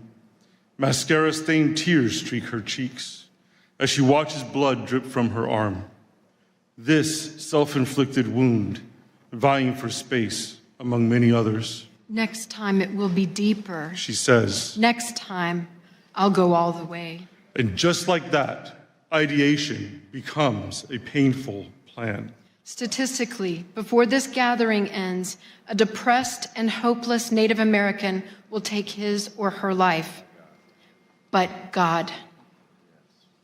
Taigwe, Oma Bahari, da kakasike guasabara mahura, da katais boriken ota danaboria yaya ota kasike bosibakan.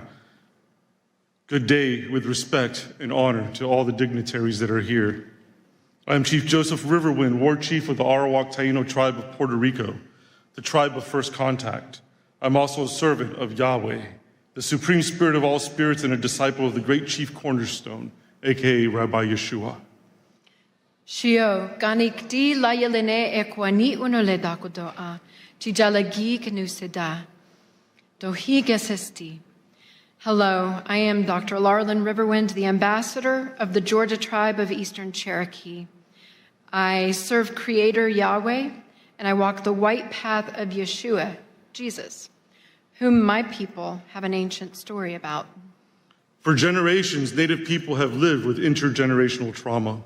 Depression, identity crisis, and suicidal ideation are often lifetime struggles rather than temporary obstacles. As a result, American Indians and Alaskan Natives face suicide rates 91% higher than the general population and lead in depression, anxiety, PTSD, and substance use disorders. We can name the contributors of forced assimilation, racism, socioeconomic disparity, cultural incongruence, generational trauma. These matter. And in our tradition, we make our decisions based on 7 generations ahead. And these issues are not exclusive to the indigenous population of America. I have seen them abroad in the indigenous population of the Republic of the Marshall Islands, where I lived during my youth. But personal reasons often boil down to relationship problems, violence, and lack of access to care. Yet each of us must make and take the responsibility for our own mental health. Healing is not accidental. It takes time, faith, hard inner work, wise counsel, humor, and miracles. Humor is a core Native tradition, so we'd be remiss if we didn't ask you, how many psychiatrists does it take to change a light bulb? 1, but the light bulb has to want to change. And speaking of change, did you know that Native Americans will be the first ones in heaven? We have reservations. There you are. Jeremiah 29:11 declares, "For I know the plans I have for you," says Yahweh, "plans to prosper you and not to harm you, plans to give you hope and a future." We must help people envision a future worth living for. Often the first step across that bridge is moving from silence to speaking up, because evil flourishes in silence. It is often through sacred care that people find the courage to speak. Sacred care takes many forms. At Firekeepers International, our Good Medicine program provides sacred care through ancestral teachings passed down by our elders, through art, music, storytelling, dance, counsel, honor, and ceremony that brings holistic healing to the soul. Yet our culture should strive for much needed refinements. To 1, celebrate heroic whistleblowers. Normalize ongoing counseling. Honor mental health professionals. And develop emotionally intelligent leadership. For many, there is no dramatic crossroads between victim and victor. Victimhood is often a default survival mode. But this world, though filled with pain, is also filled with love. A soul's journey from victim to victor is forged through forgiveness, healthy boundaries, and discernment. It is our sacred duty as faith leaders to teach and model healthy, holy, enforced boundaries. Without them, encroachment is normalized, victimhood is enabled, abusers protected, and spiritual necrosis left unchecked. Across Turtle Island, what we call the land here, indigenous wisdom teaches a foundational truth. Life is sacred. It is a gift from the Creator.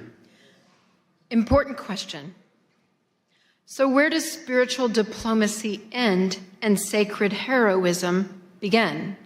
When there are mobs of serial murderers currently slaughtering Christians, Jews, Druze, Alawites, Kurds, Yazidis, Persians, Syrians, Hindus, Nigerians, Masalit, Hutus, Tutsis, and moderate Muslims, we must speak up. As faith leaders, we must break our cultural taboos surrounding violence, sexual, physical, emotional, and spiritual abuse. Silence is compliance. Silence is condoning. Silence is abetting. We cannot teach tolerance of violence or endorse violence as resistance. We must model the sacred care of speaking up and breaking the silence, and we will now. This great nation protects freedom of religion, our right to serve any God or none. But liberty demands responsibility. If a religion commands the taking of an innocent life, it is a death cult, not a religion. And its constitution, come on now. It is a death cult, not a religion, if it says, take innocent life. Got a few of you. And its constitutional protections then are null. Speech defining holy versus profane is protected, but breaching physical boundaries to commit violence is not. As indigenous spiritual authorities from these ancient lands of Turtle Island, we want to make a clear declaration. Radical Islam, death cults, anti-Semitism, and enslaving ideologies disregarding the sacredness of life and liberty are not welcome on Turtle Island. We must become divine interruptions on someone else's path to destruction. And let me just say this. It's a big deal to have somebody with spiritual authority of indigenous people to say what is and is not welcome in their land. Meditate on it. As we leave today, return with me to that dark room and that bleeding girl. She was not unseen. Her faith leader knew. He knew intervention was needed. He knew there were options. Now the only question left is this. What is he going to do about it?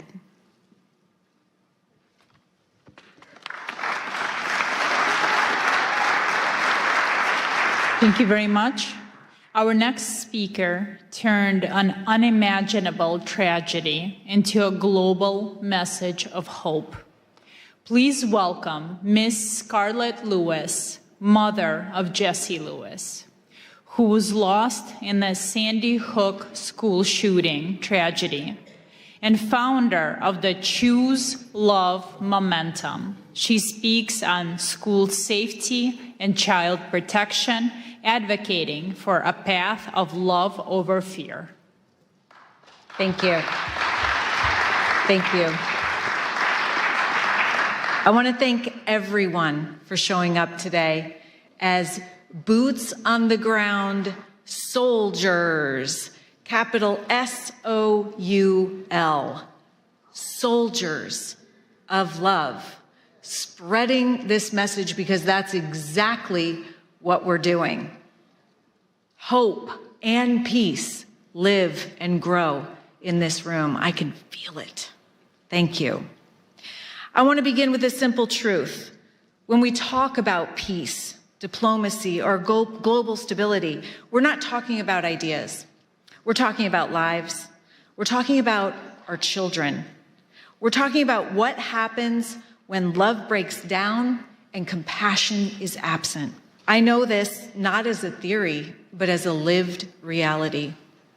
13 years ago, my 6-year-old son, Jesse, was murdered in his first grade classroom at Sandy Hook Elementary School, alongside 19 of his classmates and 6 educators in what is still the worst mass shooting in U.S. history in an elementary school. That morning, he walked into school like millions of other children do every day, trusting the adults in his life would keep him safe. What happened next is difficult to hear, but important to say out loud. A former student returned to the school he once attended with the intention to cause maximum harm, driven by years of neglect, abuse, unaddressed pain, bullying, and revenge. He murdered Jesse's principal and guidance counselor outside the classroom and Jesse's teacher just inside the door. Then his gun jammed. In that moment, my 6-year-old son stood up and told his classmates to run.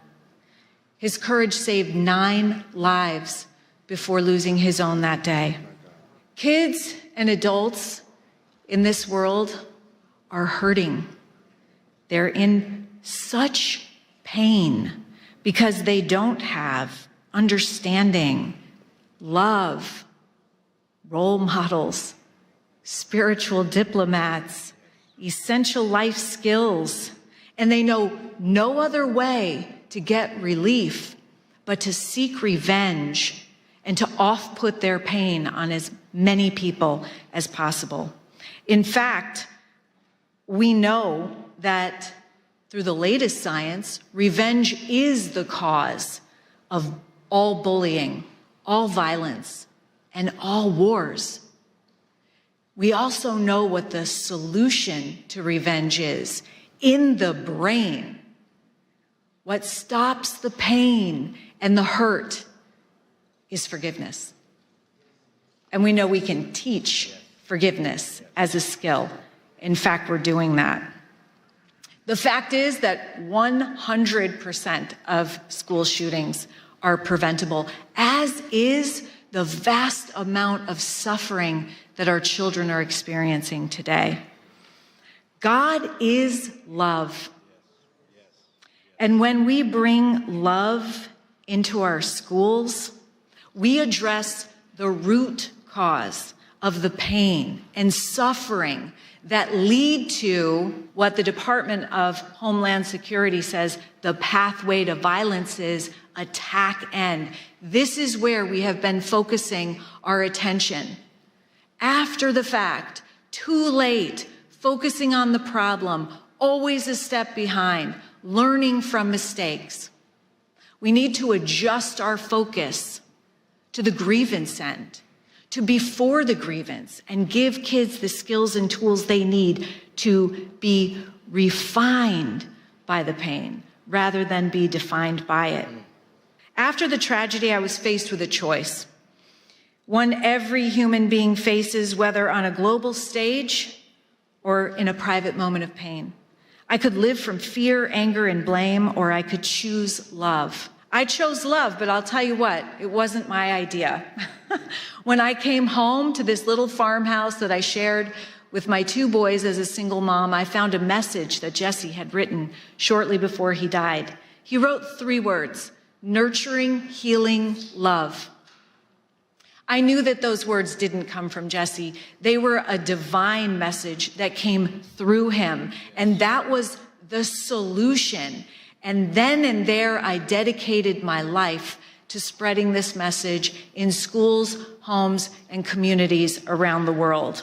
Choosing love does not mean excusing what happened or denying justice. It meant refusing to let hatred take another life, starting with my own. Forgiveness was my response, not because it was easy, but because it was necessary. I realized that if anger consumed me, violence would continue to win. And we cannot afford that, not in our homes, not in our communities, and not in our world. We know that hurt people hurt people. Yeah.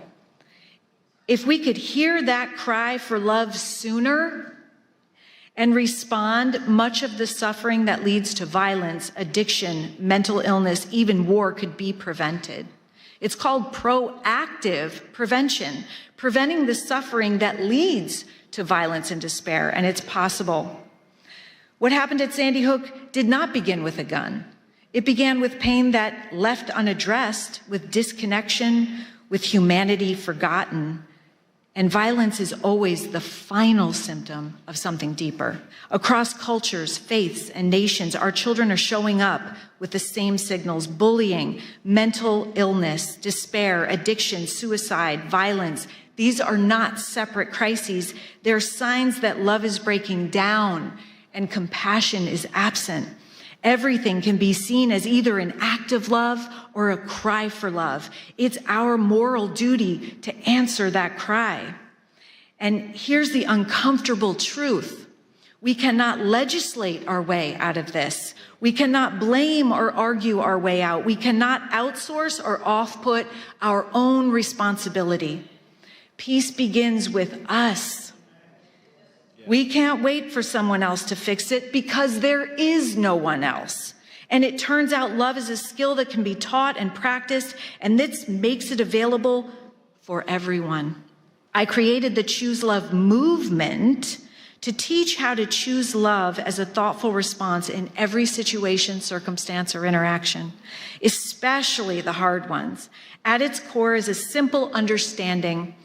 Every day we choose love or fear, and the outcomes of these decisions look dramatically different. We were created in love, but our brains are wired to defend us and thus attuned to fear. Having these essential life skills enables us to have the courage to face pain, grow, and be strengthened by it, and not pass it on. And as Vicki from Joy of Mom mentioned, our work doesn't stop there.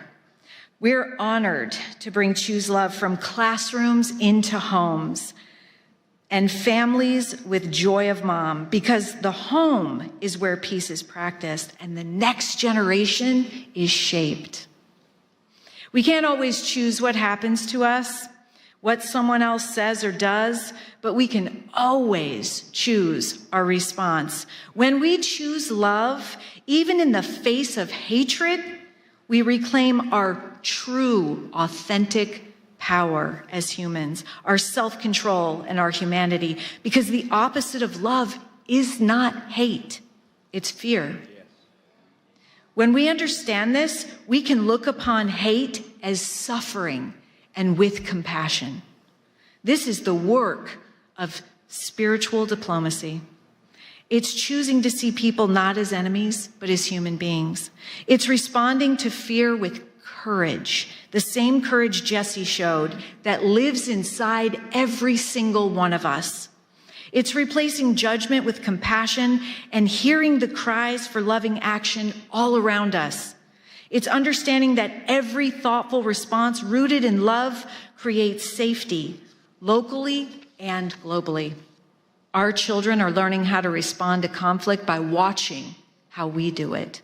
They need leaders, spiritual diplomats, who understand that peace is not passive. It is active, it is courageous, and it is a choice. Spiritual diplomats must exist because the world is aching for moral clarity. When humanity disconnects, our children suffer. And every act of love, no matter how small, restores hope and reduces fear. The courage to spread nurturing, healing love is why we're here today. This is why spiritual diplomacy matters, to teach our children to be spiritual diplomats. And this is why the work you're doing and we're doing together is so urgently needed today. Thank you for choosing love. This is Jesse's favorite tale. Thank you so much. Oh my God, that was so beautiful. Yeah, me too. You're so great. Thanks for giving us courage.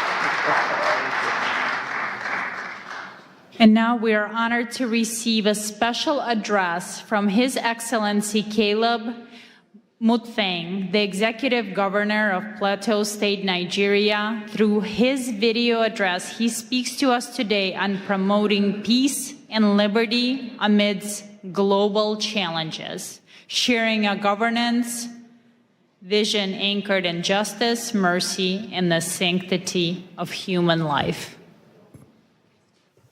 distinguished faith leaders, policymakers, members of the United States Congress, diplomats, and esteemed guests from all around the world, I bring you warm greetings on behalf of the good people and government of Plateau State, Nigeria. I'm deeply honored by the gracious invitation extended to me to participate in this important International Interfaith Conference with the theme, United in Liberty, the Rise of Spiritual Diplomats. It is with all sense of responsibility that I regret my inability to be physically present at this time due to exigencies and demands of the office. However, I am ably represented by my advisor on development partnerships and strategic linkages, as well as diaspora engagements, Mr. Manji Wilson, who would deliver a presentation on my behalf.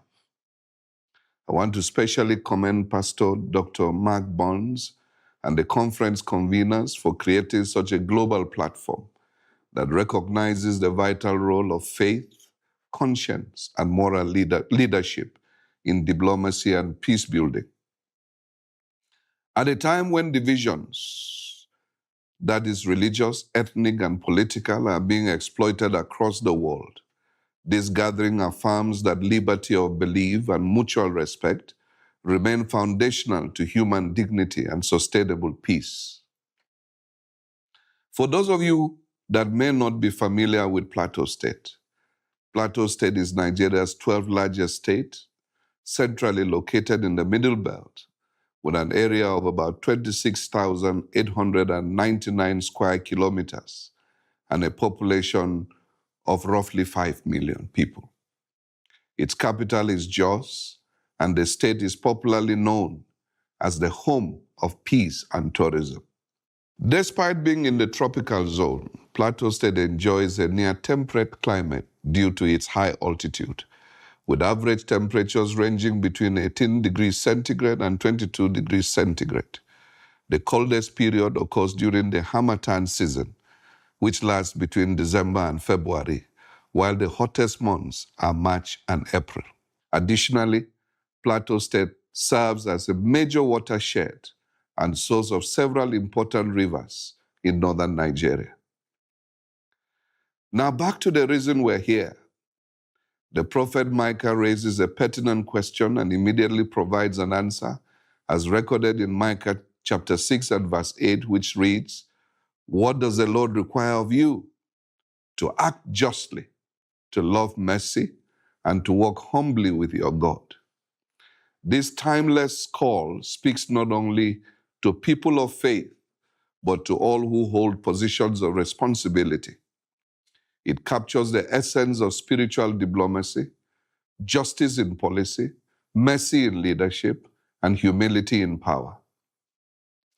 Plateau State is often described as a microcosm of Nigeria because it is home to diverse ethnicities and faith traditions that have coexisted for generations. Under the administration I am leading since coming on board in May 2023, we have made deliberate efforts to rebuild trust, strengthen interfaith dialogue, and restore the social contract between government and citizens. We're investing in inclusive governance, youth empowerment, agricultural transformation, infrastructure renewal, digital and economic reforms aimed at restoring livelihoods and hope for our people. However, it will be incomplete and indeed dishonest not to acknowledge the grave challenges we continue to face, especially with regards to the persistent attacks by violent extremists and criminal elements that have led to the loss of lives, the displacement of tens of thousands, and the destruction of communities. Christians and moderate Muslims alike have been targeted, and internally displaced persons, including women, children, and the elderly, continue to bear the heaviest burden. These are not merely security issues, they are moral issues that test our collective commitment to freedom of belief and the sanctity of human life. Yet we refuse to surrender to despair. Our response has been anchored on justice, compassion, reconciliation, and development. We believe that peace is not sustained by force alone, but by improved socio-economic opportunities, equity, and dignity. This for us is reflected in the books of Matthew 5, verse 9, blessed are the peacemakers, and Romans 12:18, if it is possible, live at peace with everyone. It is therefore my earnest appeal that this conference catalyzes meaningful partnerships with governments, faith institutions, development agencies, and the diaspora to as well support our modest efforts in humanitarian relief for displaced communities, strengthen peace-building initiatives, investments in education and livelihoods, enhance healthcare provisions, rebuilding and resettlement of affected communities, and amplify global advocacy for religious freedom.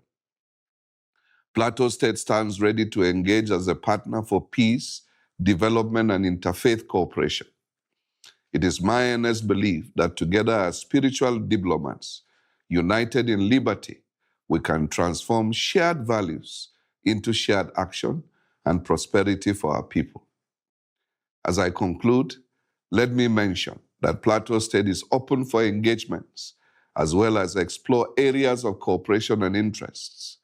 As a government, we are dedicated to creating an enabling environment for all our partners. As Chief Executive of the state, let me assure you of all the political will and support as you consider a partnership with us towards making a difference for humanity. By God's grace, I intend to be in Washington the first week of February and attend the Presidential National Prayer Breakfast. I will be delighted to meet with some of you that will be in DC at that time towards deepening our relationships and partnerships. My advisor, Manji Wilson, who is on ground, will coordinate on this and make meeting arrangements. Thank you for your attention, and may our collective efforts advance peace, justice, and human dignity across nations. God bless you all. God bless Plateau State. God bless Nigeria. God bless the United States of America. Thank you.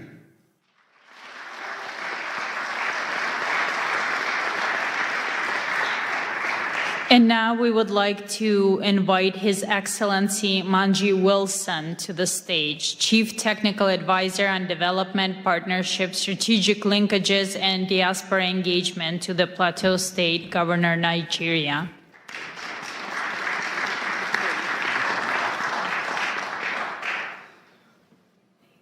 Good evening, everyone. I know it's been a long day, and we are all loaded with all the information we've received from various speakers, so I wouldn't take much of your time, considering also that His Excellency has also delivered a speech. Distinguished members of the U.S. Congress and House Committee on Foreign Affairs, faith leaders, spiritual diplomats, Pastor Mark, thank you very much for having us today. For us in Plateau State, I know that so many of you have heard about Nigeria and the designation of the country as a country of particular concern. And I would say that one of the major reasons that Nigeria has been on the map is because of Plateau State. For some of you that may not be very familiar, between the year 2001 to date, I think conservatively estimated figures has indicated that over 12,000 people have lost their lives due to the activities of violent extremists, as have been highlighted by His Excellency. One of the most difficult moments for us when we came to office in 2023 was in December, and I remember quite well on the 23rd of December, when we were preparing for Christmas, people were making all the necessary arrangements. On the 24th, we got calls, and a particular village was attacked in 2 local governments, and over 200 people lost their lives within that one attack. This is not just an isolated incident. We've had so many incidences that have been recorded. And for so many of you, you must have also heard of Reverend Ezekiel Dachomo, who raised his voice on the genocide that has been persistent over the years.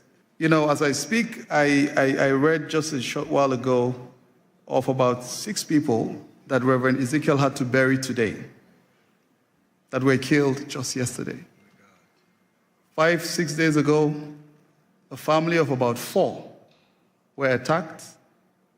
The father was killed, the mother was killed, the son was killed, and the only surviving person of that family is a 4-month-old baby. She was actually butchered, with a machete, but for some reason, God kept her alive. Earlier today, a friend posted, he visited her in the hospital. She was just discharged today from the hospital. There are so many stories, and I do not really want to weigh us down with a lot of these very difficult situations that we found ourselves in. I recall one of my friends, Stedman Harrison of the Global Outreach Ministry here in the United States, and a significant lesson he taught us during one of our sessions. And he draws from the book of Nehemiah, and for so many of us, we remember when Hananiah came visiting and Nehemiah inquired of what had happened, to the remnant that were left. And he shared the story of how the walls were all broken, the gates were burnt, and that completely weighed Nehemiah. Of course, when he went to serve the king observed, and you dare not come to the king with such a countenance. And the king inquired to know, what is wrong? You are not sick. I believe this is simply from a heart that is sick.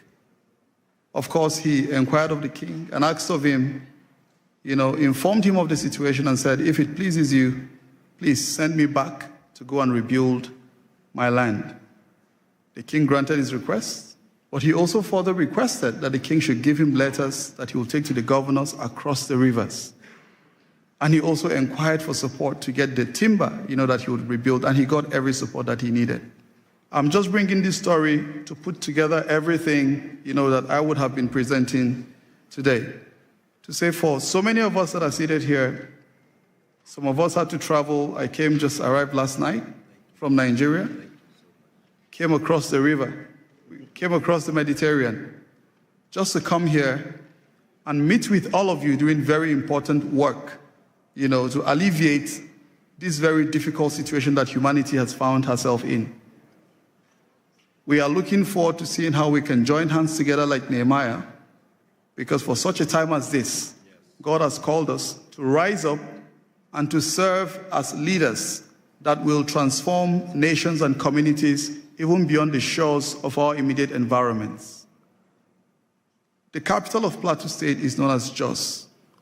It has a fantastic synonym, and we call it Jesus, our Savior, because Jos is in the central part of Nigeria, blessed with abundant natural resources, and it's known as one of the cities that hosts everyone, irrespective of ethnicity or religion. Very accommodating set of people that have kept Nigeria, up till this moment. Plateau State is a city upon a hill, and her light will continue to shine. Plateau State is looking forward to seeing how to welcome you. Pastor Mark, I gathered you at contemplating coming to Nigeria. His Excellency will be quite pleased and delighted to host you. And we look forward to seeing how we can continue to utilize this office, this privilege that God has given us to serve our people, to improve the livelihood of those who are persecuted, those who are displaced, because we have so many of them, over 50 communities renamed, people sacked from their ancestral homes. They can no longer conduct their economic activities. Or we're doing what we can do as a government to provide all the succor and support. And we are looking forward to seeing how we can continue to leverage on this very important platform to do the good that our people so deserve. Thank you very much. Thank you. Please give my respect and love to yes. Okay, right now we're going to have quick presentation by Dewey Honig. He wanted to present something to Pastor Burns. Thank you, Pastor Burns. It's a true honor. I have to head out, so I'm sorry for cutting a bit over here. First of all, a pin for you. Thank you. Thank Yeah. you so wow. I could put it on. Yes, I'm going to hold it there. Okay, good. Thank you. Oh, Oh, wow. This is an award, Advancing Peace Beyond Political Award, Politics Award, presented to Pastor Mark Burns, spiritual advisor to President Donald Trump, founder of Spiritual Diplomats, in recognition of your visionary leadership and selfless dedication to advancing peace through faith, uniting leaders across religions, building bridges where politics cannot, and fostering peace where policies fall short. With admiration and blessing to the Honig, founder and CEO of the Orthodox Chamber of Commerce, and our Chairman, J. Morton Davis, who's 96 years old and very close friend of President Trump for over a half a century. Wow.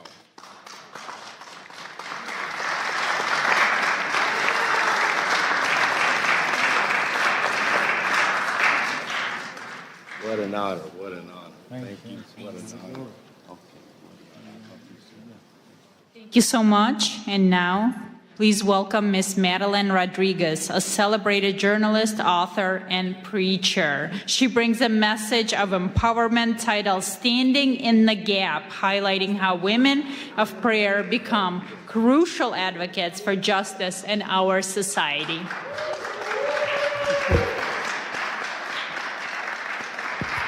Thank you so much. I want to start off by saying my sincere thanks to Pastor Mark Burns for bringing together faith leaders from around the world for this important conference. Let's give him a hand. Through his leadership, he has created a space where faith and civic responsibility meet in service of justice and human dignity. Thank you for the opportunity to speak in this historic place where laws are debated, policies are shaped, and the future of millions is influenced. Honorable leaders, distinguished guests, and faith representatives, today I will talk about standing in the gap, how women of prayer become advocates for justice, and how prayer moves from the secret place into courageous action. I am the founder of Women with Purpose, a global movement of women who gather daily across nations and time zones through Zoom to pray. These women come from every background, culture, and life experience. Yet they are united by one conviction, that prayer must move us to action and faith must compel us to pursue justice. For our God is a God of both mercy and righteousness. Prayer is so important that it moves heaven, transforms lives, and brings freedom, hope, and healing to the body, soul, spirit, and mind. Prayer is not just words. It is power. It is life flowing from heaven to earth. When we pray, what happens? What was lifeless begins to breathe again. What was broken starts to be restored. What was chained is set free. What was dark is filled with light. And what seemed impossible becomes possible. The word of God says in Psalm 34:4, I prayed to the Lord, and he answered me. He freed me from all of my fears. I also serve as chairwoman of the Faith Advisory Board for the United Nations Association of El Salvador. In this role, alongside the president of the organization, we are committed to cultivating and sustaining a prayer-rooted presence at the UN, at the United Nations. One that invites the global Christian community to engage through intercession and God's word. This work is grounded in the belief that when faith communities approach global engagement prayerfully and with integrity, they help foster peace, uphold human dignity, and strengthen cooperation among nations. Prayer doesn't just change our circumstances, it changes us as well. It makes us more compassionate, loving, and full of grace towards all people. To stand in the gap means to step into the space where others are vulnerable, unheard, or forgotten. It is the choice to intercede, to advocate, and to act when silence would be easier. One of the clearest biblical examples is Queen Esther. Esther was a woman of faith, positioned within power, yet initially hidden. When a decree threatened the extermination of her people, she faced a choice: remain silent and preserve her own safety, or risk her life to speak. However, Esther chose prayer, fasting, and courageous advocacy. She stood in the gap, approached authority with wisdom and humility, and ultimately saved her people from destruction. Esther's story reminds us that access without courage changes nothing, and prayer without action is incomplete. Her faith did not remove her fear. It gave her the strength to act. Throughout history, women of prayer have done the same. Women have prayed in kitchens and in sanctuaries, in upper rooms, in quiet corners, in homes of worship and hidden places, often unseen and unnamed. Yet their prayers have shaped history, protected God's people, and challenged injustice. Prayer has long been the place where God forms courage in the hearts of women and men. It is through prayer that God forms fearless women. God plants courage in the hearts of women, preparing them to move with faith and strength. Why women? Why am I talking about women today?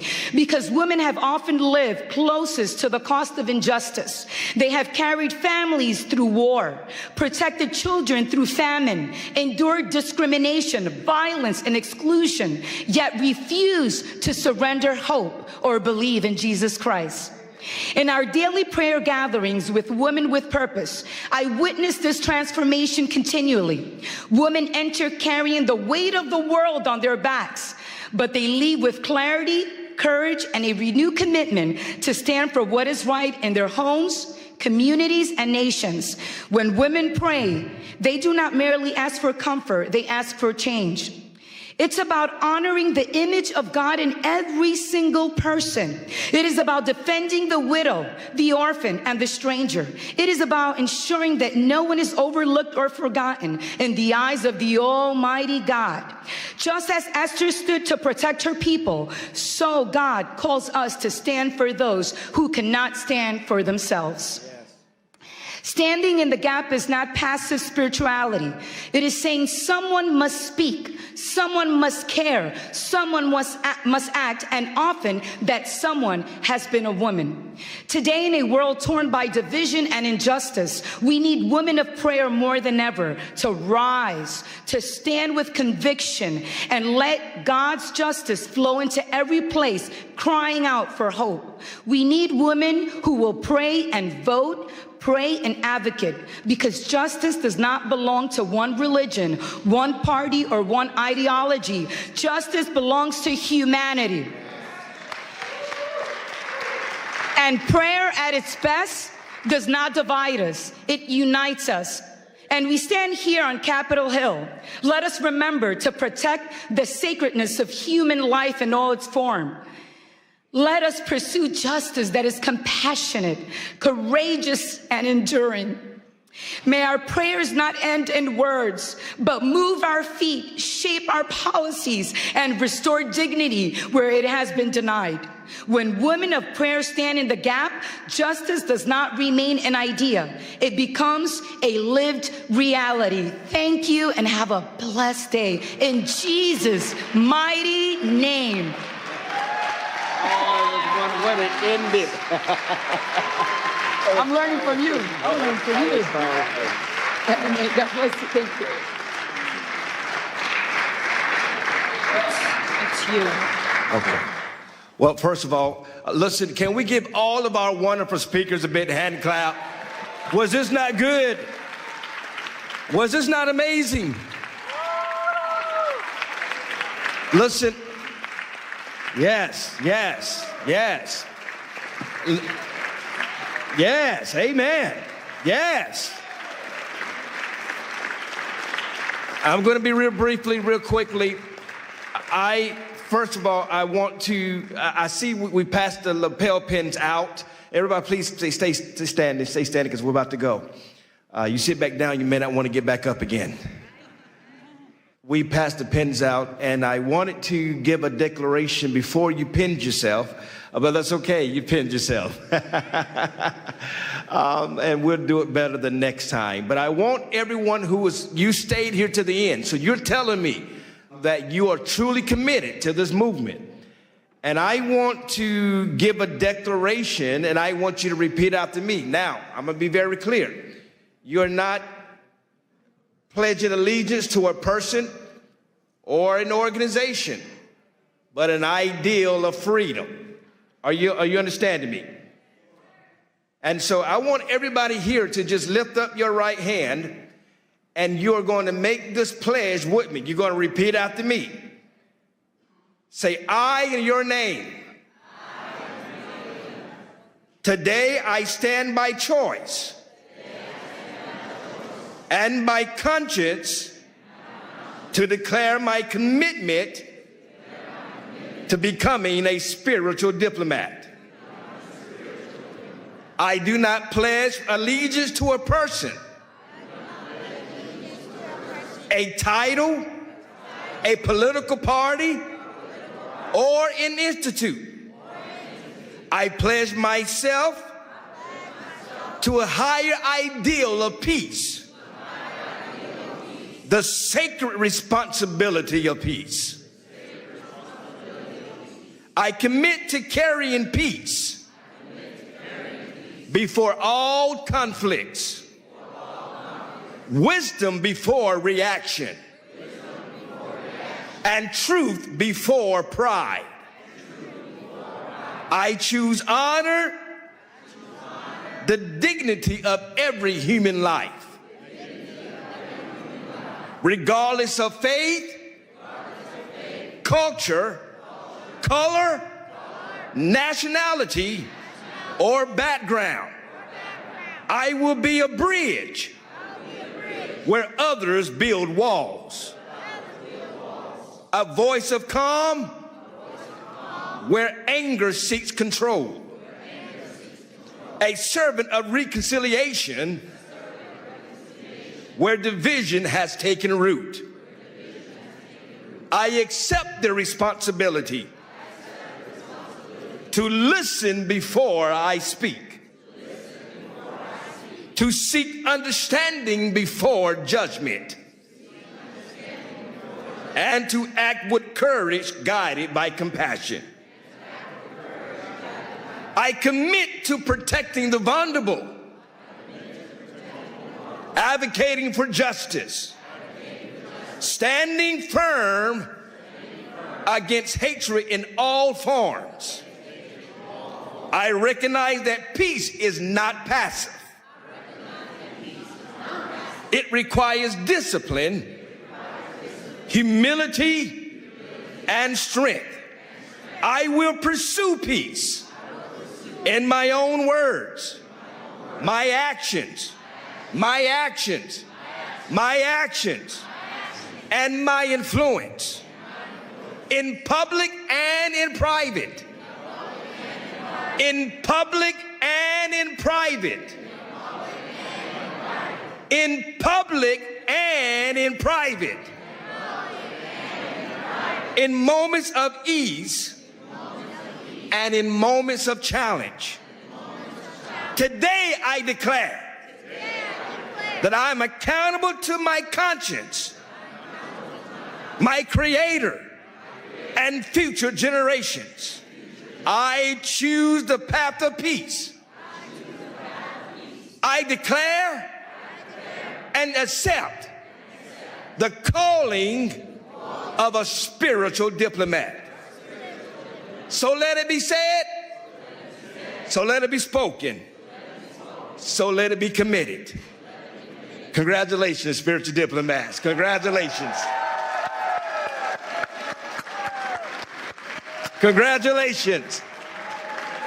And I want to quickly, before we dismiss, I want to thank, we got a couple of people to thank. We've got to thank ALLATRA, Miss Marina. Come on, give her, the president of ALLATRA. Y'all give a big shout out to all of ALLATRA.